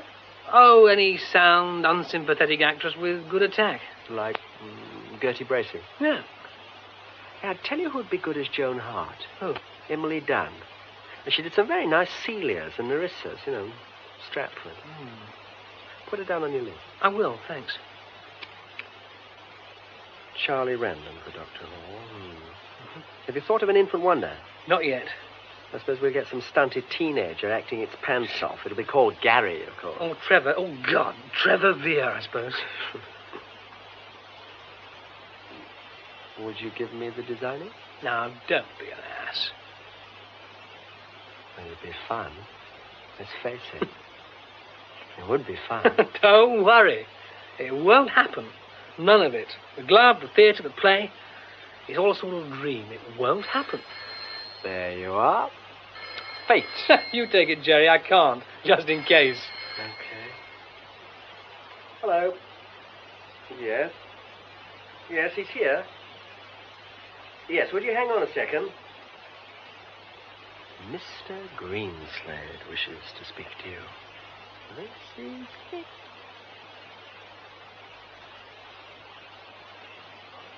All one. Put it away somewhere. I shall not look at it again. Put it away. Well, thank you. That was a great help to me. It was very well read. Perry, darling, what can we say? It's all too much, too much. My dear Peregrine, I like it. I see great possibilities. I look forward with pleasure to creating this part. I'm so glad, Marco. I think it's fabulous. And I like my Mr. W.H. I am right, aren't I, Perry? Anne Hathaway shouldn't be played unsympathetically. I mean, definitely not a bitch. She's had a raw deal, of course. I wonder what Joan Hart did with the gloves. That was Charlie. There weren't any gloves, really. Or were there, Perry? I mean, is it historical? No, I'm sorry, Lisa Love. I was talking inside the play, or, well, out of wishful thinking. Well, everybody, as you know, I'm not the first dramatist to have a bash at the man from Warwickshire, and I'm sure I won't be the last. Now, you've seen, I hope, what I've tried to do. Show the sort of combustion that built up in that unique personality. His only relief, you might say, has been his love for the boy Hamlet. And the moment when the dark lady pulls the dead child's glove on her hand is the climax of the entire action. Well, I won't elaborate now. I can only hope that we'll discover what it's all about as we work together. And I hope very much that we're all going to agree together.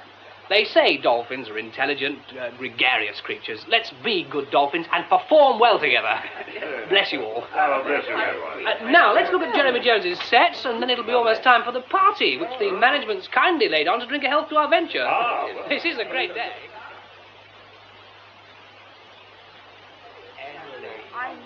How are you? Got some champagne? Yes, thanks. Oh, it's a wonderful play, Perry. I can't get over my luck being in it.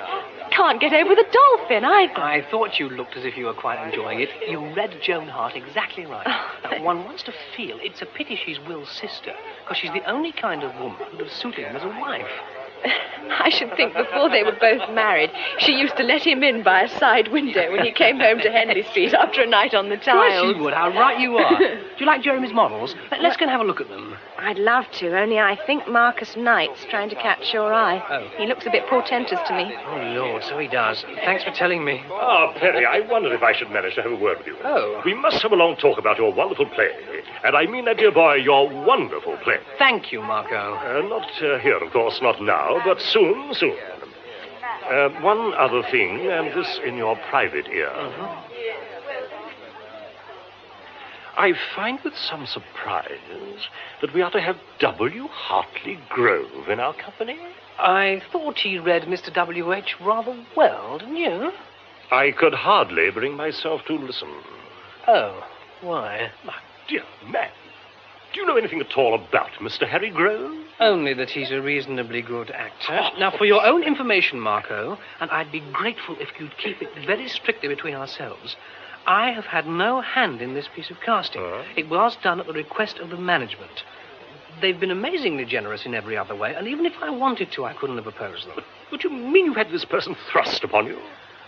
If you like to put it that way. You should have refused. I had no valid reason. I do beg you, Marco, not to raise a rumpus at the outset. You think I'm unreasonable? Allow me to tell you, Perry. I don't want to listen to any gossip, Marco. Gossip? My God.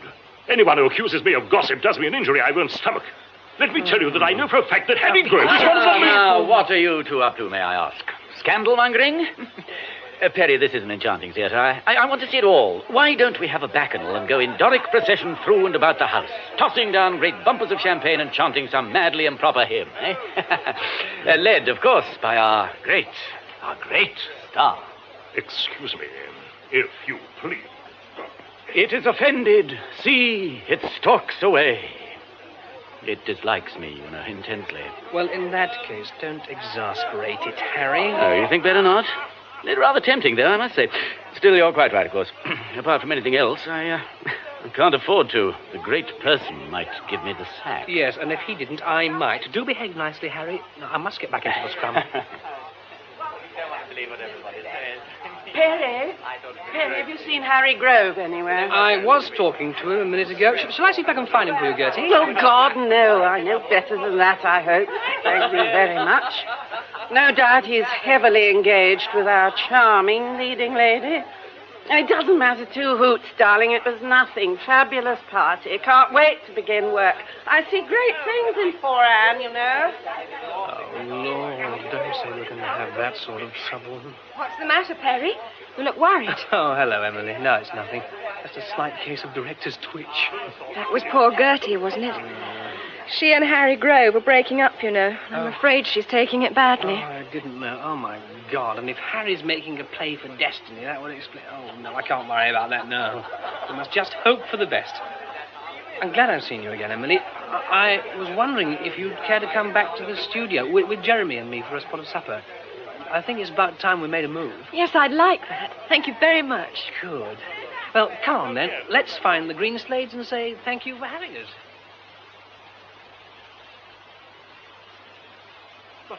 This comes hopping up the lane. Hopping? Where? Oh, I see. A lady dressed for riding. Oh, she's lame, Master Will. She's hurt. She can't put her foot to the ground. She makes a grace of her ungainliness. There's a stain across her face, and on her bosom, a raven's feather in a valley of snow. Maya, on her habit, too. She must have fallen. She's coming in at the gate. Great God in heaven! How long must this endure? What in the name of all the suffering clans of martyrdom am I expected to do? Look, my author, my producer, my art all tell me that here is a great moment. I should be fed, by heaven, fed. My whole being should be lacerated, and so by God it is. But by what? A drivelling, piping peahen. What sort of an actress are you, dear? Are you a woman, dear? Has nobody ever slighted you, deserted you? Have you no conception of the gnawing serpent that ravages a woman scorned? Who's that? Who is it? I demand to know. Oh, dear. The King Dolphin in a rage. How very entertaining. Harry, you're supposed to be a professional actor. You're behaving disgracefully. Now, I must ask you to apologize to the company. To the whole company? Or just to Gertie for laughing about her not being a woman scorned? Oh, this is a deliberate insult. I won't stand for it.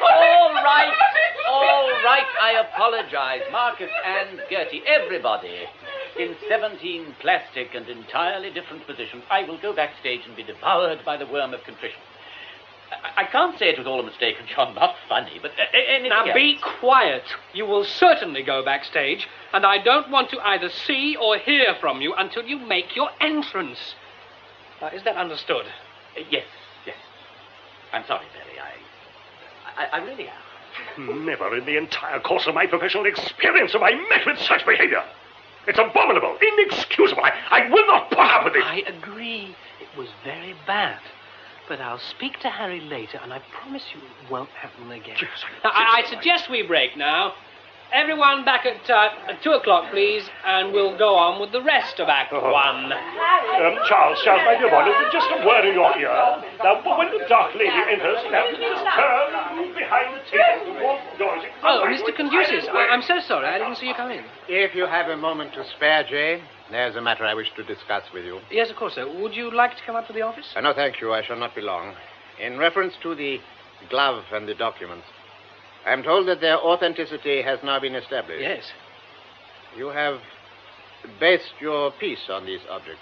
Yes, I have. I've been going into the matter of promotion, and it occurs to me that the story might be released to coincide with the opening of the theater. Well, that would certainly be the most wonderful publicity for us. We might also arrange to display the glove, suitably protected, in the foyer. I am taking advice on the question of security from an acquaintance at Scotland Yard, Superintendent Allen. Oh, yes, well, of course.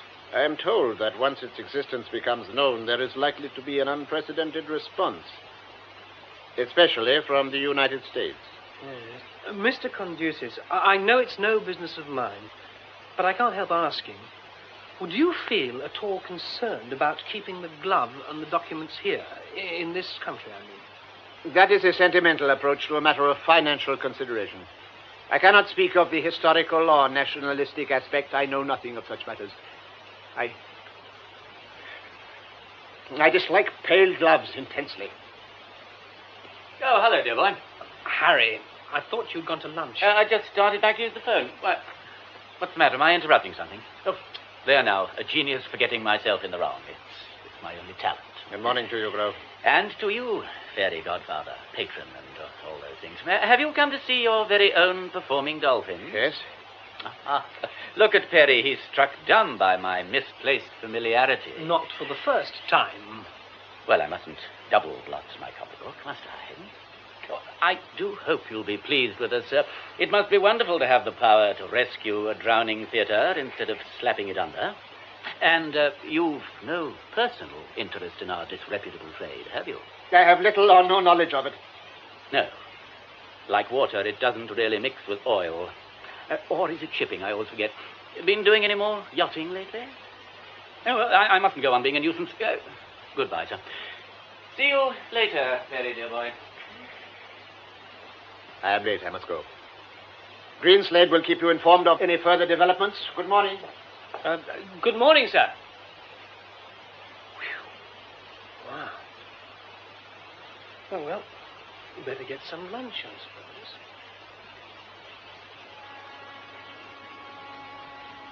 Hello, Governor. Oh, hello, Jobbins. Well, it looks a treat, doesn't it? Lovely. Different from what it was when you took the plunge. It does indeed. Hey, You wouldn't be looking for a watchman, I suppose. Now she's near ready, like, day or night, any time. Well, I expect we shall want someone, especially now we, Why? Do you know of a good man? Well, self-praise is no recommendation is what they say, innit? What, do you mean you take it on? Yes, that was the idea, Governor. Down a passage in our place, it's too damp for me tube, see? Oh, something chronic. I've got good references. There's plenty to speak up for me. Well, how's it strike you? With a sickening start or favourably? Well, favourably, I think. Look, why not go round and see our business manager, Mr. Morris? Tell him I sent you. Oh, I'll do that. Thanks, Gov. Thanks a lot.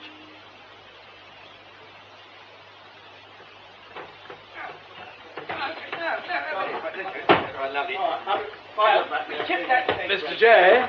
Yes? Oh, can I help? I'm sorry, I don't think I know. Superintendent Allen, I was asked to come and check up on your security arrangements. Oh, yes, of course. I'm so sorry if you've been left hanging about. With the opening tonight, we're rather at 6s and 7s, as you can see. Well, that's perfectly all right. Don't worry about me. I'll just wander along and have a look, if I may. Oh, I'll show you. It's up here. The safe's been let into the wall on the half landing just below the circle foyer. What a beautiful little theatre this is. What a marvellous job of restoration you've done. Yes, it's all something in the nature of a dream come true for me. I should rather think it must be. Oh, now, here we are. There's a plate glass window, as you can see, with sliding steel panels behind it. The actual door of the safe's on the other side of the wall in the back of the circle. I see, yes. Well, it's a good safe. All the same, when the steel panels are open, you could have a smash and grab. What about guards and so on? Oh, we're employing a full-time watchman, a man called Jobbins. He'll be on duty here on the landing from 4 till midnight when his relief comes in. Oh, and Jobbins will sleep on the premises. There's a burglar alarm, too, of course, which works from the box office. You should be all right, then. How does the lighting work? There's a switch inside the safe which works the steel panels. The light comes on automatically when the panels are slid back. It ought to look very effective. I gather the treasure's being delivered from the museum this morning. Yes, it should be here any minute now. Well, I'll wait, if I may, and see it safely stowed. I'd be glad if you would. You know, this is quite a surprise to me, the display, I mean. I quite thought Mr. Conducis would take it all back into his iron bosom and lock it away in his Louis the something bureau. And that would be the last we should ever see of Hamlet Shakespeare's glove. I think I know what you mean. I can't begin to describe what an extraordinary man he is. I have met Mr. Conducis. Do you think him at all dotty? Or sinister? Or is he just plutocratic? Well, I was quite unable to classify him, but I'm bound to say I was uncharmed. Well, when I asked him where he found the treasure, he said at sea. Or just that, at sea. Sounded so odd. Not in the yacht Calliope, by any chance? The yacht Calliope? Wait a minute. What is there about the yacht Calliope? Well, it was his private yacht. It was run down and split in two in a fog off Cape St. Vincent. Oh, now I remember. Good Lord. Upstairs looking at the safe, I think. I think the treasure's arrived. Oh, I better go out and see. I'll wait for you here. Hello. Where did you spring from? Do you mind? That's my business. Who are you staring at, if it's not a rude question? At you. Know me again, won't you? I do happen to be a member of the company. Trevor Vere. Where's Superintendent Allen? Here. Oh, beg pardon, I'm sure. You must be the bogey from the yard. What could I have been thinking of? Manners. Superintendent, this is our manager, Mr. Winter Morris, and Jeremy Jones, who's designed the sets and the costumes for the show. How do you do? Nice to meet you. Shall I go and put the glove in?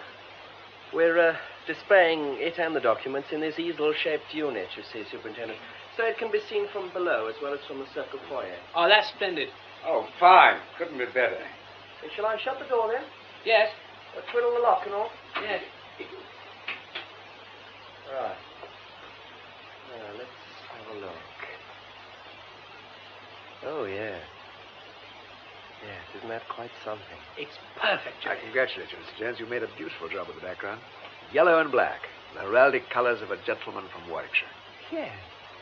I reckon any old duff could crack that Peter with his eyes shut. Now, what are you doing here, Trevor? You're not called. Just looked in for my mail, Mr. J. You're not needed now. Much better go home and rest before tonight. Yes, Mr. J. I wanted to wish you and the play and everybody the most fabulous luck. Thank you. The time for that is later. Off you go. Yes, Mr. J. Dear little mannequin. Dave, the presser here for shots of the glove with Desi and Marco. Suppose it won't be too easy with the things so high up. Well, should we have them down again? I hope somebody knows how to work the safe. I've locked it, you may remember. Don't worry, I know. Actually, the great man himself suggested the type of code. It's all done on a word, you see. You think a word of 5 letters, and each letter stands for a figure. Mr. Conducis thought the most appropriate word would be... Mr. Morris? Tell me, how long has this safe been in position? Well, 3 or 4 days. Why? Have you discussed the lock mechanism with your colleagues? Well, vaguely, you know, only vaguely. Don't you think it would be a good idea if you kept your 5-letter word to yourself? Yes, but I mean, we're all... It's a normal practice, you know, just to persuade you. Is the combination one of these? Good Lord. If I were you, I'd get a less obvious code word and a new combination and keep them strictly under your Elizabethan bonnet. I very seriously advise you to do that. Well, that's that. Greenslade, as usual, breaks the news. What? The decision. Conducis is going to sell the glove to an American collector. Oh, no. What? For heaven's sake, he's lousy with money. He's got so much it can't have any meaning anymore. Why can't he give it away? Let him give William Shakespeare's handwriting and Hamlet Shakespeare's glove to Stratford or the V&A. Let him give them to the nation. Let him do this, let him do that. He'll do exactly what he wants to do. You have to see him, Perry. I mean, after all, he's got a good thing out of you and the Dolphin. Capacity business for 6 months, booked out weeks ahead, massive prestige, a lot. And the company of Kilkenny cats as far as good relations are concerned. Destiny waltzing over to Harry Grove and Gertie and Marco reacting like fury. You're all right. You got a strong thing going with Emily. I don't see what you got to worry about. You've got to wade into Conducis. I can't? Why not, for heaven's sake? Oh, Jerry, I've told you, he gives me the willies. I just can't go hat in hand asking him for anything. I know how you feel about the treasure and keeping it here and everything, and I agree with you. Then do something about it. Oh, it wouldn't be any good. I did try when he came from the Dolphin and got slapped right down for my trouble. I won't do it again. Well, if you want, I will. Oh, you wouldn't get to first I'll base. stage a sit-down on his doorstep. Oh, will you carry a banner? If necessary, I'll carry a sledgehammer. Oh, for heaven's sakes. That's a damn silly way to talk, and you know it. Well, look, I may have been a trifle hasty. I do sympathize, I'm not really contemplating a sit-in. In fact, on the whole, I believe it would be superfluous. Now, look... No, it's all right. Let's think no more about it. All right, if you say so. I may as well mention that the things are to be removed on Monday and replaced by a blown-up photograph. Where are they going? To Greenslade's office for the time being. Apparently the customer's hell-bent on getting them. Well, really, I just do not understand you. Good night, Marco. Gertie. I should go out to the front. There's a lot of puddles by the stage door. Well, I'll go on then and fetch it if you really want me to, Desi. Oh, yes, do, darling. Don't be too long, though. I won't. See you later then, Angel. Good night, Perry. Good night, Harry. Hello. Didn't know you were still here. I was waiting for you. Emmy, would you come and have supper at that new bistro in Morfingers Lane? Oh, that'd be lovely. Marvellous. Stopped raining, I think. Anyway, it's no distance. I always think an empty theatre feels so strange. As if it had a life of its own. You can almost imagine it breathes. What was that? It sounded like a seat flapping up. Yes, it did rather. Hasn't everybody gone? I'd have thought so. Wait here a moment. Where are you going? Not far, just to have a look. All right. Hello? Anybody there? Jobbins! Oh, there you come. Anything up? I heard a seat flap in front. Oh, did you now? Good Lord, are you going to the Dogs or Brighton races or what? What's your brown bowler? Pardon the dishy bill. Present this here coat wasn't very welcome. Gets chilly between now and the witching hour when my relief comes in. Now, what's this about a seat? Well, I heard something. It sounded like a seat. Now then, come on out of it. Well, come on, you heard. What goes on? It's all right, love. Won't be long. What does go on? You sound as if you're used to this. Which I am. It's that perishing child wonder. That's what it is. He'd done it before and he'd do it again. And once too often. Done what? I hangs about. His mum plays a steel guitar in a cave, see, just across the river. She knocks off at 11 and her heart's delight sallies forth to greet her. He feels in the time hanging around the theatre, trying to make out he's a robber or a spectrum. Isn't it marvellous? I'll get that little so-and-so. Oh, you never catch him, Gub. He'd be halfway up the lane by now and going strong. His mum meets him at the top. When she's sober, that is. I'll have the hide off him on Monday. All right, Jobbins. I'll see you're not pestered again. And anyway, as far as the treasure's concerned, this is your last watch. That's right, sir. Positively the last appearance in this epoch-making run.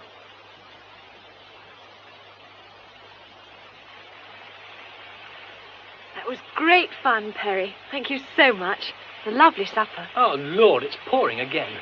We'll never get a taxi in this. Well, it may not last. I tell you what, I've got a brolly and a Mac in the office. Let's run down the hill, get Jobbins up and collect them. All right. Come on, then. Mind you don't slip.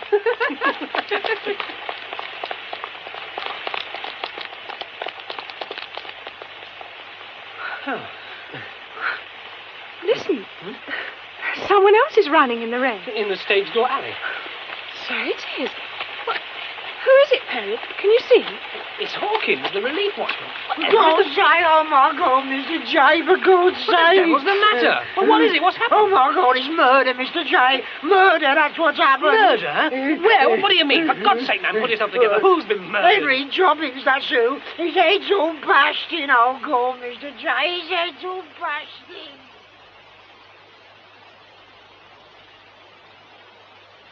Emily, where are you? Yes. All right, I'm here. Oh. This is a horrible business, Emmy. I heard what you said on the phone. The police will be here almost at once. Is it murder? I can't be sure. It was one of those bronze dolphins, you know, on the pedestals in the circle foyer. It had been overturned and cracked his head open like an egg. We must be calm and collected. All the things people like us are supposed not to be. Yes, that's right. Well, so we will. Yes. Oh, I ought to ring Greenslade. He ought to be told. I should wait till the police get here. Yes. Listen. What is it? I don't know. But there's something down there in the centre aisle. I must go and look. Be careful, Perry. Yes, all right. You stay here.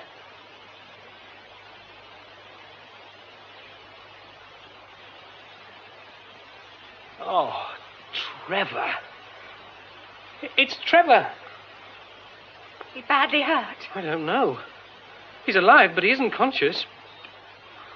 What shall we do? Ring the yard again? An ambulance or what? Don't move him. I'll ring for an ambulance.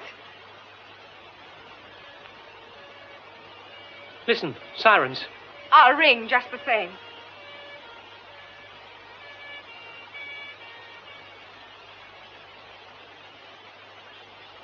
Now then, Mr. J, I'll just take a look at this body. Sergeant, may I go back to the boy? Well, in case he comes to and he's frightened. I know him. Yes, good idea, Miss... Dunn. Emily Dunn. Miss Dunn. Members of the company here, are you? Yes, we were at the new restaurant in Wharfingers Lane and came back to shelter from the rain. I see. Right then, Miss Dunn. You wait in there with the boy. Oh, and tell the ambulance men all you can, will you? Yes. Now, Mr. J. Yes, I'll show you. If you don't mind, I won't look. It's terrible. I'm sorry to balk. This way. What, up the stairs? Now, don't trouble to come up again, Mr. J. The less traffic in here, the better we like it. Yes, of course, I forgot. If you'll just stay here. Yes, thank you.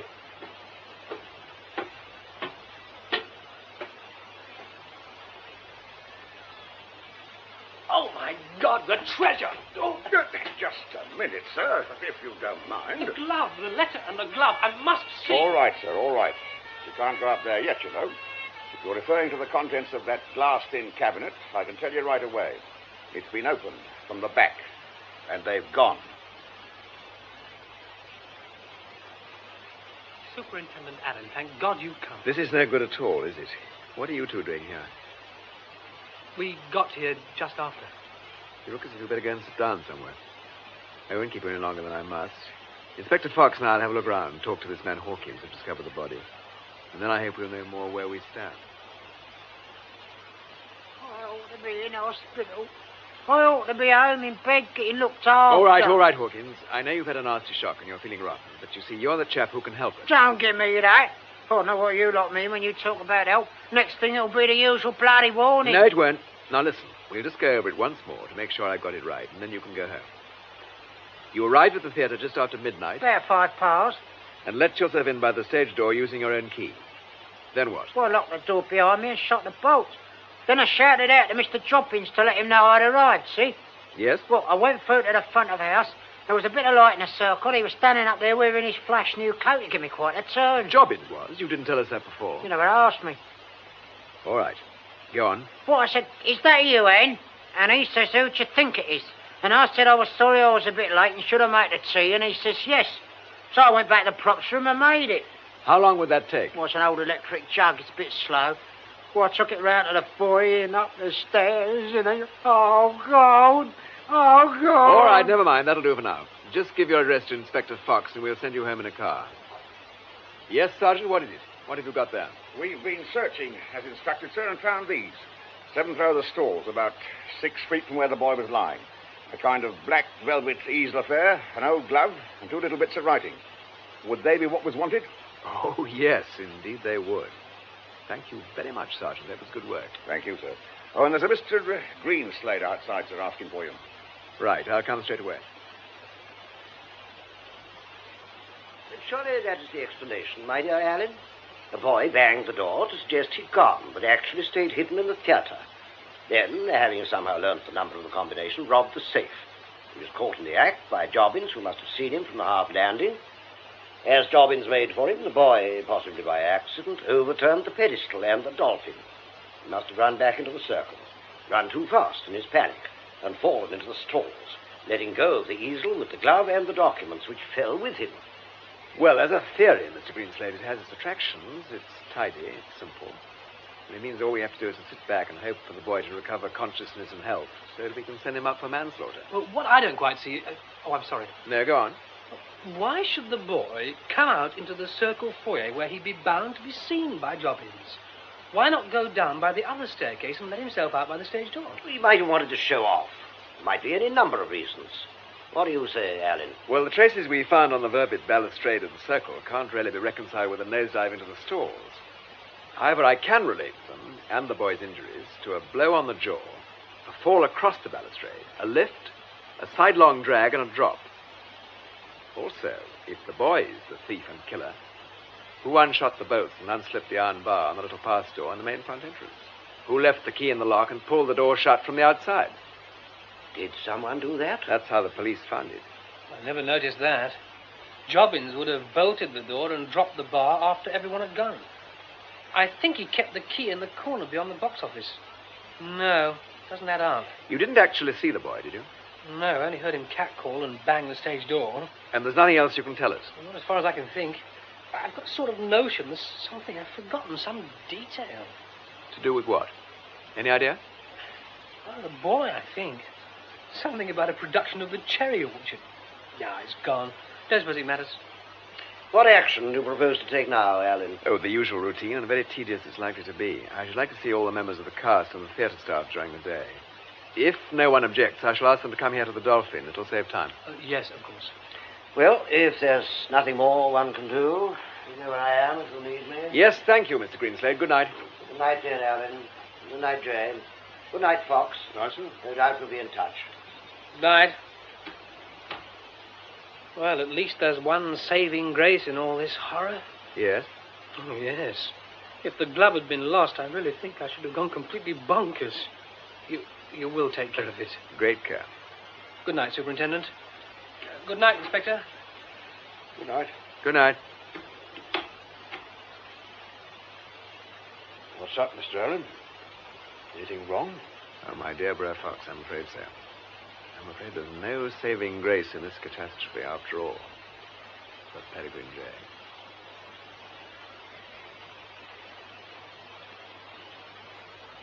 Now, Miss Bracey, I think that you and Mr. Knight left the theatre together. Yes. And you went out together through the front door. No. Mr. Knight was calling on the management. I looked into the office on a matter of business. To see Mr. Morris? Yes. Marco, Mr. Knight and I had a drink together and left about 10 minutes later. Jobbins came after us, and I heard him drop the bar across and shoot the bolts. My God. Yes? The burglar alarm. He had switched it on when he locked up. Why didn't it work? Because someone had switched it off. Oh. And you went home in your car, Miss Bracey, which was parked in the bomb site next to the theatre. Yes. Did you notice any other cars belonging to the company still parked there? Oh, well, yes, I saw your car, Marcus. Charlie'd gone, I think. Any others? Miss Meads, for instance? Oh, that. Yes, indeed. Drawn up in glossy state under the portico. Destiny uses a higher service, don't you, love? Any other cars, Miss Bracey? Mr. Morrissey? It was there, parked at the back and rather in the dark. I understand that Miss Dunn and Mr. J didn't have cars at the theatre. Oh, I haven't got one anyway. I left mine at home. Where it remained, unless Mr. Jones took it out? Which I didn't. I was at home working all evening. Alone? Entirely. So that leaves only Mr. Grove. Did you notice Mr. Grove's car in the bomb site, Miss Bracey? Oh, yes. I saw that one. You know it quite well? Know it? Yes, I know it. Or you may say I used to. You don't think well, perhaps, Miss Grove's car. There's nothing the matter with the car. Darling, what an infallible ear you have for inflection. Did you go to Raleigh? This is the wrong occasion, in my opinion, for mistimed comedy. Of course, I do so agree. But when is the right occasion? Shall we press on? I'm sure you all see the point of this car business. Well, Yes, Miss Mead? I didn't mean to interrupt. Only I don't quite understand. What don't you understand, Miss Mead? Well, it's just that everybody's saying that Trevor, who is rather a horrid little boy, stole the treasure and killed poor Jobbins. So one wonders why it should matter so much when we all left last night. It's a little early yet to reach a hard and fast conclusion, you know. However, I think we have now established that Mr. Random left first by the stage door. Miss Bracey, followed by Mr. Knight and Mr. Morris through the front entrance. Then Mr. Grove, Miss Mead, and a party of friends. And finally Mr. J and Miss Dunn, all by the stage door. Now, did any of you, at any time after the fall of the curtain, see or speak to Trevor Vere? I did, of course. He dressed with me. Did he ever talk about the treasure, Mr. Random? Oh, well, yes. He flaunts away about how, any fool could guess the combination. Hinting that he had, in fact, guessed it? Yes. And did he tell you what it was? He did not. If he had, I shouldn't have paid any attention. Don't believe for a moment that he knew it. I seem to remember that I advised Mr. Morris to make the five-letter key group rather less predictable. Was it ever changed? Well, no, I was going to, but then when we knew the things would have been taken away, I'm afraid I never quite got round to it. But I imagine you must all at some time have speculated about the keyword or discussed it. Well, of course we discussed it. Everyone thought the five-letter word must be glove. But as far as I could see, that didn't get one any nearer to a five-figure number. Oh, darling Desi, I do adore you. Better than life itself. Yes, well, you all thought that glove was the likely word, and so indeed it was. Did anyone arrive at the combination itself? Yes, Mr. Random? Well, actually, I've always been rather interested in codes. I have to do a lot of waiting about in my dressing room, and I thought I'd try to work it out. And you got, from the word glove? 49696, or alternatively 42596, which seemed more likely. But of course, there are a number of variants in this type of code. I may have been all wrong. Tell me, are you and the boy in the same scenes? Yes, and I didn't leave any notes about that Trevor could have read. Did you tell anyone of your solution? No, I did not. I discussed it with nobody. I need hardly point out that if I'd tried to steal the treasure, I wouldn't have told you all this. But I am quite certain Trevor didn't know the combination, and consequently that he did not open the safe or kill Henry Jobbins. I suppose you realize the implications of what you're saying, Charles.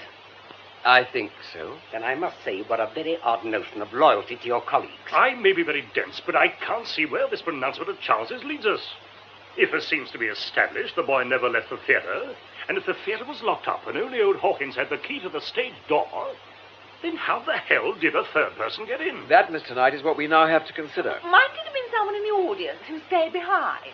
You know, lurk. The ushers, the commissionaire, Jobbins, and the ASM did a thorough search, front and back, of every performance. Well, I think we've gone as far as we usefully can in joint discussion. Mr. J, I expect you want to make your arrangements with the company. Oh, may I? Thank you. There'll be a rehearsal for Trevor's understudy tomorrow morning, chaps. Sorry. Everyone concerned. I wondered if I could have a word with you, Mr. Allen, about the matter in hand. Yes, of course. Shall we go into the office? Now, Mr. Grove, what can we do for you? Well, it's just that I've remembered something. It may not be important, but it's rumored that when Jobbins was found, he was wearing a light overcoat. Yes? Was it a rather large brown and white check? It was. Loudish, one might say? One might indeed. Yes, well, I gave him that coat on Friday evening. Your name is still on the inside pocket tag. The wind, to coin a phrase, has departed from my sails. I'm sorry, Mr. Allen. Exit actor looking crestfallen. No, wait a bit. Huh? Did anyone know about this? Well, I suppose the man Hawkins did, but I asked Jobbins not to say anything. Everybody had been most amusing about that coat. In an okay, hearty, public school sort of way, you know. I was beginning to find the comedy line a trifle irksome. By the way, I gather you went to a party at Miss Mead's flat in Chelsea last night. Yes, that's right, but she'd commanded me to fetch my guitar, and I let off home to Canonbury first to get it. Did you arrive in Chelsea before or after Miss Mead and her other guests? Almost a dead heat. I was parking as they arrived. They'd been to the little joint in Wolfing Hills Lane, I understand. Did anyone see or hear you at your own flat in Canonbury? The man in the flat upstairs may have heard me. He complains that I wake him every night. Oh, the phone rang while I was in the loo. Wrong number. That would have been soon after 11. To get back to your overcoat for a moment, you're sure nobody else knew that you'd given it to Jobbins? Well, yes, pretty sure. Jobbins was pleased as punch, poor old donkey. You liked him, didn't you? He was a good bloke. We used to have a pint at the pub sometimes, and he'd talk about his days on the river. Oddly enough, I think he quite liked me. Why should that be so odd? Oh, I'm hideously unpopular, you know. I have a talent for rousing extremes of antipathy. Even Mr. Conducius, although he feels obliged to be helpful, quite hates my guts, I assure you. You've seen him lately? Friday afternoon. Really? Yes. Yeah, I call on him from time to time as a matter of duty. After all, he got me this job. Did I mention that we're distantly related? No, you didn't. No. I don't mention it very much. Even I draw the line somewhere. I asked you to come in, Mr. Jones, because I think that you may have something to tell us about the glove which was taken from the safe last night. Yes. Yes, all right. I know what you're going to say, but I swear it's got nothing to do with Jobbins or the boy. Well, that, of course, is our chief concern at the moment. What's up? What's going on? Here. Who's been manhandling Hamlet's glove? It's not Hamlet's glove. It's a bloody good fake. What? I ought to know. I did it. Oh, Jerry, you fool. You unutterable idiot. You want to tell us about it, Mr. Jones? Yes. Yes, I'd better. Well, it began when I was making the property gloves. I turned out a mass of tat looking for material, and I came across this glove. It's genuine as far as the age goes. It's a small woman's hand, but the embroidery was quite different. I don't know, I suppose I got sort of besotted about it. I got a maggot about historic treasures going out of their native setting, and there was a lot of talk about Conducius planning to sell to an American collector. What did you intend to do with your copy ultimately? I don't know. I thought I might do a sort of leg pull. The day the real glove was delivered here, I had my fake with me, and I thought I'd try it out, see if anyone could tell the difference. It was quite easy. Making the switch, I mean. Very quaint. You ought to go into business with Harry Grove. Well, then I heard all that chat about the safe and the code, and I thought, this is terrifying. It's asking for trouble. So absolutely on the spur of the moment, I decided not to tell. I decided to leave the copy on show and take charge of the original. It's in a safe deposit. It's very carefully packed. It's all right, I promise you. So now I suppose I understand your extraordinary behavior last Friday. You must have gone raving bloody mad. All right. You needn't tell me what I've done. The glove. Virtually. There's no virtually about it. That is precisely what you've done. Do I understand that you then decided to keep the real glove and let the collector spend a fortune on a fake? I don't know. Well, if this thing hadn't happened, I don't know now what I'd have done. I expect I'd have changed them around again when the transfer was made. I expect I would. I just do not know. What else could you have done? Hoarded the real glove for the rest of your life? Or did you mean to flog it on the freak black market? Do you know there is such a market? Yes, I do. Oh, for God's sake, Jerry, shut up. No, I won't. Why should I? I'm not the only one who knows about Mrs. Constantia Guzman. Mrs. Constantia Guzman. She's a slightly mad millionairess with a flair for antiquities. Yes? Well, according to Harry Grove, Mrs. Guzman, who was over 50, ugly as sin and terrifying, fell madly in love with Marco Knight when he was in New York about 3 years ago. Go on. Well, apparently she keeps a collection of objets d'art, all of them hot as hell, just to gloat over in secret, and she showed them to Marco as a sort of woo. Marco got on quite well with Harry in those days, and he told him all about it one evening when he'd had a few drinks. Has anyone else in the company heard about this? Well, most of them, I should think. It's one of Harry's best stories. I see. Well, Mr. Jones, you'll be required to go to your safe deposit with 2 police officers and hand the glove over to them. You will then be asked to sign a full statement about your remarkable goings-on. Whether a charge will be laid, I can't at the moment tell you. Yes. All right. Just wait a moment, will you, Jay? Fox, lay that on, please. Yes, Mr. Allen. If you'll come with me, Mr. Jones. I gather that young boob is a friend of yours. Yes. Well, if it's any comfort to you, I believe his story. I do not think that he robbed the safe last night or that he killed Jobbins. Now, have you any idea who the American customer for the treasure is? No. Not Mrs. Constantia Guzman, by any chance? I don't know. Mr. Conducius may not even know her. I think he does. She was one of his guests on the Calliope at the time of the disaster. One other thing. Do you happen to know what the obligation is that Grove appears to have laid upon Conducius? Not a notion. Can you tell me anything about his background? Grove's, I mean. Not much. He refers to himself as an old Borstalian. Don't for a moment suppose it's true.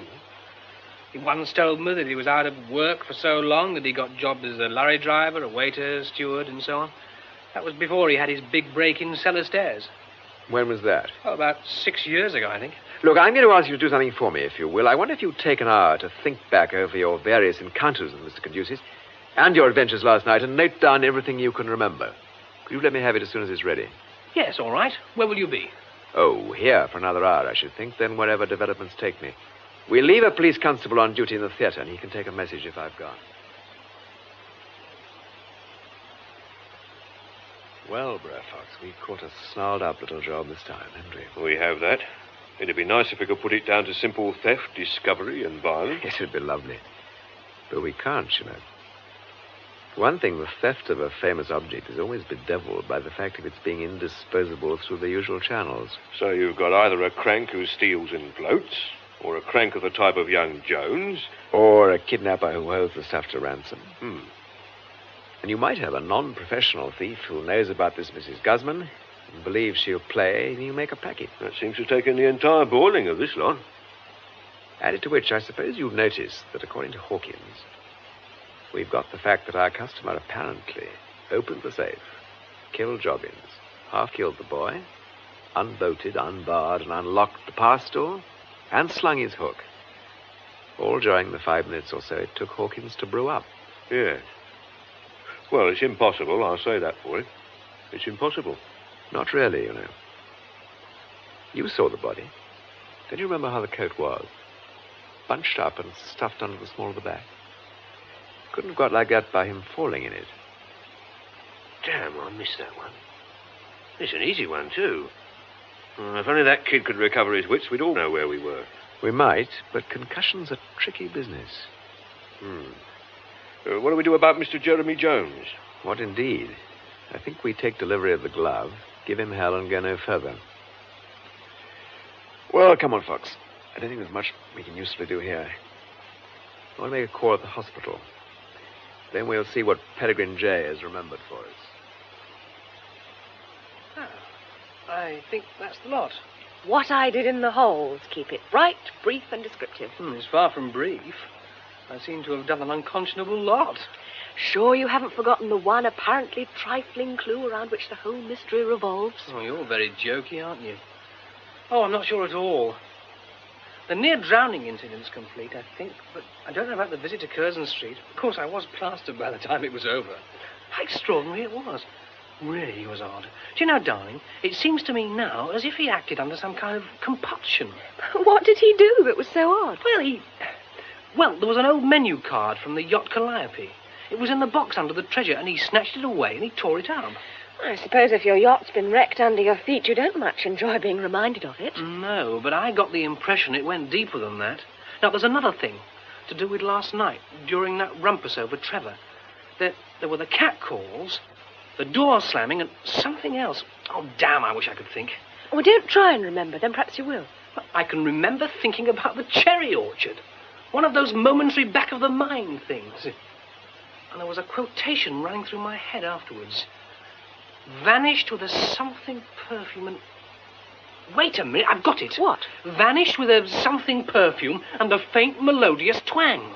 Just before the cat calls, there was a twanging noise. Oh, well, it's a relief to have remembered. Anyway, I'll put it in. Then we'd better ring up the theatre and find out where Alan's got to.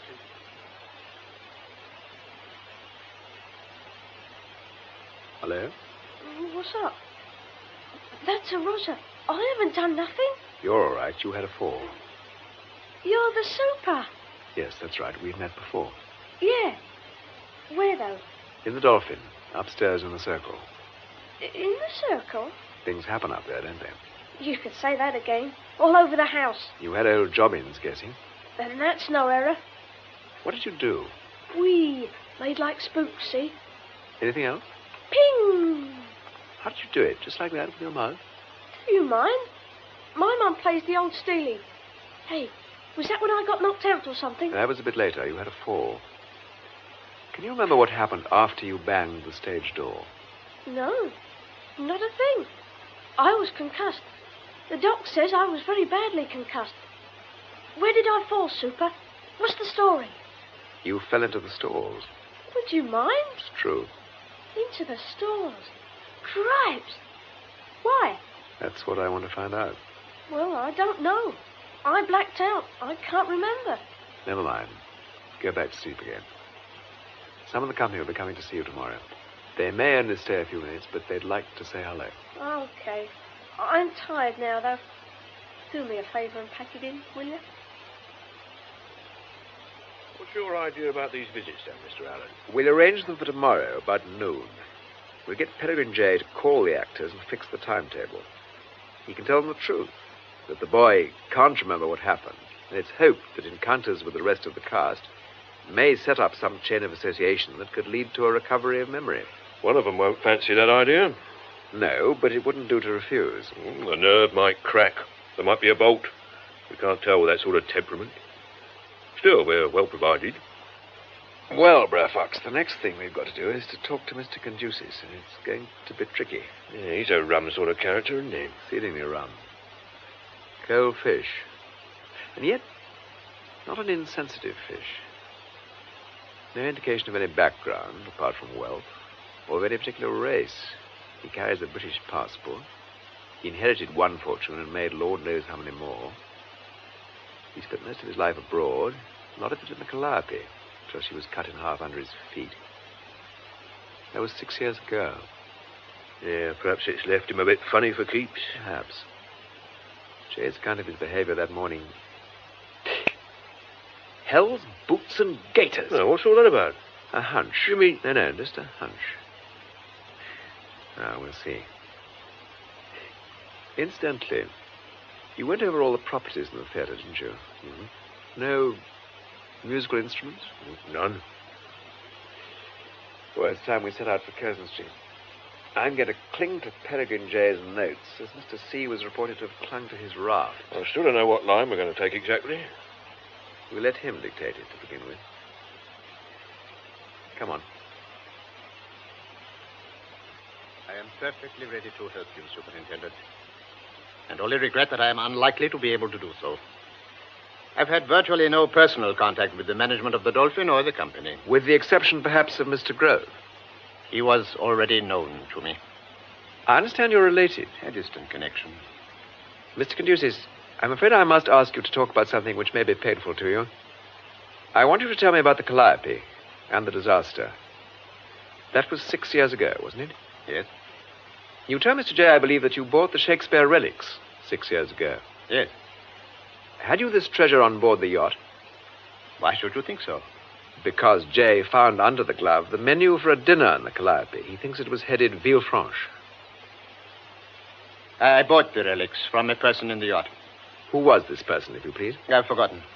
Forgotten? The name. He was a member of the ship's complement. He asked to see me and showed me the little writing desk. I understand it had been given him by the proprietors of some lodging house. I thought the contents certainly worthless, but I gave him what he asked for them. Which was? £30. What became of this man? He drowned. How did it come about that the desk and its contents were saved? I had it on deck. I'd shown it as a matter of curiosity to some of my guests. Did Mrs. Constantia Guzman see it, perhaps? Perhaps. Was she interested? She is a collector. Did she make an offer? She did. I was not inclined to sell. Why do you dislike pale gloves, Mr. Caduceus? I've no idea what you mean. You told Peregrine J. that you dislike them. If a personal prejudice, I cannot account for it. Mr. Caduceus, are you ill? No. You insist on questioning me about an episode which distressed me, which was painful, tragic. I would avoid it if I could. I'm afraid I must go further. Will you tell me exactly what happened at the moment of the disaster?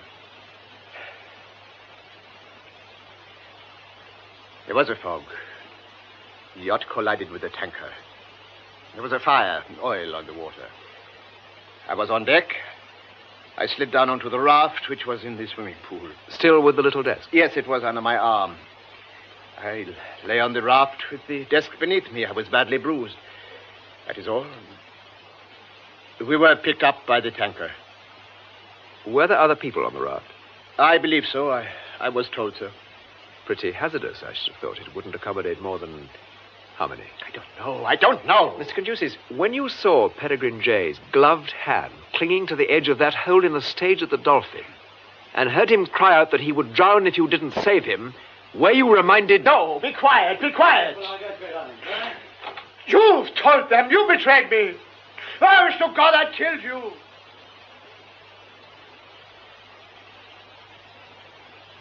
This is infamous. I absolutely refuse to take part in a dangerous and unwarranted experiment. I am an artist. Isn't he superb? Honestly, you have to hand it to him. Oh, hello, Mr. Allen. Is it true that this is a sort of identification parade? You could put it like that, I suppose. But do you mean that this unfortunate but nauseating little boy may suddenly point his finger at one of us and enunciate in ringing tones, "It all comes back to me. He done it"? That roughly is the idea. Then I freely confess it terrifies me. Well, come inside and get it over. All right. As long as you know that he's quite capable of putting on a false show of recovery, smartly followed by a still falser accusation, especially in my case, when he knows it would draw loud cheers and much laughter from all hands and the cook. We'll have to risk it. In you go. Well, he looks as if he was quite a nice little boy, didn't he? You'd say butter wouldn't melt, huh? Is he really asleep, or is it an act? He's dozing. If you just lean over him, he'll wake. It seems a damn shame, I must say. All the same, I'll ask you to do it, if you will. There's a bruise on the cheek which mystifies us. Have a look, see if you've any ideas. His hair's fallen across it. Move it back and have a look.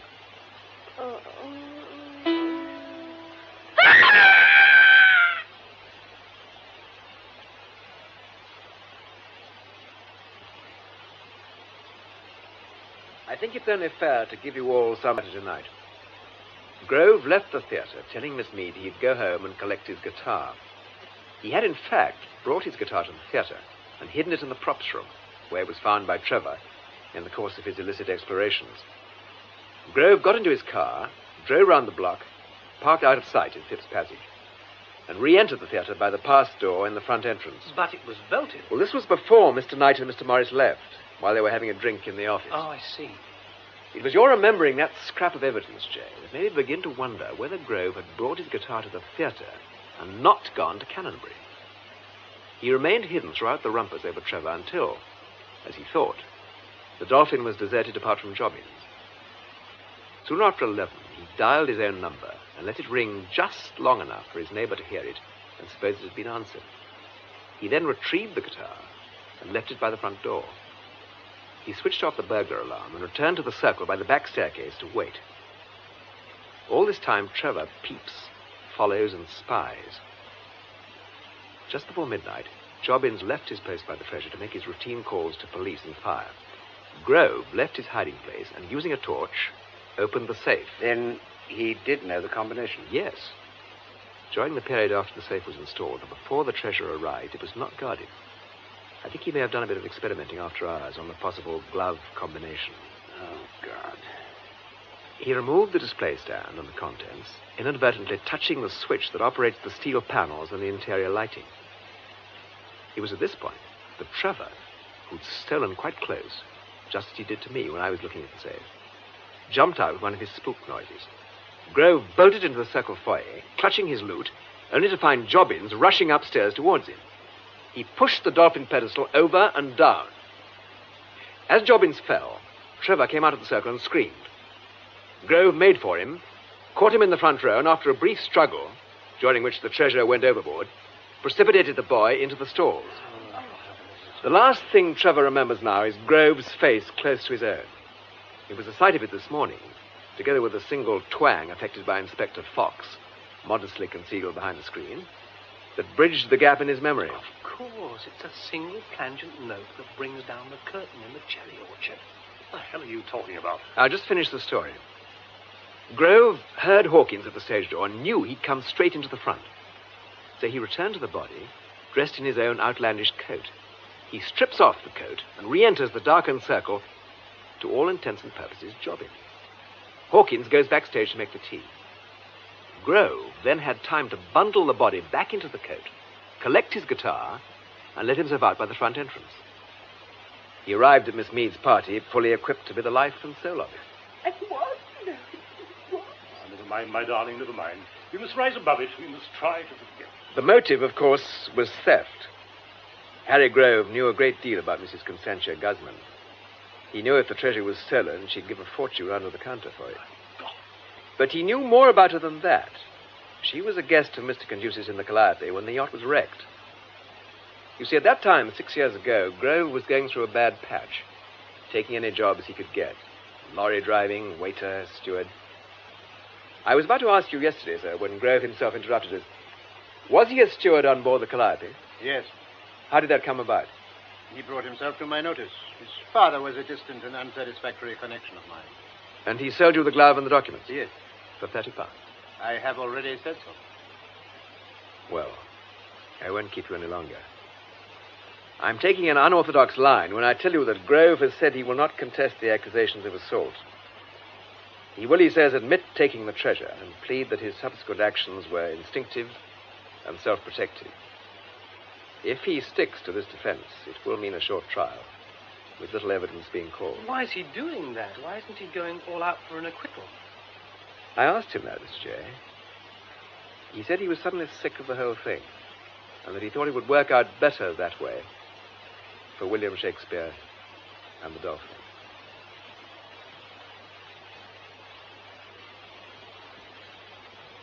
Superintendent, I will pay for Grove's defense. Let him know that. Very well. Has he said anything about me? Very little. But he asked me to give you a message. He said you owed each other nothing. He also said that as far as he was concerned, this was his phrase, he would keep the glove over his knuckles. And I could tell you so. Yes. He clung to the raft and tried to climb aboard. He would have overturned it. I smashed his knuckles with the writing desk and thought I drowned him.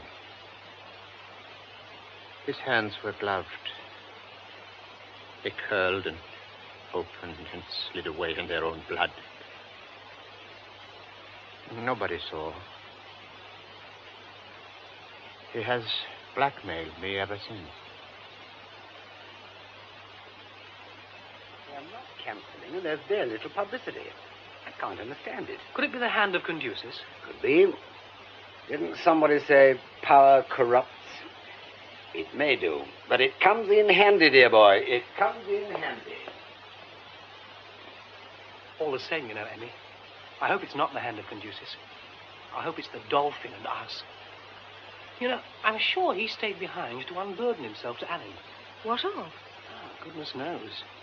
But I've got a feeling it was to do with his yacht. He behaved so oddly whenever it came up. Perhaps you reminded him of it that morning. How? Oh, people drowning, you know, hanging on to bits of wreckage. Perhaps he was glad he rescued you or something. Well, so he should be. Well, let's forget about him now. Come on. I'm going to buy you a really extravagant lunch, and then we're going to look at some engagement rings.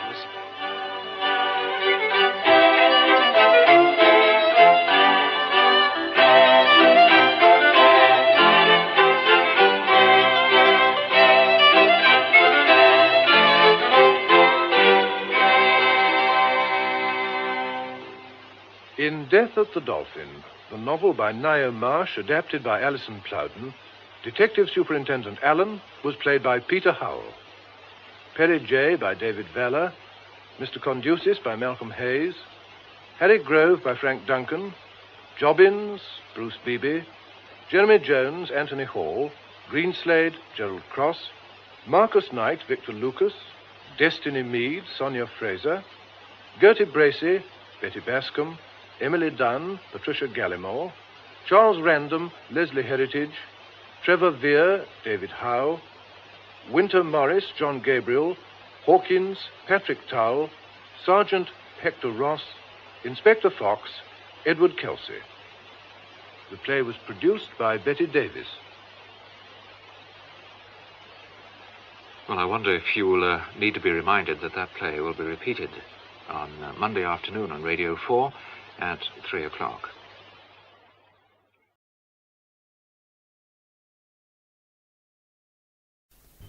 The Sound of Murder.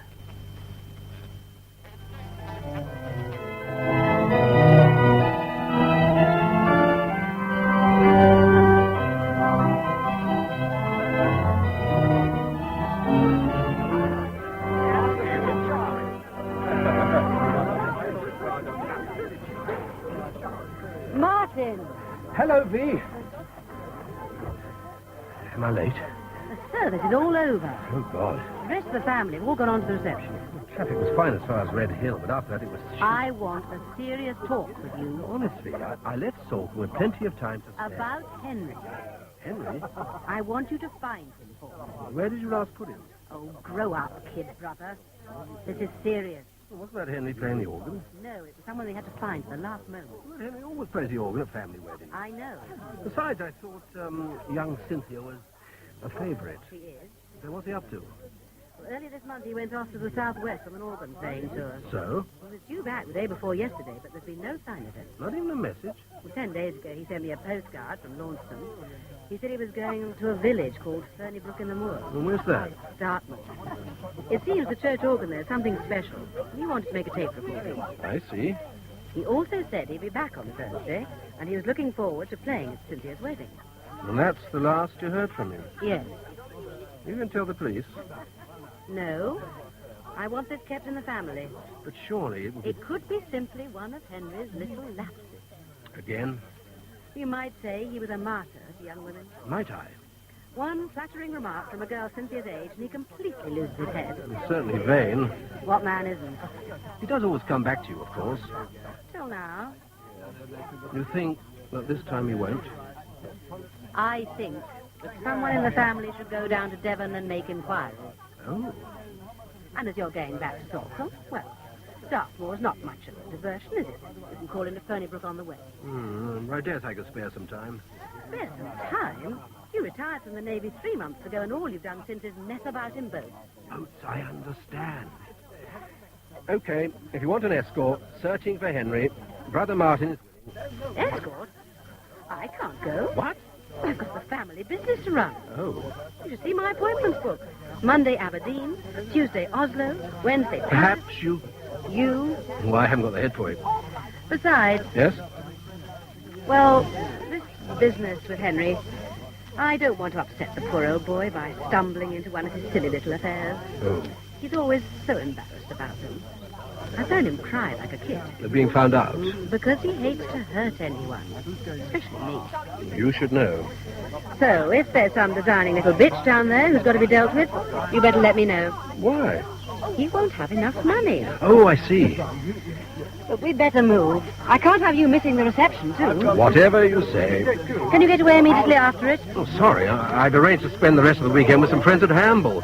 We're all going sailing tomorrow. Oh, and drinking, no doubt. You and your fellow bachelors. Can't you cry off? Well, I promised them I'd be there. Oh, well, looks as if you have to start first thing on Monday then, doesn't it? Well, Henry might turn up by then. Oh, well, if he does, I'll let you know.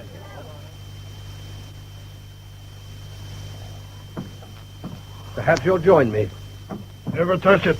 Yeah. You're off. Well, thanks. Well, cheers then. Seem to have got the place to myself. Suits me. More customers, more work. You don't do Bar snacks, I suppose. We do, but not after 2 o'clock. I've come a long way this morning. Hampshire. I've heard of it. Had to leave just after 8. Did pretty well. We got a bit lost coming over the moor. They all do. I better explain what I'm here for. Not the beer. My name's Hicks. I'm here to look for a missing brother-in-law. I wouldn't look for mine. Mr. White. Henry White. Chap about 50. Flowing white hair. Slight build. Mad about playing the church organ. Bit of a ladies' man. I'll say. Then you know him. I've seen him. When? Several times. When was the last? Thursday. Same day he left. Left? So I'm told. Any idea where he was going? You better ask Sam Brendan. Sam... You'll probably find him working in the churchyard. He's the verger. Oh, I see. He's also the father of the girl your brother-in-law's run off with. Want the other half?